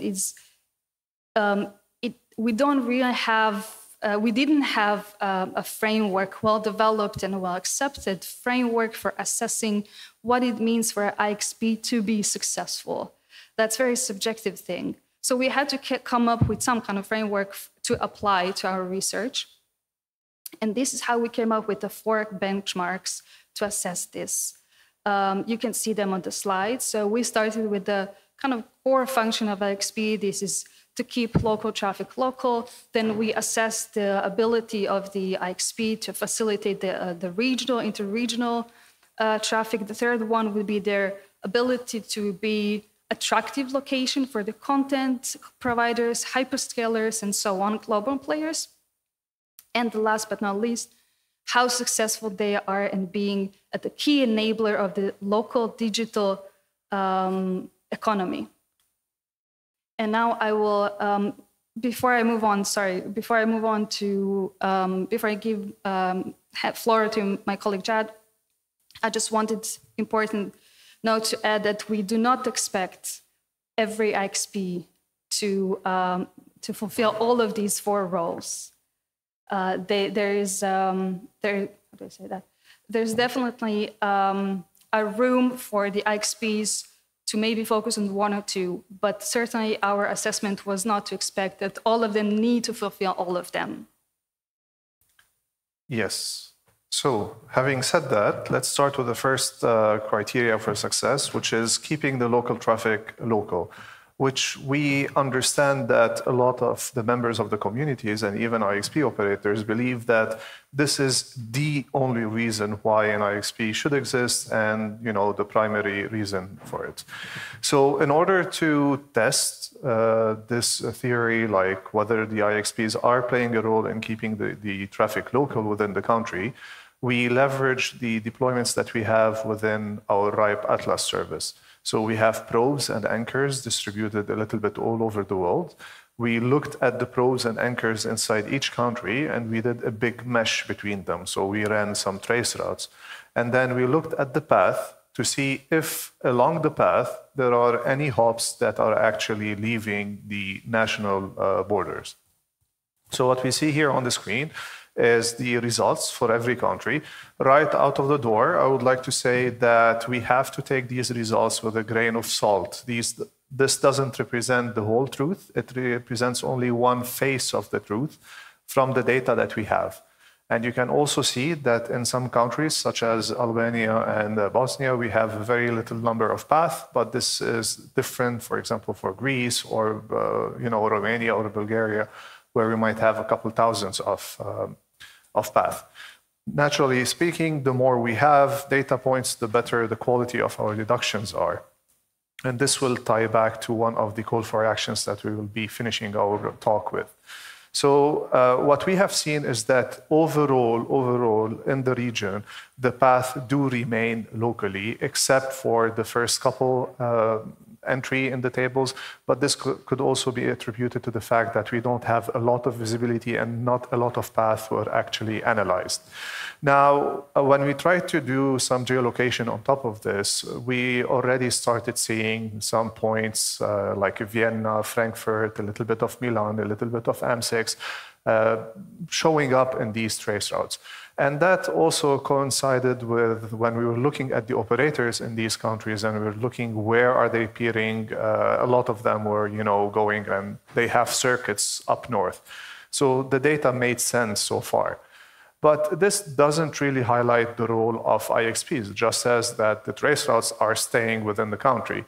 So we wanted to see if the IXPs are actually playing a role in this. So we started looking deeper in the different hops along the way, and we tried to map them to the IXP lands that we know, for example, InterLAN is using, SOX is using, BIX is using, and so on. And what we see here on the screen is, for example, 2 countries. The first is Croatia, the second is Slovenia. And you see that the more colors you have, it means that we are actually seeing the IXP in the path. So it's a good thing. So that could be attributed to 2 things. It could be that the probe or the anchor is actually hosted at the IXP, or it could be that it's not there, but the interconnections are going through the IX, and that's a good thing. Moving on to 2 other examples. On the left of the screen, you'll see the case of Greece. So again, we see a lot of color boxes over there, mainly NetIX and GRIX. But on the right hand of the screen, which might be of relevance for you here, is the case of Romania. While we do see InterLAN and RONOG playing a good role in keeping the local traffic local and being inside the path, we still see a lot of white boxes. So there's definitely room for growth and for opportunity, to optimize the local exchange of traffic. We are going to show another case that indicates that handing over the traffic inside Romania might not be in the optimal fashion. So this is what I was referring to. So we also used our Atlas probes to do some DNS resolutions, and we started looking at which K route, so that's one of the root servers in DNS, where are the hits going? So I would like to bring your attention to the third line, so that's Romania, and this is all the probes that are by percentage here, all the probes in Romania, and where they are fetching their answers from.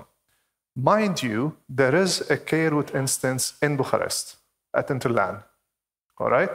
But when we ran this analysis on the 6th of February, we saw that around 40% of the requests originating from probes in Romania, they were being served from Lisbon. And I'll leave it there. So then I decided a couple of days ago, we said, okay, this analysis was in February, so did things change? So another analysis was run for 31st of August, and things are a little bit worse. So here we see that 75% of the traffic of the requests were going outside of Romania. 2 weeks ago, that percentage was 78%. The good news is we don't see Lisbon anymore. The bad news, we see 16% going to the Faroe Islands. That's 4,000 kilometers away from here. So what I'm trying to say is that there is room for optimization on how the operators can hand out the traffic locally, but we understand the challenges that come within this. So moving on to the second.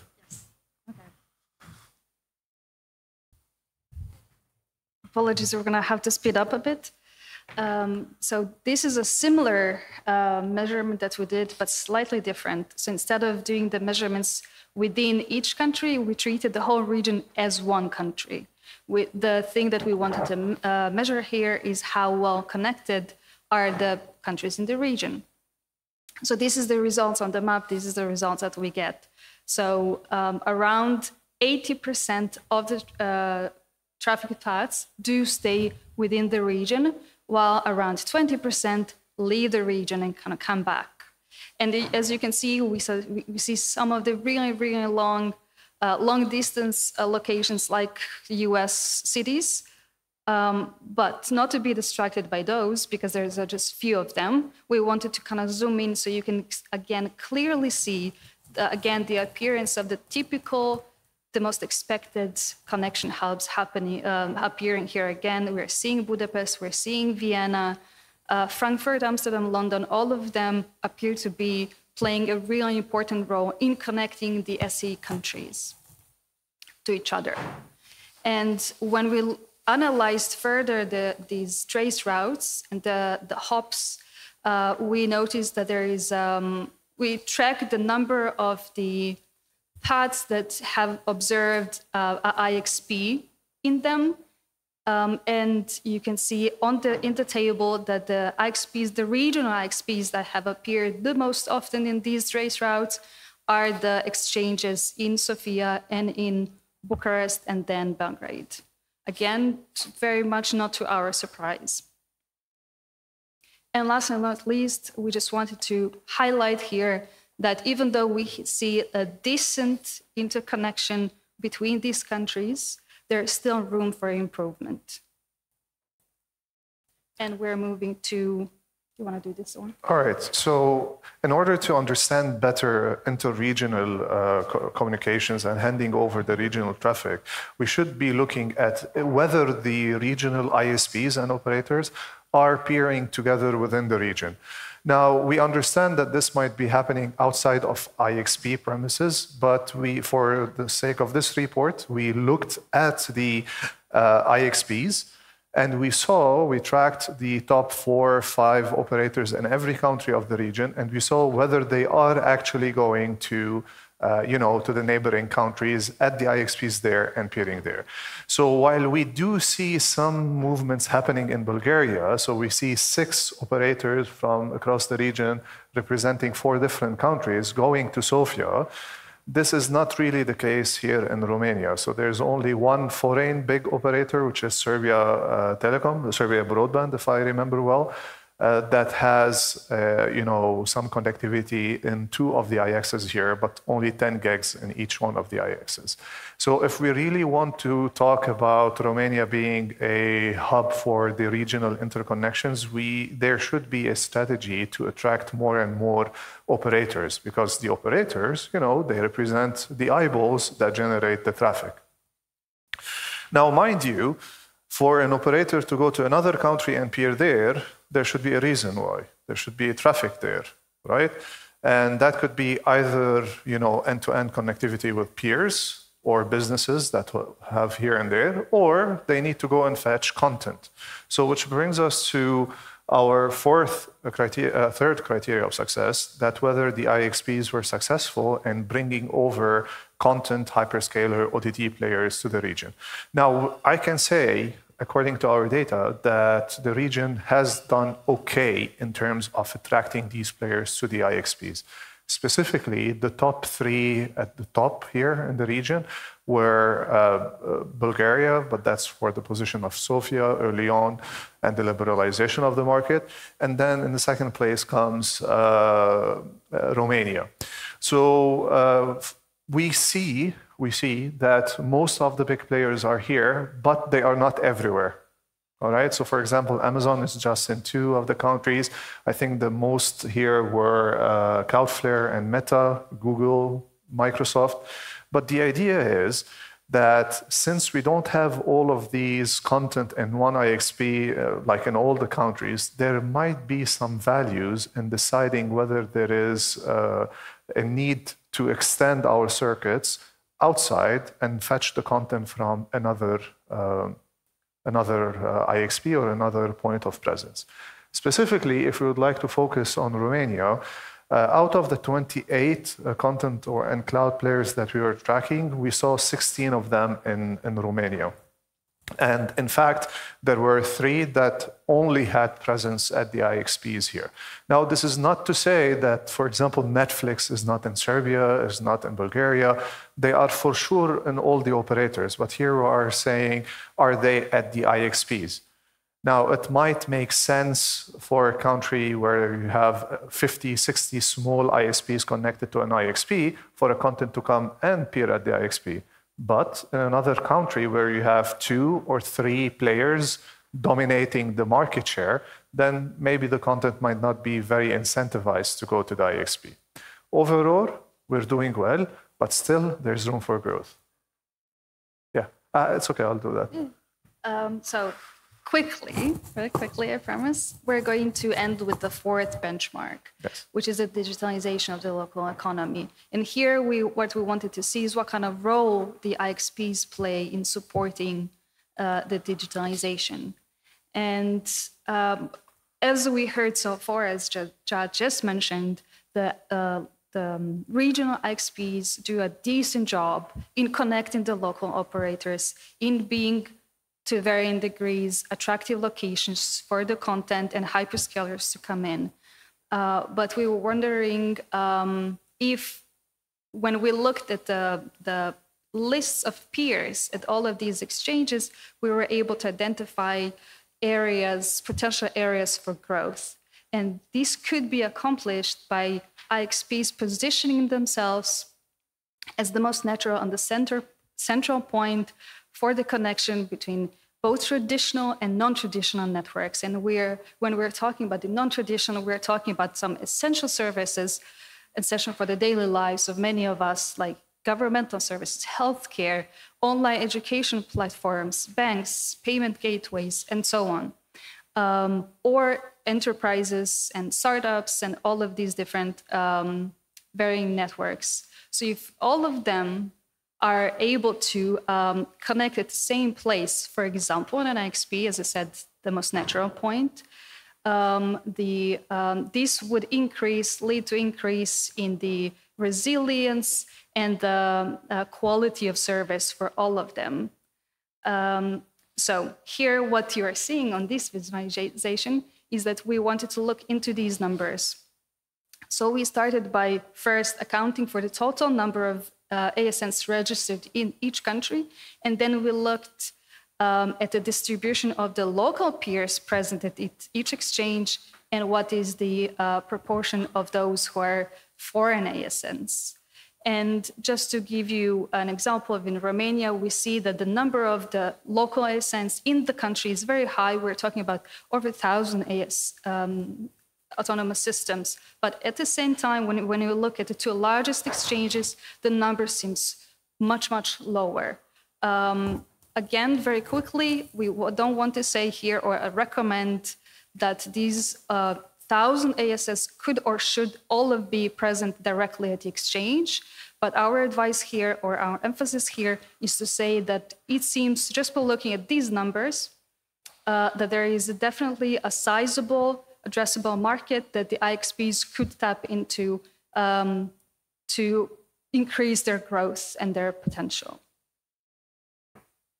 And very quickly, we wanted to provide an additional complementary view, because in our previous slide and visualization, we only accounted for the two largest exchanges. But if you're curious to see the full overview and all of the exchanges, you can look at this beautiful heat map that we haven't produced ourselves.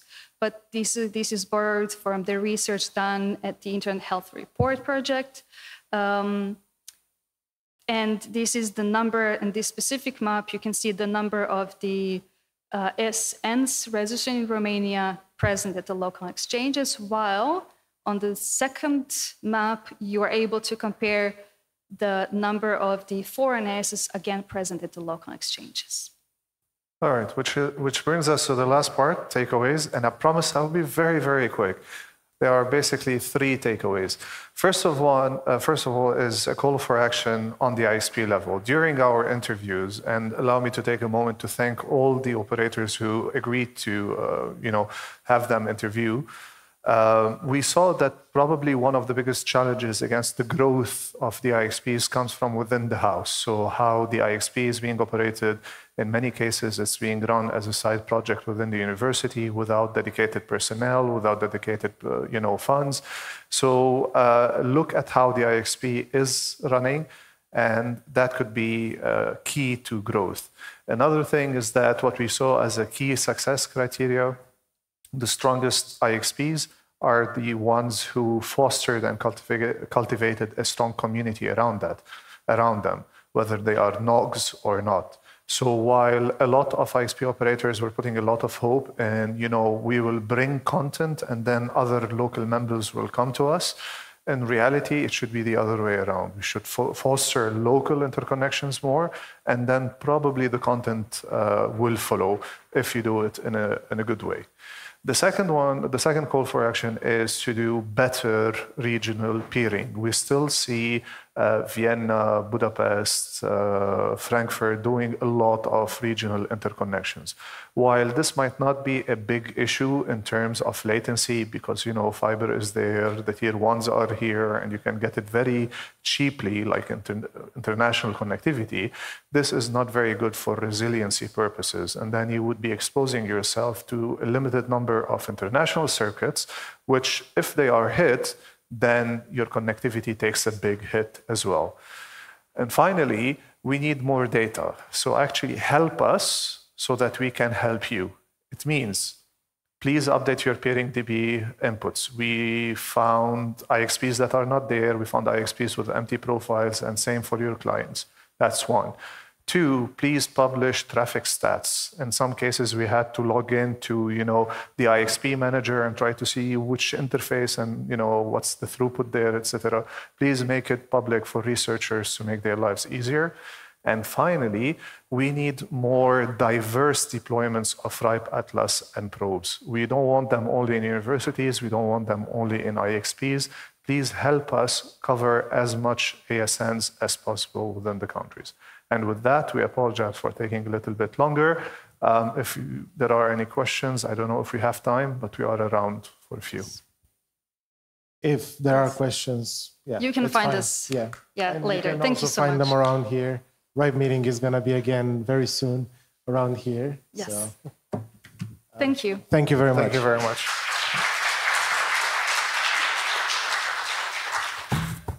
And thank you everyone for staying a little bit into the coffee break.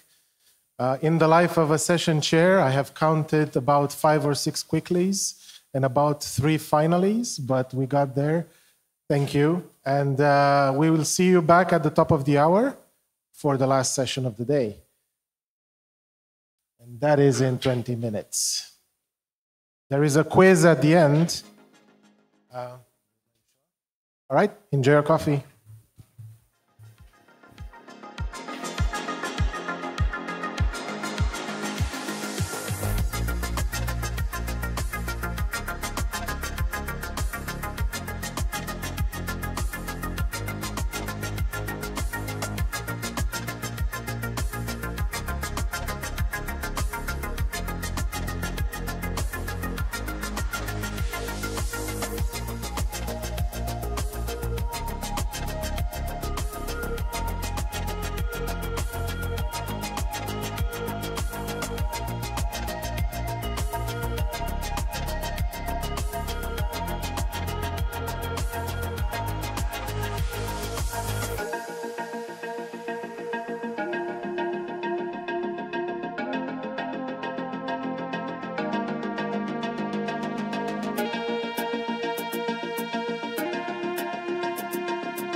Ok, everyone, mulțumim mult că ați revenit. Urmează ultimul panel.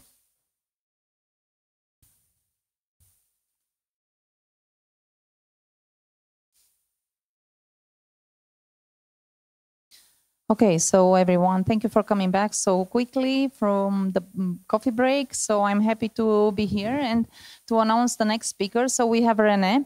I think his presentation will be a very good raising a flag about our environment. And please, let's welcome René.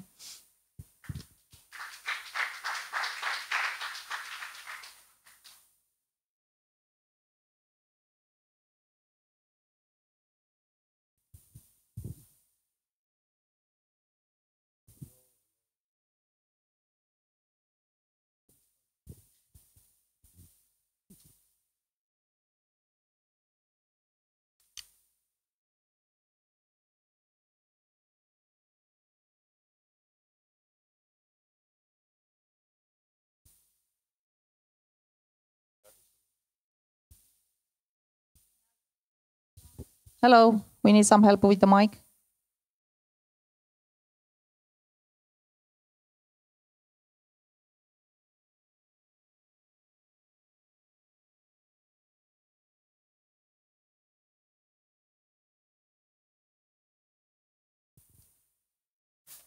It's easy. I'm getting old.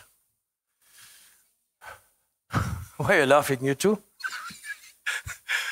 Good afternoon. So we have 1 hour, 20 minutes to go, right? So and plenty of time for me. So hello, my name is René. I'm working also, like Thomas gave a presentation today. It's my boss. I'm René.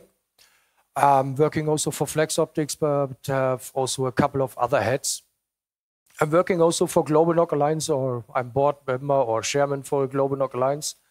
And we have different projects. So one of our projects we founded was like Keep Ukraine Connected. We're supporting globally a couple of different NOCs with software, etc. And one of our projects is like mental health. I'm working with a couple of universities together. Everything started in 2019 when a friend of mine, in 2019 via an LNOG, he came up with a very important topic in our industry. It's working in a toxic environment. Eric and me met the last time, it was March in 2024 in Rust. And yeah, we had to chat about how we can proceed after COVID, etc. with a project. And a couple of weeks after RIPE meeting, or 1 week after RIPE meeting, he died. So Eric and me, we had a lot of conversations about my life. I had very good support from my bosses the last years, especially with Thomas and Markus. Also, a lot of people out of our industry supported me a little bit. I want to go back to a little bit of my life. I was born in 1979 in eastern part of Germany. 1996, I left the house of my parents and learned studied the first job as was chef in the kitchen. Second job I've learned afterwards was like office clerk, and then I was going into sales. I found my passion in sales. And the first time when I got promoted as a sales director, I got more pressure. And with this pressure, I started also to consuming a lot of more alcohol and some drugs to like get a little bit more power out of my body, and going a little bit more hours working than the normal 8 hours. And in 2011, I had one weird experience. I'm standing in front of a train station and wanted to jump in front of a train. And one a person was grabbing me back, and it was the time I was going into a closed unit of a hospital for a couple of months. And since I'm working at Flexoptix, my life changed, but also I had a lot of time to reflect myself. And at some point, one of my colleagues came to me and asked me, "René, you are sure you don't have any problems?" "What do you mean?" "Sometimes you are different, you know." And I was going to a doctor. I was did a lot of tests and all this kind of stuff, and the diagnosis was ADHD with the impulse control disorder. So at some point, I'm not thinking about what I'm doing. I'm too fast with my reactions and all this kind of stuff. And it was also a time when we had a chat at RONOG to talk about the problem. I wanted to resign. The guy said, "No, please not. You have too much good ideas, which are benefit for RONOG and also a couple of other foundations I'm working for." And this was my turning point. It was like 3 months in a special unit of a hospital, a couple of months of rehab, and after almost 1 year, I was a little bit back on street to work, but almost with medicaments or pharmaceuticals.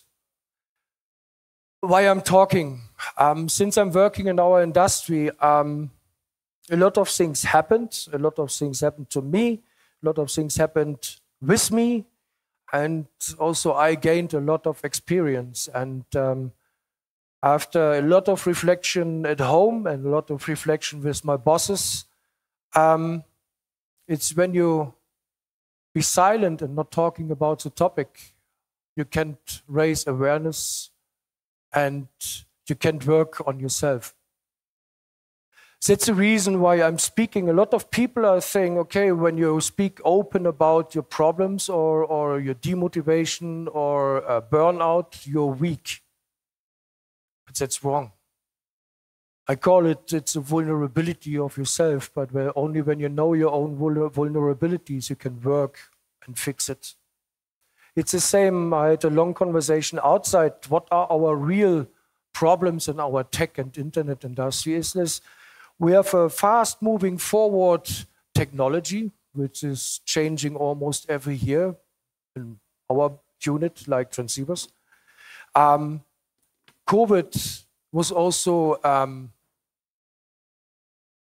for me, it was good. So my wife got pregnant before COVID lockdown happened. So, but you had this digital isolation with remote work and home office and all this kind of stuff. A lot of companies proceeding also right now. A couple of companies like us, Thomas, we have 2 days or 3 days focus days when people are coming in the office. It's Monday, Wednesday, Friday, right? Yeah. So we have 3 days that the people are coming into the office to work together, to see each other and talk to each other in person and not via video calls. That's very, very important. Always to have a perfect state to say, oh, I'm okay. I don't have a problem. I'm completely motivated, etc. For me, one with ADHD, when I'm traveling, yes, the age is there, the hyperactive part. When I'm at home, I have more depression and prefer to stay on the couch with my daughter and decide at 11 she is going to kindergarten or staying at home. So for me, is my life when I'm staying at home a little bit different. And then it's also different, and I'm understanding it completely from other colleagues when they're saying it's very difficult to motivate when I'm only working remotely at home. We have a couple of problems I have seen and a couple of colleagues have seen. I'm working with a couple of universities together. No room for mistake is one of the points. It's like it's not allowed to make mistakes in your job. You need to be a professional. You need to be always intact with everything what is expecting from you. Lack of trust is one point. When you have a team, boss, manager, teammate, whatever, and you did a couple of things or you did mistakes, is the level of trust the same or it's going down? Stress, timeline, deadlines.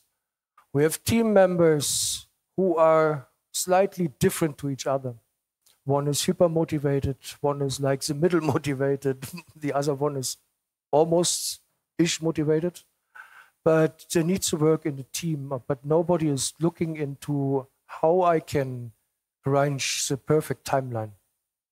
It's like you can't expect the same from someone who is not so motivated like the other one.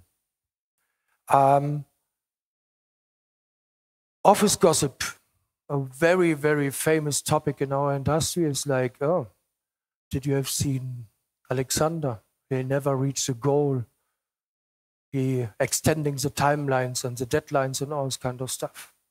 This is like, we think it's funny, it's jokey to talk about it. For other people, it's like demotivated. It's absolutely demotivation for other person. That's the reason why we have also, in a couple of projects, unbalanced teams. We have a very powerful section and a very not so powerful section. When I was sales director and I was creating toxic environments with KPIs, I was going to teams and say, this is what we are expecting. Done. This US dollars you need to reach, this amount of euros you need to reach. It's one point. What is the result out of this situation? It's like also a high turnover rate.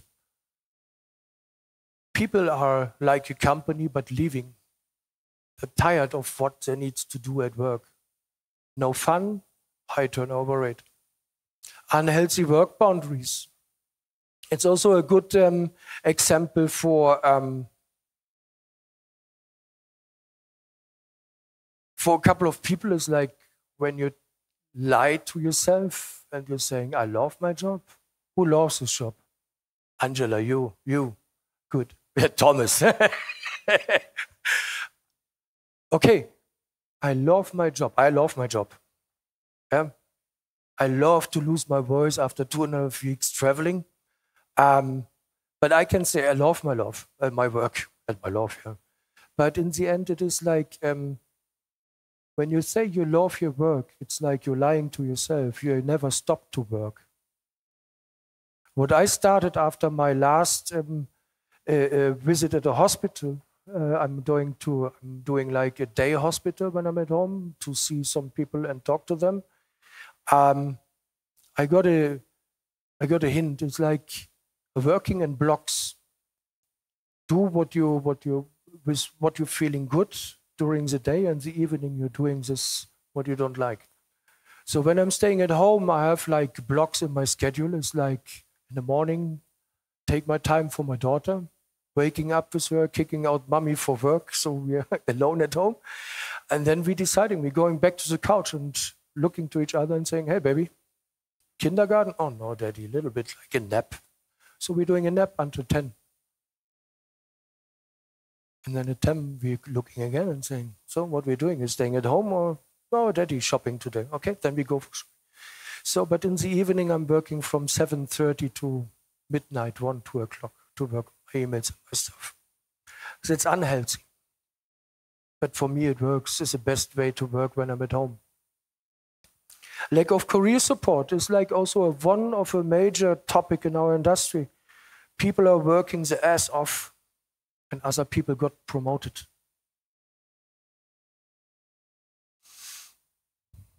Not good. The effect is demotivation. Low moral, negativity. When you have people there, you're working together like always negative. This is stupid. I don't like it. I don't want it. Yeah, but you're getting money out of it. You know what I mean? You need to like it at some point. The guilt is like always feeling bad when you're doing stuff. For me, from my point of view, that's the reason I'm annoying Thomas and Markus from time to time. My question is always, do we have a problem? Do we have a problem? Do we need to talk about anything? It's like when nobody is coming to you and saying you did a good work, you know what I mean? It's like you're feeling bad. So that's a couple of topics we talking with universities to find in our industry a little bit solutions to work on it, how we can do it on a better way. And especially going back to when I was studying my second job, it was like we did a lot of business concepts, and one part of a business concept were human capital. Nobody's talking about it now. We are in most of the companies only like personnel numbers, which are working or who are working and getting end of the month paid for it. Done. Always on. What I mentioned is the same like the passion trap. This is an impact. It costs us. It costs us money. It costs us people, good people out of teams. They are leaving, going to other companies. It's like innovation cost. And nobody is innovative enough to see on what you are working. This is what I'm analyzed a little bit with university in Dresden and in Leipzig. It's like, what are possible solutions for it? And they are normally very, very simple. Create a safe place at work. Allow to stand up and talk about what you don't like, what you think can be changed to a better person or to a better perspective. The same as listen. A manager is not a dictator, is not dictating you need to do this and that and that with timelines. He needs to manage human beings. He needs to manage people with different knowledge, with different motivation, but with the same goal. Meaningful actions is like when Thomas is going back a little bit in time, we had a phase in our company, I came up with a wall of shame. Everyone was laughing, what is it? So it was like a whistleblowing confluence. Colleagues was like pushing me some what they don't like and what they have for problems in our company. I was adding this to a confluence side, and then we had a meeting about it and talked about it, and it was useful. There came topics out of everyone you never expected. Oh, I have a problem with him, and like kindergarten. Normally you would say kindergarten, but it's deep out of a heart of a person, like the reality, how they're feeling at work. Well, what I'm doing is like, I want to proceed with what Eric Bays was starting. I'm working since a couple of months on a platform. It's a full anonymous platform. I'm not done right now. Where you can find help. Sounds a little bit weird. It's not a hospital behind or whatever. There are a network of people. They survived stress. They have survived like also suicide attempts out of our industry. Also a couple of friends from UK who left our industry, but wants to educate and wants to be like a mentor for people for colleagues out of our industry to support them in bad time. This is what I asked a couple of days ago in Vietnam on a very big conference. Is like a final ask. It's like, don't go home silent and go home open. It's the same. I try to be open also at work. I try to talk when I have the feeling something is running bad. I know I need to work on the wording from time to time. I'm a very straightforward person. But the thing is, what I want to have is like on meetings to have an open circuit to talk about toxic environment in our industry. It's like only when we are talking about it, we can change a couple of things during events, and we can change also a couple of things in companies. That's almost useless, but when you want to have my contact details, I know normally I'm connected with almost everyone here in LinkedIn, Facebook, whatever. You can get my contact details, all links to LinkedIn, Instagram, Facebook, etc. That's my presentation almost. So it's a part of my life. It's a part of my struggles. It's a like what I'm for feeling in our industry. And it would be cool to change a couple of things. That's it. Many thanks. Thank you. Thank you, Romeo. Any questions? Okay, so we have over there Florian from Arista. Uh-oh. I actually just wanted to say thank you for being that open and actually talking to the community and yeah, bringing this up. Thank you very much. Thanks. Other questions? I know you are afraid about your bosses.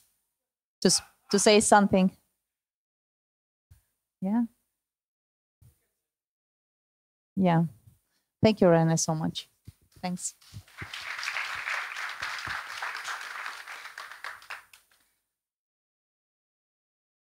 Okay, so we the next speaker is Viorel Spânu. He will talk about the agentic flows, how LLMs can rule the future of networks.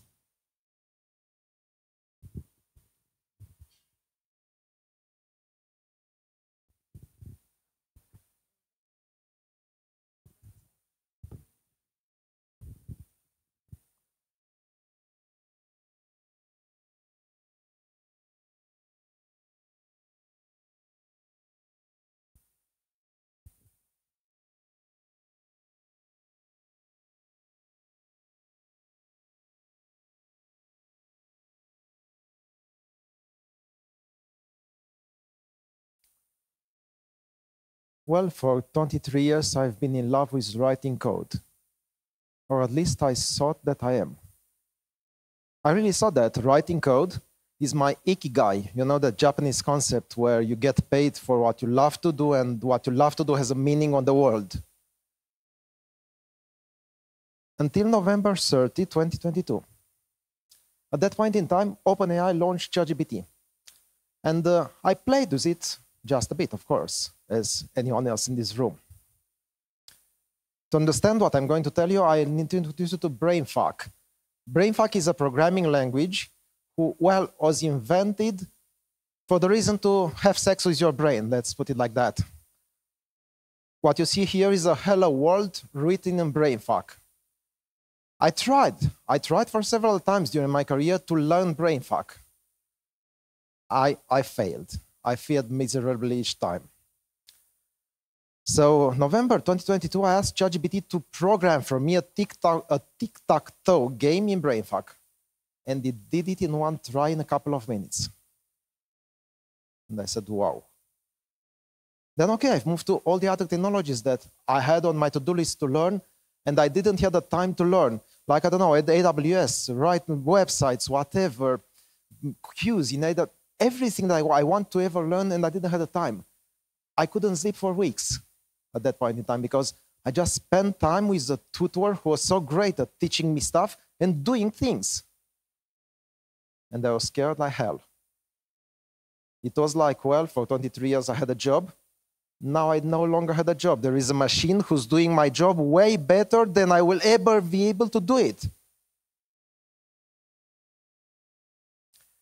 And it was a couple of months of writing together with ChatGPT, asking ChatGPT to write code while I was still on the architecture and high-level topics, until I had a breakthrough and I realized that I never liked writing code ever in my life. I thought I did, but I didn't. When you develop a software project, it's like that. You have an idea, you have the code, and then you have the final product. What I was in love with is this, the idea and the final product. Writing the code is something that I had to do in order to get the results, but I never liked writing code. And now I tell you, I'm living my dream life. I have a lot of AI agents writing the code, do the boring jobs that I really don't like doing for me. And me, the human, I can do the cool task, those kind of things that I really enjoy doing. And I really think that this is going to happen for everyone in this room very soon. And I think it's happening already, and I think you're feeling this already. I'm Virgil. I'm into the emerging technology space for like 20 years with a sweet spot on AI. And today I'm going to show you a bit of how the future might look like. I'm not a wizard. Probably my guess might be wrong. So what I'm going to do, I'm going to focus a lot on the things that we can do today. In 1 month or in 1 year, it could be way more. But we'll see when we get there. AI is not from today. It's 1966, it was Eliza. It was something like a therapist, written in rules, whatever, and it was able to talk to you like that. Have anybody in this room played with Eliza ever? Oh, right, one. Good, great. So it was 1950, Turing vision, then a bold prediction which says, everything is going to be solved in 3 years. That was happening like 1954. It didn't. And now 2022, we talk about generative AI, that kind of AI where for the first time in human history, I would dare to say that we have a software system, we have a machine who kind of got a bit of human power to reason. It's able to mimic the human reasoning for the first time in human history.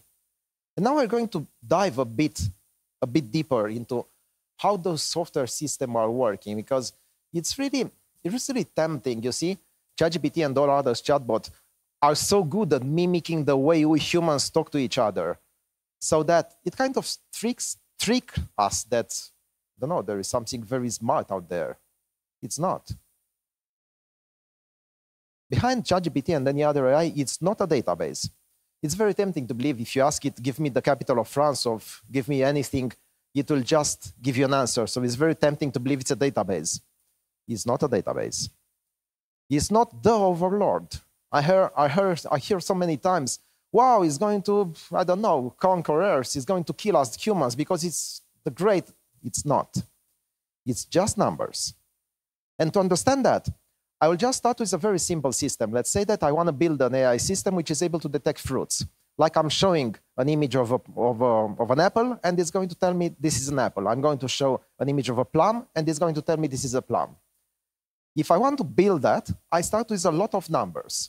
Like, I don't know, 1 million numbers, let's say. It really depends on how many fruits you want to detect. Let's say 1 million. Those numbers I choose randomly. Like, I simply pick some numbers randomly. And then I show to this system just numbers. I show an apple, and I ask the system, what is this? The system will not know, obviously. It's just some random numbers, and will do a random guess. And I'm going to tell the system, no, this is an apple. And I do that like 1 million times, or 10 times more, and again. And at that point, those numbers in my system somehow start to organize themselves in such a way so that they create something like parallel between the real world of fruits that we have here in the real world and that numeric space. That numerical space somehow captured the essence of our very reality. Well, when I talk about AI, generative AI, and ChatGPT or whatever other chatbots, it's exactly the same. We start with a lot of numbers. We push on those numbers all the information we have available in this world, like Wikipedia, whatever, all the internet, all the books in the world, all the images in the world. And those numbers, somehow, they organize themselves in such a way so they capture somehow, they start to understand the way we humans speak. And what really happens there is that if you think a bit that we humans, we use sentence, words, and phrases to capture knowledge. So what happened during the training is that ChatGPT and all the others AI system, similar AI system, learned, captured the human knowledge. Because we used to store knowledge on Wikipedia. And it learned one more thing. It learned to mimic the way we humans speak. It's really good at filling the next word in a sentence. And now, the next thing I want you to realize is that when you think of something, you have a voice in your head. Speaking and reasoning and thinking are so closely connected so that I dare to say that AI systems during the training, they somehow started to get a bit of the ability to reason, as we humans do. And that's all. ChatGPT and all the others AI, all they did, they somehow created the parallel between the real world and the numerical space. And now comes the magical part, I would say so, even I'm a scientist by nature. Let's say that I'm here in the real world and I want to invent a new drug in the pharmaceutics. The way to do it, like the regular way to do it, is to hire a team of scientists, and 5 years later, after a lot of trial and error, you find your drug. What if you start from the real world, from a space that you control, you know it, then you go into the numerical space of the AI, and then you use math to travel to that numerical space. And you come back to reality with your drug. And I'm not selling you bullshit. January 2023, AI has designed a bacteria-killing protein from scratch, without human intervention. I dare to say it's the first time in human history when we have a system which exhibits creativity, because this is what it's about. It's able to create something from scratch. How it works. It's really interesting how it works. At least I find it so interesting. For a long time, I wondered why, when I'm talking to ChatGPT, it just gets me one word at a time. You know, it's Lisa writing on a keyboard. And then I realized why, because it's built in such a way. And I'll show you. Let's say that I'm using this request, I'm pushing this request to ChatGPT. What is happening? Well, this request is being placed at the input of that numerical system. And the first word in the response comes there. This is the first word. Now this word comes back to the input, and everything gets another pass to the numerical system, and I have the next word, and again and again. And this is why ChatGPT is like typing on a keyboard, because it types on an internal keyboard to create the next word in the response for you. Why I'm telling you all this?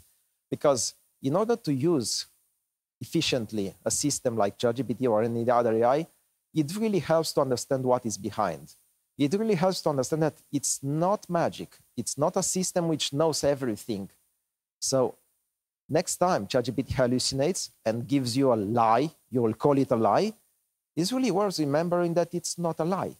ChatGPT is just a bunch of numbers which has no real understanding of what truth and lie is. It really don't know something. It just fills the next token in the sentence. That's it. So it's up to us, the humans, to go towards that AI system and ask it in a way so that we really lower the chance to get back hallucination and instead get something that is useful for us. It was until some time ago, like 1 year ago, it was that LLM, large language model, like ChatGPT, which was lonely in the sense that, and I'm pretty sure that we all use ChatGPT now like this. We have ChatGPT there running on your machine. You have something in your logs that you don't understand, so you copy-paste that something from the log, you paste to ChatGPT, and that's tell me what is here. ChatGPT says, well, I need you to go to this router via SSH and run this command for me. So you copy-paste that command, you go to the router, you run that command, you get the log, you go back to ChatGPT. Actually, you are somewhere in the middle like this. You are the interface to the world for that AI. AI lives in your computer, and you are that little slave that does things for the AI. AI tells, run this command and give me the log, and you do that. And again and again. This is how you use ChatGPT. Anyone in the room who does that right now? Super, super. There is a better way. There is a better way. And it all started like, I don't know, 1.5 years ago, when somebody smart, not me, someone smart, I mean, really, said, well, what the human does here is not really that smart. It's just something that is really dumb, actually, because it's nothing more than copy-pasting stuff and running commands. So why can't we code a tool runtime like code, like write code to do that, which is going to be the interface for the LLM with the real world. And when the LLM needs to execute a command on one of your routers, it doesn't have to tell you, the human, to do that for it. It just tells this to the tool runtime via specialized language, of course, via API. And we have something like that. ChatGPT says install packages, whatever, and the tool executor executes that command and gets back to ChatGPT the output of this command. Something like that. You have the LLM, you have the tool runtime, and you have the outside world. And that tool runtime is able to execute commands on the real world in your environment, like trace root, SSH, MTR, whatever. It can execute everything. It connects to your router CLI and there run diagnosis if it needs to do that. Being always directed by the AI system, the LLM. Before it was like that. Now it's like that. The LLM is out of the cage, lives near that tool runtime, and it's a system. And what we have here is an AI agent. An AI agent is an AI system like ChatGPT with tools that can actually interact with the real world. And this is so powerful because it can do stuff like that. I have something in my network which does not work. I have an AI agent with a lot of tools, and I'll tell that agent, please investigate what is happening here. And that agent is working for, like, I don't know, 30 minutes, running thousands of commands behind the hood just to diagnose my problem. Me as a human, I'm still able to do that, but it would take me half a day. It can do that in 10 minutes. And I'll show you. But first, AI agents are no magic. You'll hear a lot of salesmen probably, well, my AI agent, no, it's not, man, it's no magic, really, it's something very, very basic. Remember that always an AI agent is an LLM, large language model like ChatGPT, linked together to a tool executor, which executes code on behalf of that LLM. That's all. And now, just a very simple example for you in your companies. An engineer body support agent. You get a call to the support people and they need to do something. They either run those commands by themselves or they simply have an AI agent which they ask, well, customer says that fiber is not working here, please investigate what is happening. And while that agent is investigating for a couple of minutes, the engineer can do something else and then go back to the agent and stuff like that. That's a very simple scenario that I've built in a lot of companies. It is here now. The thing with AI agents, yeah, they're great, but you need the developer to implement this for you because it's always, okay, you have Python code there, you have JavaScript code, you have the LLM, everything needs to be glued together somehow. It's a cost, there is effort, and they are not that flexible because once built, it's an app, it's a software app. If you want to make it better, you need to hire a developer again. So another smart guy, the guys from Anthropic, in January 2025, this year, they say, well, why not create a protocol for those tools and have something like Lego? Lego-like tools and agents, so that you can take a tool I wrote and you can plug into agent he writes, or plug to another agent there, or plug to Claude AI or ChatGPT. And then you can build your AI agent for your company the way you want. Because anyone in this world can write tools. You pick any tool you want, you put it together and it works. And I prepared a demo for you, but this is going to be at the end. For now, I'm just going to show you some screenshots from that demo. Here I'm going to Claude AI. You know Claude AI, it's like ChatGPT. It's exactly the same.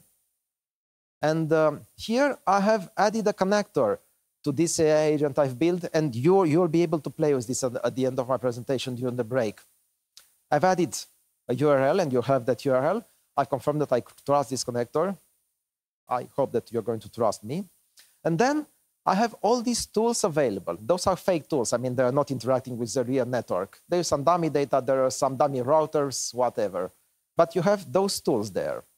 And then I've asked Claude to investigate why DSN ASN is experiencing connectivity issues.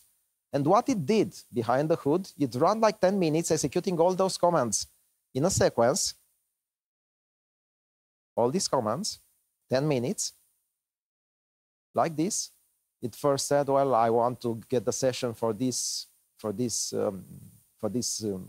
node here, I want to understand what is happening. It got the recent traffic, it get the open tickets, troubleshoot, airpick, whatever this is. And in the end, it get me a report after a couple of minutes like that. And it told me, well, this is the root cause. And what you need to do now, you need to do that. And you also need to tell to the customer about what is happening. It goes to the system, to my system in my company, and told me, you need to contact via email those guys here. And I said, yeah, please send an email here. And it did just that. It invoked a tool behind the hood which sends email. And it was like a couple of minutes in a single UI. I never left the Claude AI UI. I always stayed there. And it did everything for me under the hood. But I was still in control. For example, here, this step, if I was not able, if I was not happy with those investigation results, I could always tell, no, I think you did a mistake here. Please check again. And it would do exactly like that. I'm still in control, but it's like having a lot of workers for me that does that low-level work that is boring, and I hate doing it. Now some other scenario, and I'm not going to stay long here. Let's say an AI engineer in plain English. I'm asking queries in natural language, and it does everything under the hood for me. Goes to system, check logs, whatever. Root cause analysis, you've seen this already. Multi-vendor config translation. I have a router with some scripts, and I want to convert these scripts to another router produced by another vendor. You can do that very easy with AI. Vendor ticket assistant, you have something from Cisco, and it runs this for you. BGP config validator, so that you never push something wrong to production. Like a runbook that is created for the specific incident you have there. Network diagram generator, technical report writer, network documentation, Alec node reducer. This is my last slide, demo time. Please scan this QR code, and during the break, feel free to play with the system. If you have Claude AI, it's going to be very easy, like you just add the connector there. If you don't have Claude AI, it's even easier. I've built a UI for you. You just click, you log in there, and then you can interact in natural language queries with a system which would show you how it would be if you would have used an AI agent in your organization. It's fake data, so do not provide real data. The data we're working on is fake. But still, nevertheless, you'll get the feeling how you're going to work in, like, let's say, 1 year from now. Thank you. Thank you, Virgil. Thank you. So, any questions?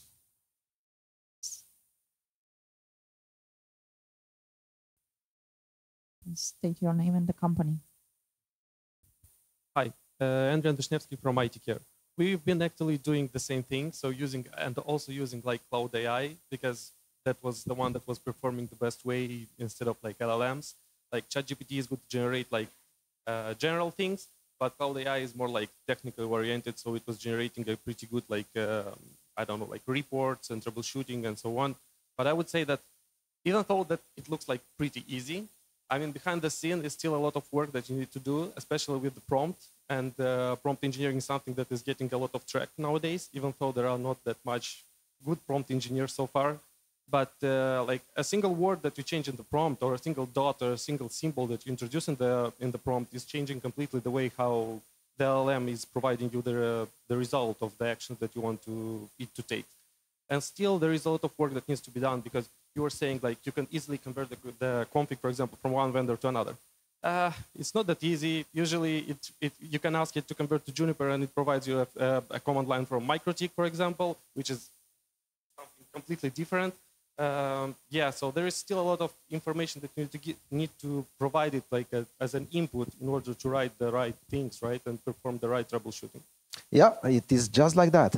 You should never use the knowledge that is captured within the LLM during the training. What you're doing here, you're telling me I'm using Claude AI off the shelf as it is there, and I'm just asking it via prompting to do stuff for me. No, it's very brittle if you do it like that. It's very fragile. Sometimes it works great, sometimes it does not work. In order to always work great, you need to do your homework. Like, let's take that very specific example, which converted stuff from Juniper to Cisco. In order for this to work, you should not use Claude AI directly. You should build a system. Within that system, you should provide for Claude AI for a way to search into the documentation of both Juniper and Cisco.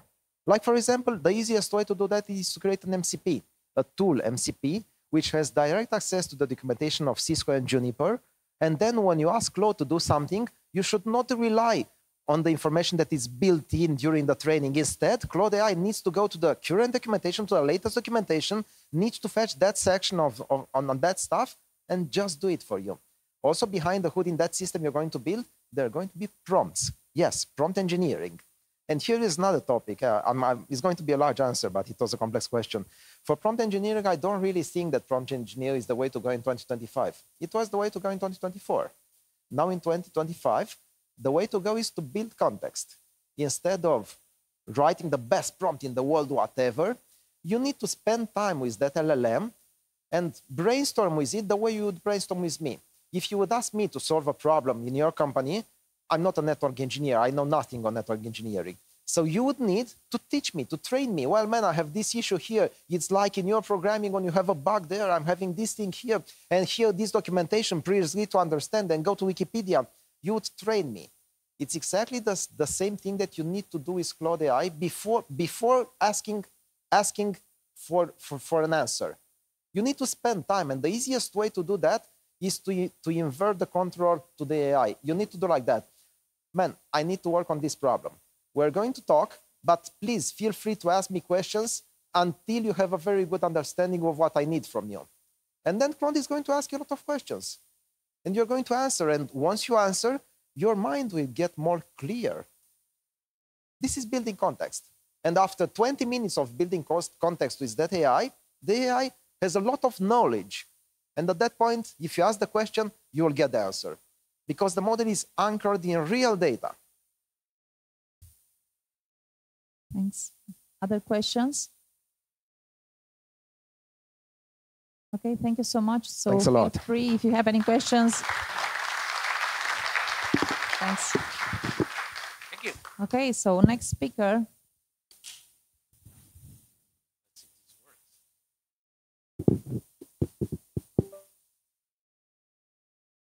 Okay, so we have Javier Aviles from Nokia. He will talk about AI factories and European perspective.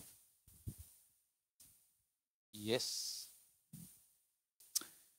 And before that, let me thank you. I was very touched by René's presentation. So let me thank Thomas for creating an environment in your company that allows people to speak like that, and the committee for putting René on the stage. So thank you. I'd like to thank you also, Virgil, for setting up the scene on AI topic, because he discussed what AI is going to do for us. And I'm going to discuss three things. The geopolitics of AI, the economics of AI, and before you all walk outside of the room on panic, there's also the networking of AI, okay? So don't worry, there's 4 slides on networking at the end of the presentation. Let's see if this works. No? No?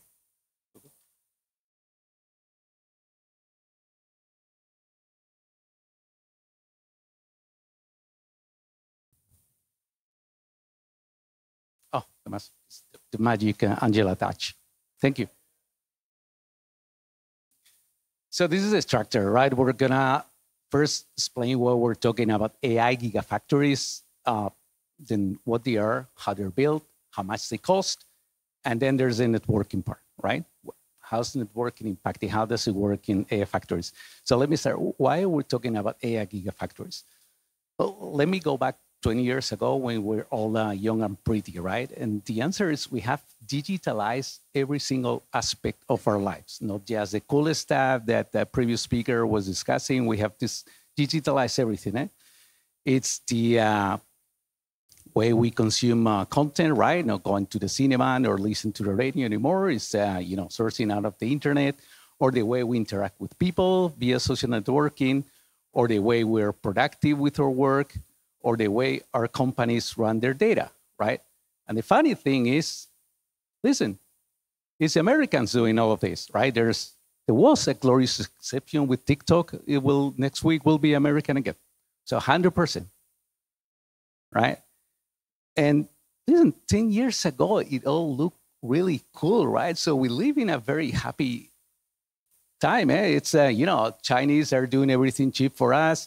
The Americans are giving us all these internet things for free.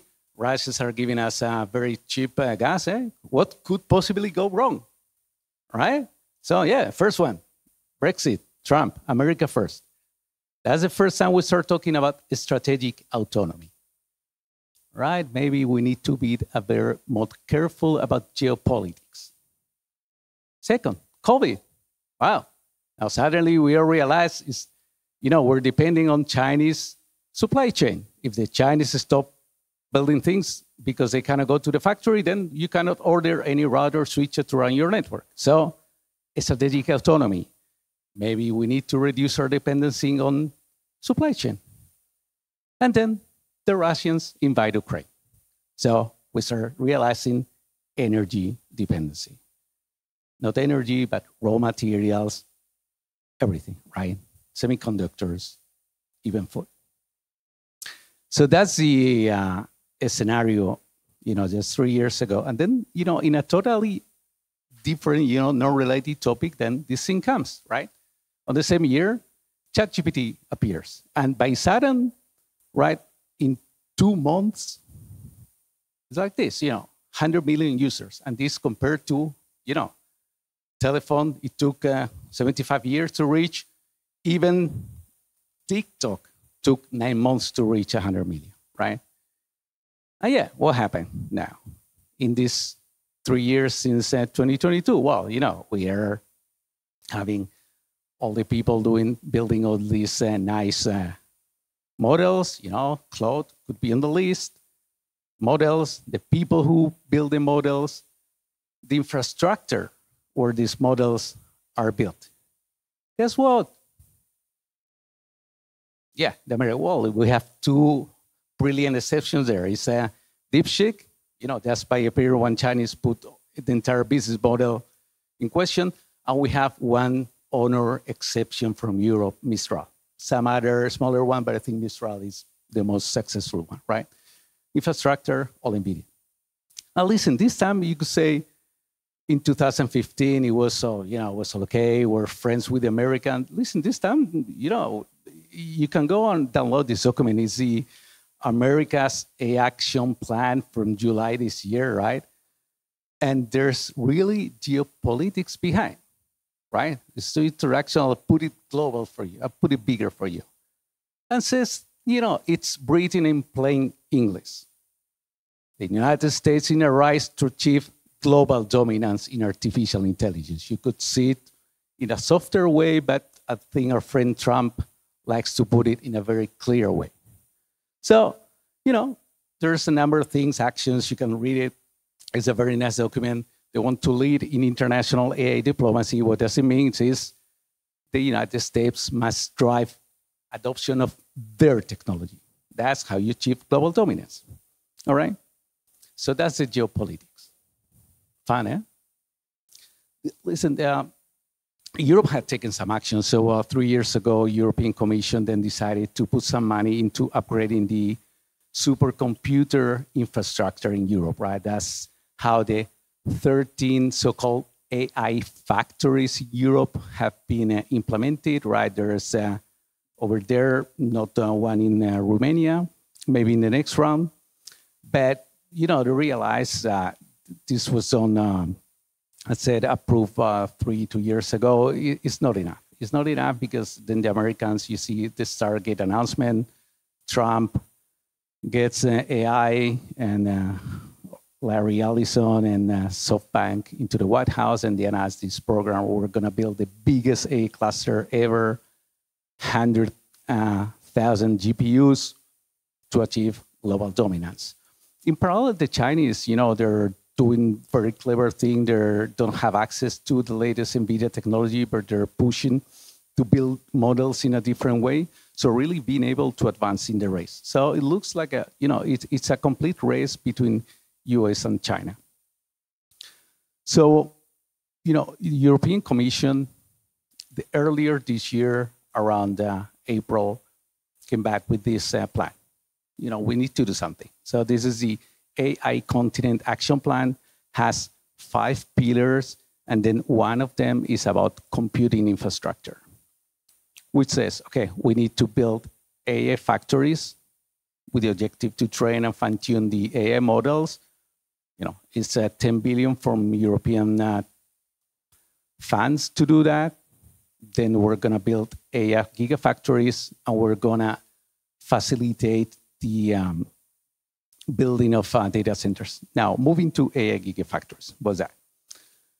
What the European Commission said back in April is we're willing to contribute to the advancement of Europe AI by putting in the table 2 billion, which should be complemented by up to 20 billion of private investment. And with that, we want to help build up to 5 gigafactories in Europe, right?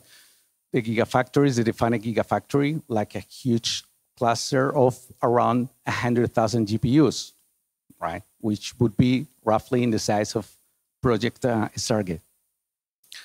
The goal is really to be able to develop AI that is aligned with European values. We define European values as driving, creating AI that you can trust, not driven, say, by only commercial interest. And because of the magnitude of the investment, different from the AI factories, this is going to require public-private partnership. So the European Union will put some part of the money, but needs to come also the money from private investors.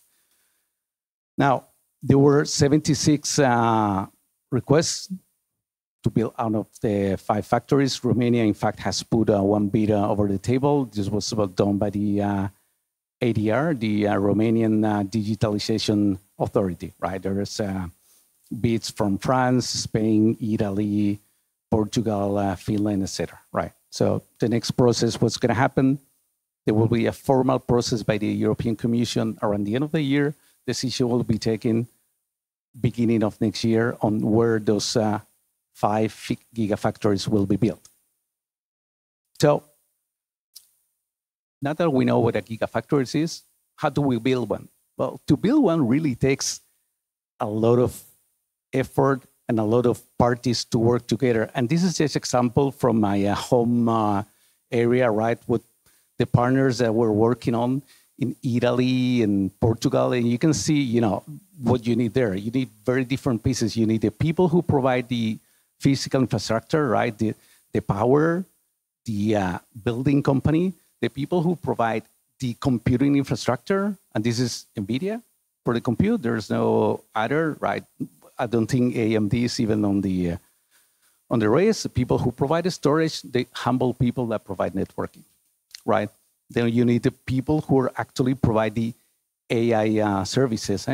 People who are gonna build these models, create all the software, arrange all the CUDA, et cetera. So you have here examples, again, from my home country, from Telefonica, guys like Telefonica, the guys that are gonna develop the AI models, and then the people who are gonna put the money, right?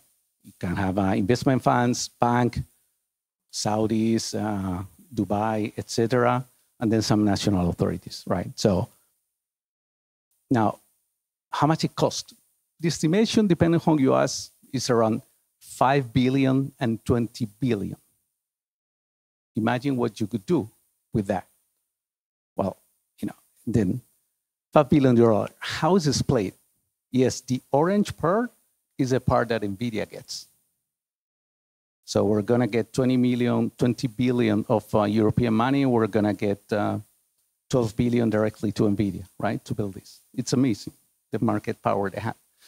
The rest goes to construction, power, cooling, server, storage, and that tiny piece over there is the networking. This is where we as an industry play.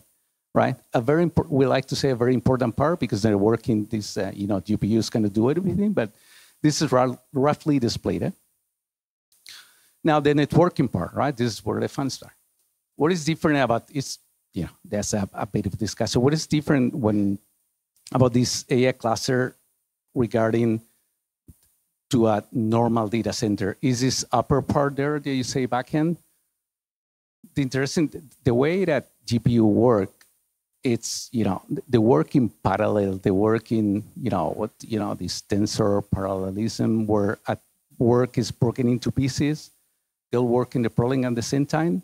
When they finish working on the problem, they need to share the results in between all of them. That creates a problem, right? This is what this slide is about.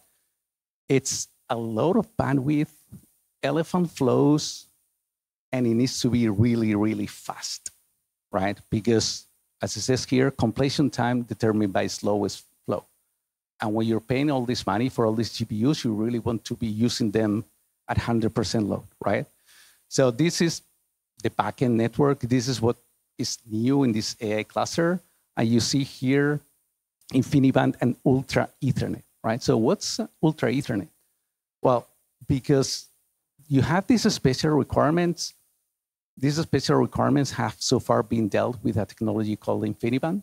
You're not familiar. It's a technology that really provides lossless, very low latency communication. And this is something that Ethernet natively doesn't do.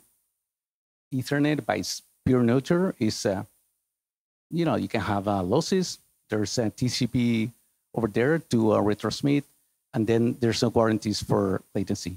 So what we do is, the industry has come together, Arista, Nokia, Cisco, Juniper, some other players, to really see what we need to tweak in Ethernet to make it suitable for these deployments. And you need to do two things. So we have done two things. First, we have enabled this direct memory access over Ethernet. For that, we use what we call ROSI, right? So it's a remote direct memory access over converged Ethernet. We have reused part of the converged Ethernet work to really be able to do that. And then we have made Ethernet lossless. For that, you need then to have congestion control, signaling mechanism, a lot of priority flow control, right? This is what the Ultra Ethernet Consortium has defined. The first specification was out 1 month ago. So it's now a standard that then most of the networking vendors are supported. With that, we have closed the gap with InfiniBand. What's the beauty about using Ethernet? It's not to use Ethernet for the fun of it, right? It's because there's an ecosystem around Ethernet that allows you to have choice, right? You can choose from many vendors in the switching space, the chains, the SFPs, the NICs, etc. If you go to InfiniBand, there's a single vendor. Again, NVIDIA. So this is the reason the industry has come together. So to finalize, listen, the call to action. I think the AI race is very easy to get depressed, but it's far from over. We're just starting on the AI front. So, but we need to take action. We really need to, Europe needs to invest to really allow people. I was talking to the Proton Stash guys there. There's clever people that, we need to really help develop and work on develop their models. And, when they have ideas that they don't have to go and train or whatever and grow in, the Microsoft cloud. For that, but, the other thing is we're going to spend 20 billion of euros. We better invest efficiently. And the choices we make in networking is going to dictate the openness of the system. If we go with a closed system for the backend with NVIDIA, then this is going to be NVIDIA for the next 10 years. So, choice to make. And then we will be able to make Europe successful by nurturing a European AI ecosystem, right? In Nokia, what we're doing, we're talking to the consortiums. We're working with consortiums in different parts of Europe. I was yesterday with the president of the ADR, explaining how we can contribute to the Romanian bid with our networking technology and our partners. We're working with our consortiums to provide our technology, and we're a very proud European vendor. We're happy to be based in Europe. We're happy to be a contributor to Romania. We have 2,000 people, I believe, working in Romania. And that's it. Thank you. Thank you. Thank you, Xavi. Okay, any questions? Do you have any questions? Okay, we have one question here.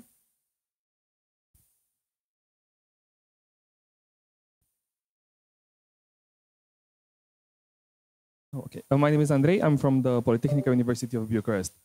My question is, considering how the Ultra Ethernet specification has declared basically an end-to-end solution from physical layer to transport and application, specifically the fabrics, would you say that this is an acknowledgement of the fact that vertical integration is needed for such high-performance computing workloads? Like, specifically, would you say that this is an acknowledgement of InfiniBand was right to vertically integrate hardware, software, transport, and congestion control, and software? I think Ultra Ethernet is a way to provide what InfiniBand provides. It's a recognition that InfiniBand is providing the right attributes, no losses, low latency, but then doing it in a manner that we can build an ecosystem and then help the industry progress, right? If you look at the way the networking, the entire AI ecosystem infrastructure is being built right now, the dominance from a single player, it's really concerning, right? It's really, I don't know if we've been in a part in industry where the dominance has been so long, not even in the Intel days. Eh? That was it. Okay, thank you. Another question here. I remember I'm a sales guy after all, so don't go with the hard technical questions. Hola, Javier. This is George from Bucharest, Romania. Do you think the article that you cited in a very polite and nice manner from the Romanian press involves a serious commitment from that minister? You mean the article, the announcement about yeah.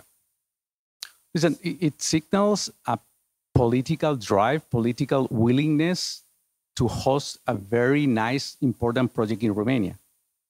Now, that political willingness needs to be continued with practical action. You saw the slide about the consortium. You really need to get the industry together to be able to build a factory, right? This is going to be a beauty competition. There are 76 application people, consortium that have said, I want this, and there's going to be only 5, maybe 8, we don't know. So it's good that there's a political drive, but then there needs to be action. There needs to be a strong technical ownership of the project driving this, right? Which I don't think there's there today. Okay. Any other questions? Okay, thank you so much. Thank you. Xavi.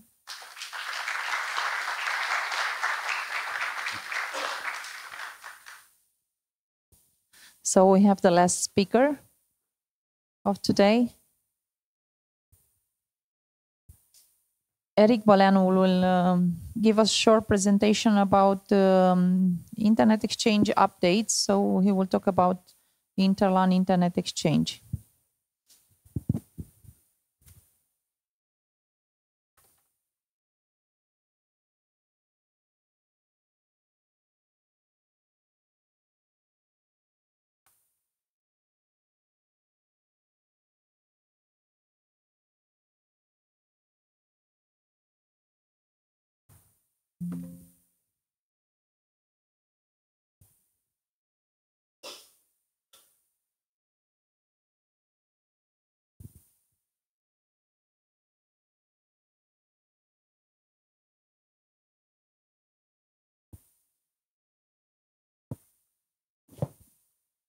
Okay, thank you, Angela.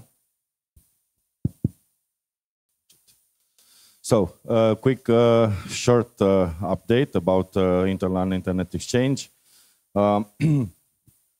As you maybe already know, InterLAN Internet Exchange is a distributed platform in Romania with 17 locations across Romania and also some in Europe.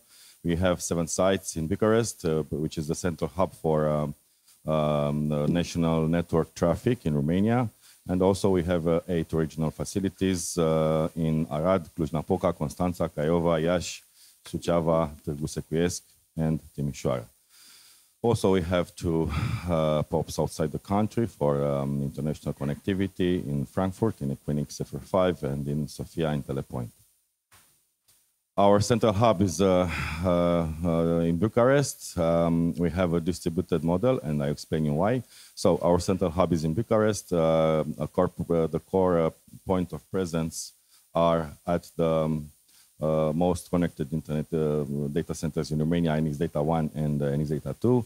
We also have some point of presence in other local data centers in Bucharest, Voxility, M24/7, Ines, Eletrans, and Radiocom. Our regional POPs, their purpose are to enable small and mid-size operators to connect locally and to have access to all the internet exchange peering VLAN, and also to reduce latency and improve network resilience. Frankfurt and Sofia are, as I said before, they are global gateways for content and for transit providers. A little bit of statistics now. So we have daily peak traffic that exceeds 800 gigabits. Our total connected capacity is over 4 terabits, and we have a large range of ports starting 1G, but they will disappear soon. 10G, 40G, 100G, and 400G ports. And you can see our traffic from our last year traffic for the whole year. This is a table with the port availability by location. So we have all kind of ports in NX Data 1 and 2. And then in Bucharest, we have all kind of ports, including 10G, 40G, 100G. 400G will become soon. And in Romania, because the local point of presence, they are for local companies and they are quite small and they have a limited number of participants, we have only 1 and 10G ports. Also, the whole range of ports is available in Frankfurt and in Sofia. Something about the core features of InterLAN-IX. So we have 141 connected ASNs from Romania, as well as from the region and beyond. We have also 212 multicast TV streams in the TVX platform. This is a platform for cable operators and uses the same infrastructure as the Internet Exchange.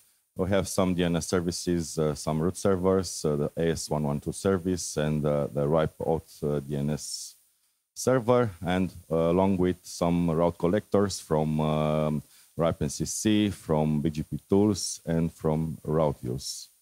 We also have some other kind of resources in our Internet Exchange, NTP server, which is a member of row.pool.ntp.org zone, some SPICTA servers from Okla and Perf, and also the InterLAN-IX is manners compliant, and we use IXP Manager platform for peering management. We hosted some community events in the past more than 10 years. So we host RONOG meetings since 2014. We hosted the URX forums, one in Bucharest and one in Cluj-Napoca. RIPE meetings, we had RIPE 71 here in Bucharest. We also hosted the RIPE regional meeting in Timișoara.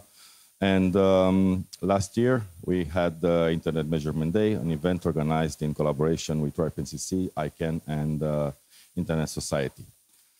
Our next event, and of course the European Forum that was in the same place here at Radisson this week.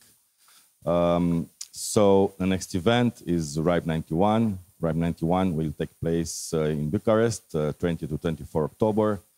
So save the date and don't miss the opportunity to be here at this big event in Bucharest. About InterLAN, we have some resources that you can find on the web about InterLAN. So we have the official website, interlan.ro. You can find us on Facebook, on social media, on Facebook, on LinkedIn. Also, we have, of course, presence in PeeringDB. We also are, so we are sponsoring the PeeringDB project. We are also, you can find us in some also public databases like IXPDB, in Hurricane BGP tool, Cloudsin, Datacenter map, and Wikipedia. I'm Eric Andrei Băleanu. I'm president of the InterLAN Association. The InterLAN Association is running the InterLAN Internet Exchange. And it's not time for questions, but you will meet me tonight at the event. So if you have questions, you can ask me there at the social event. And next is, I think, the funny part of the... Yeah, so as you already know, the contest, we have the Kahoot. Thank you. Thank you very much. Thank you so much. Thank you, Eric. So we have the Kahoot contest. It's we have the electric scooter, as usual, plus a Cisco router. This is offered. The scooter is offered by EXA. We also have the Cisco switch offered by a Sphere network.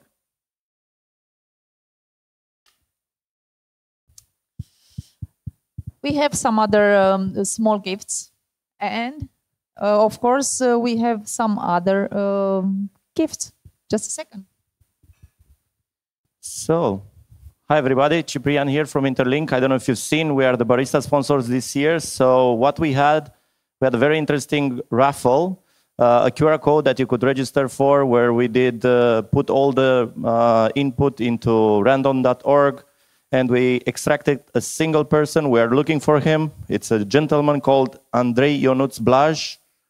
If anybody knows him, he won this beautiful Mandalorian Lego. Woo! Right here. Perfect. Congratulations, Andrei. So this is on behalf of Interlink, IS5405. We'll do the same at RIPE. We'll definitely be there. So thank you, everybody. And thank you, InterLAN, for hosting this. Thank you, Interlink. And thank you for the good coffee. Okay, so time for the quiz.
Okay, so prepare yourself. Here we go.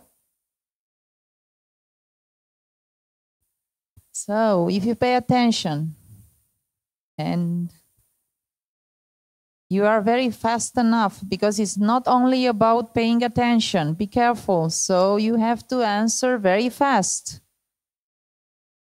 So you have to install the Kahoot application on your mobile phone, and after installing if you don't have it already, and you have to enter the game pin, and you will enter the game.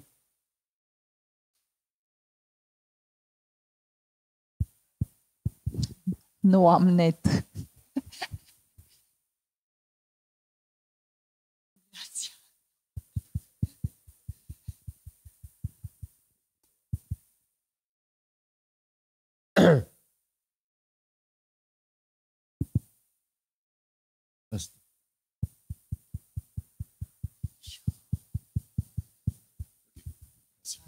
Câte telefoane, câte conturi?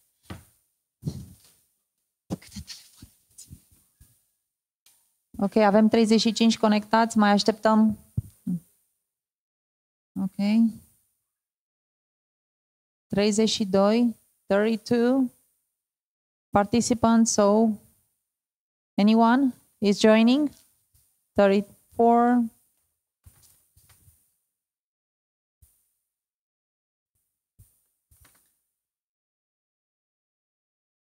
Okay. 36.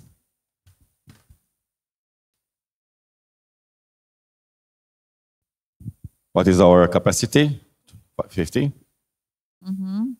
Or we don't have a limit? We don't have. Okay. It's unlimited, so. But we have a time limit, so we have to hurry.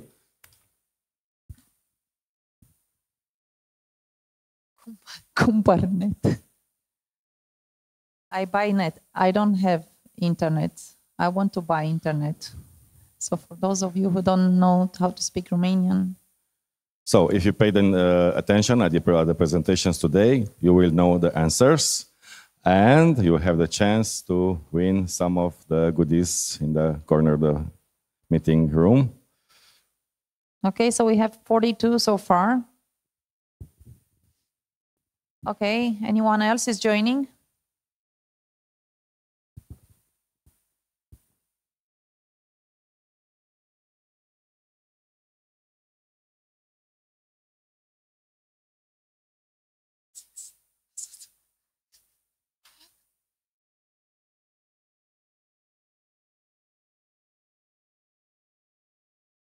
LLM overloads. Okay, 44, sorry. Anyone? Okay, last call. Okay, last call. If anybody is not there and he wants to enter, please raise your hand so we can still wait 1-2 minutes. Or are you done? Are you in? Anyone? So, in 3, 2, 1, and let's go. You can still enter. So, first question. Okay, so be ready, and we have 14 questions. What does a DDoS attack do to a server or network? Deletes files, encrypts data, floats it with fake traffic, or blocks user logins.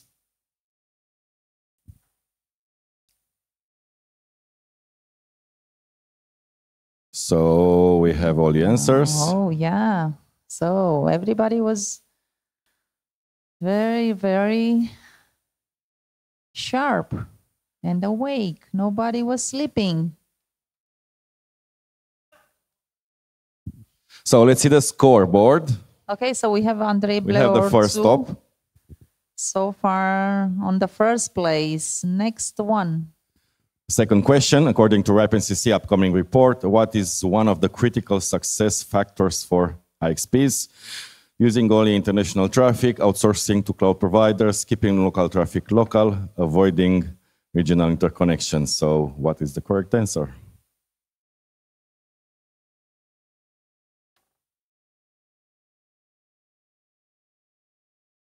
Let's see. Keeping local traffic local, of course. So let's see how the scoreboard is. So we have right now we have Dan on top. Okay, but some other guys are coming quickly. Stefan and Xavi. Okay, the next one, the third question is, what is the name of the Global NOG Alliance project that supports mental health? Open minds, safe talk, connected voices, or open ears?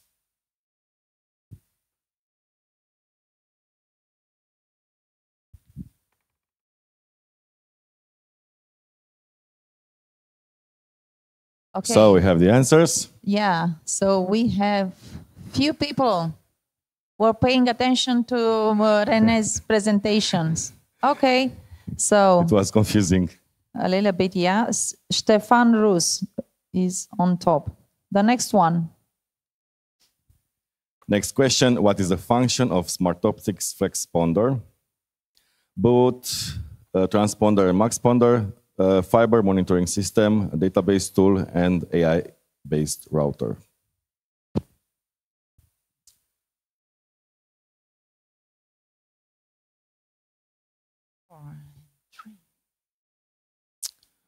Both transponder and maxponder. So let's see.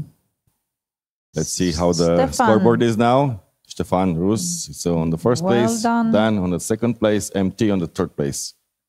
Okay, so the next question, an AI infrastructure. What does an AI gigafactory aim to do? Replace human workers, manage cloud billing, train and develop complex AI models, host gaming servers.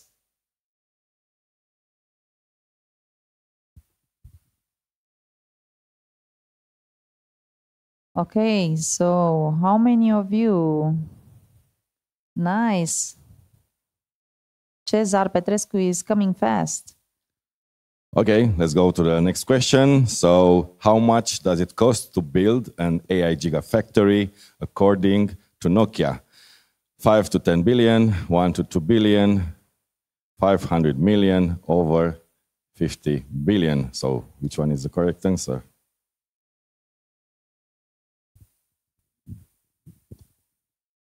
And we have correct the answer is 5 to 10 billion.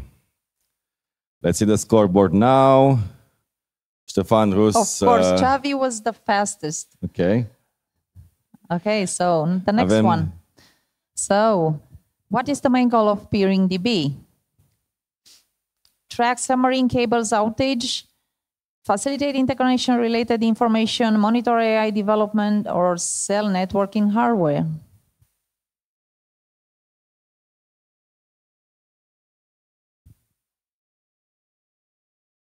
That's correct. That's the main goal, right? And Cesar is coming fast. Nice. Okay, the next question. Okay, next question. Which AI chatbot reached 100 million users in just 2 months? Let's see. Siri, ChatGPT, Clippy, or Alexa?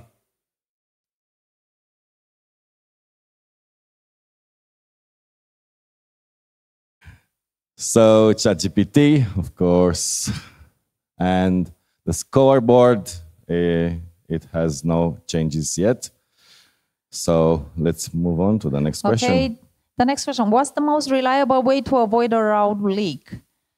Power cycle the internet, hope the cables behave, tweet at your upstream, publish ROAS, and enable RPKI, ROV plus SANE filters.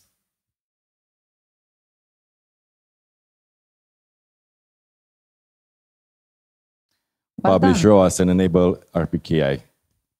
Okay, Stefan Rus. It's still on top. Who's Stefan Rus? I think we have no changes. Yes, okay. He was always in the room, guys. Always, he was here. So next question, when testing long-range optics with very short jumpers, what risk should you watch for? Electrostatic discharge from SCP charges, damaging photodiodes due to insufficient attenuation, incorrect QSFPL prom reads, unexpected duplex mismatch. So,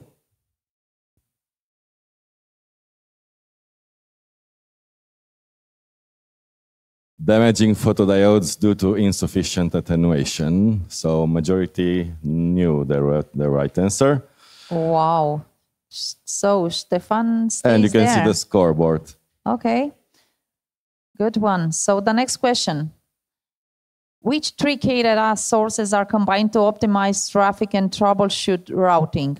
Flow records, BGP, REIB, and SNMP interface metrics, DNS logs, radius logs, and cakes, ARP tables, LLDP, and NetBIOS, trace routes, ping, and syslog only.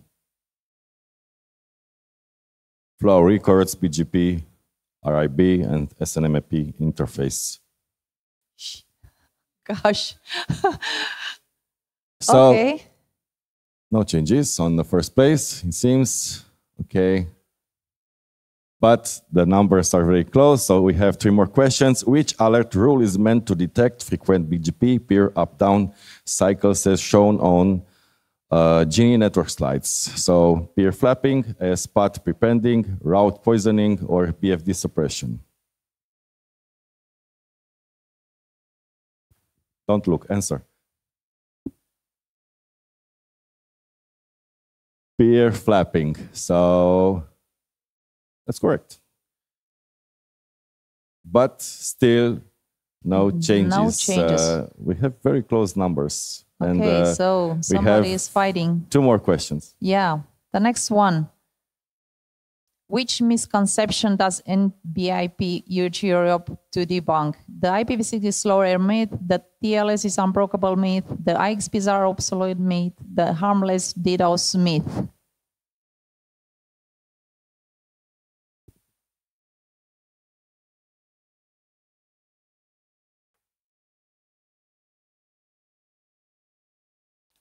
The harmless DDoS myth. Okay. And oh. Someone was missing from the room. Some big changes at the end.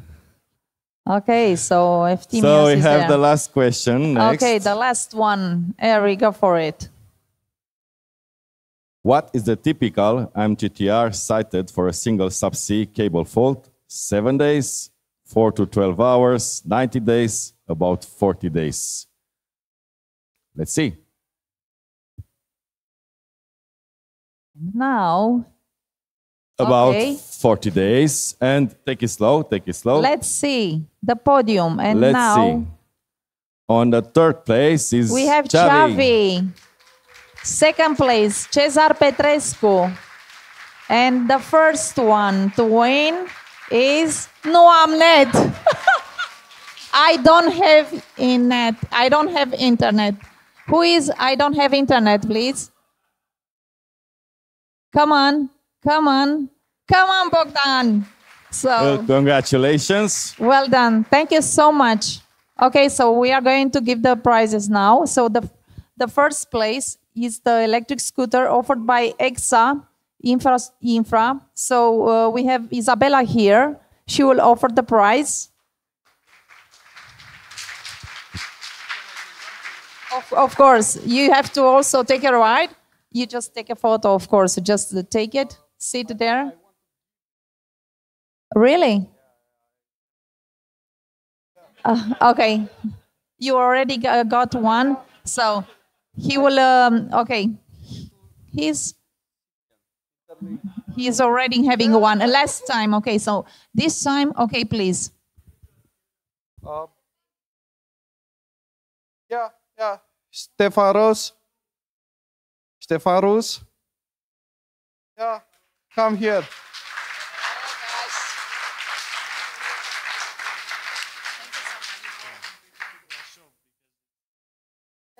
You can drive it to Brasov. It's electric. Okay. So give it to someone else. Okay.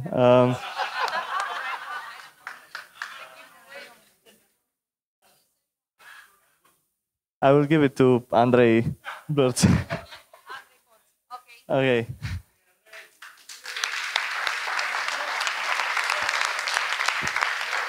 Thank you so much. So thank you. Very nice community. You see, guys, they are offering the prize, the first prize.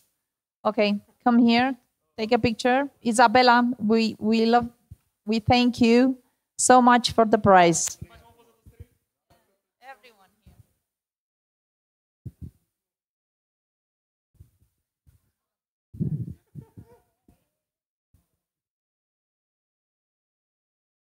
Thank you. Few words from Isabella. Just a second. Thank you, InterLAN, for this wonderful event. It's nice to see you and see such nice family here. Actually, we are a big family, and thank you for keeping this world working so nice.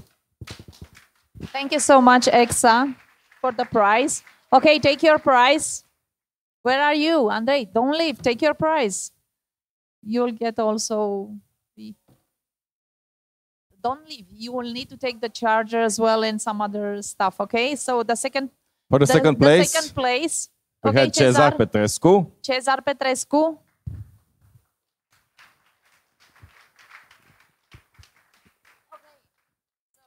Dragoș.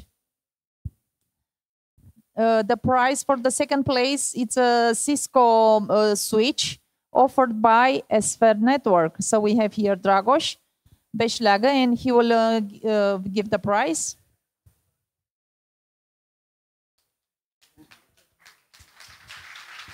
Just a few words. We take a picture.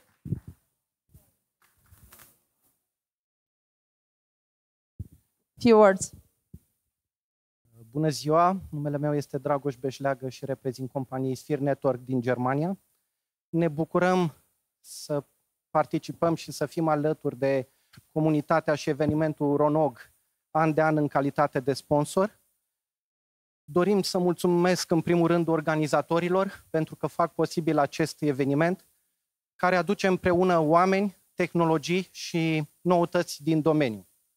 Sper ca domnul să folosească acest switch, să aibă grijă că are și Power over Ethernet și sperăm să ne revedem în aceeași formulă, sănătoși și cu zâmbetul pe buze și anul care vine la RONOG 11. Vă mulțumesc! Thank you so much. Okay, and Xavi. And who was the last one? Xavi? Xavi?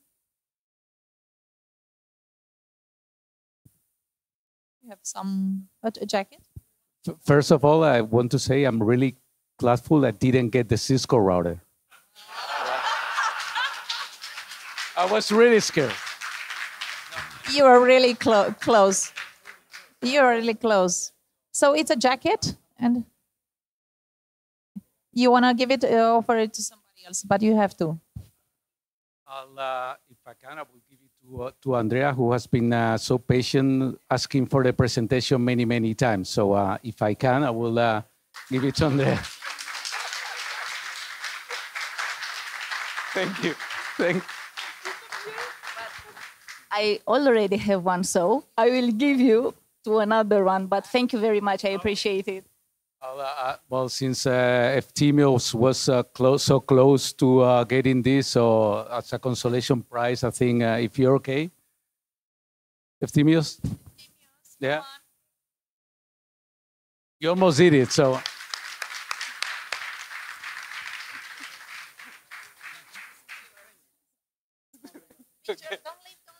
Okay.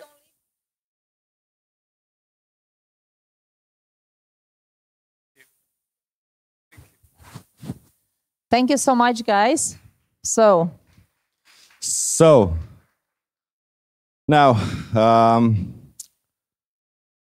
let's thank one more time to the program committee members. If they are here in the room, please stand up again. Thank you for we are just a few. Your contribution to RONOG and to this event. And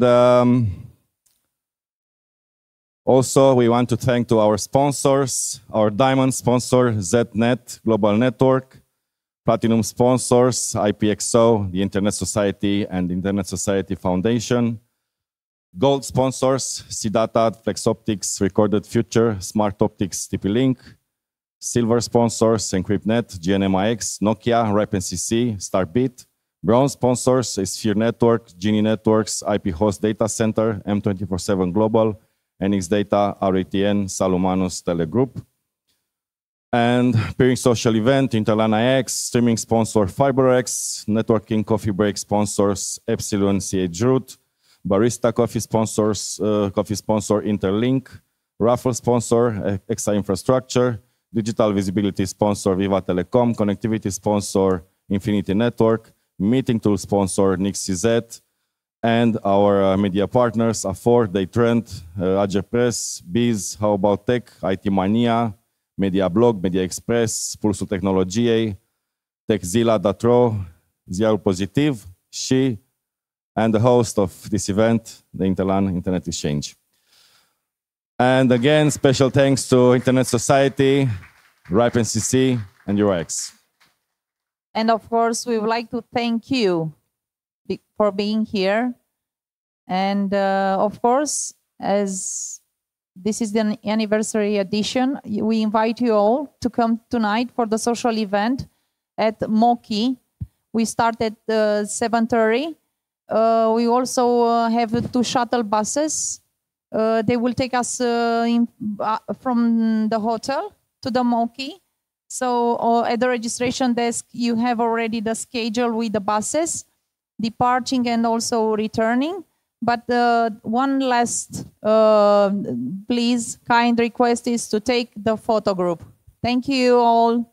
So now it's time to photo. Group photo.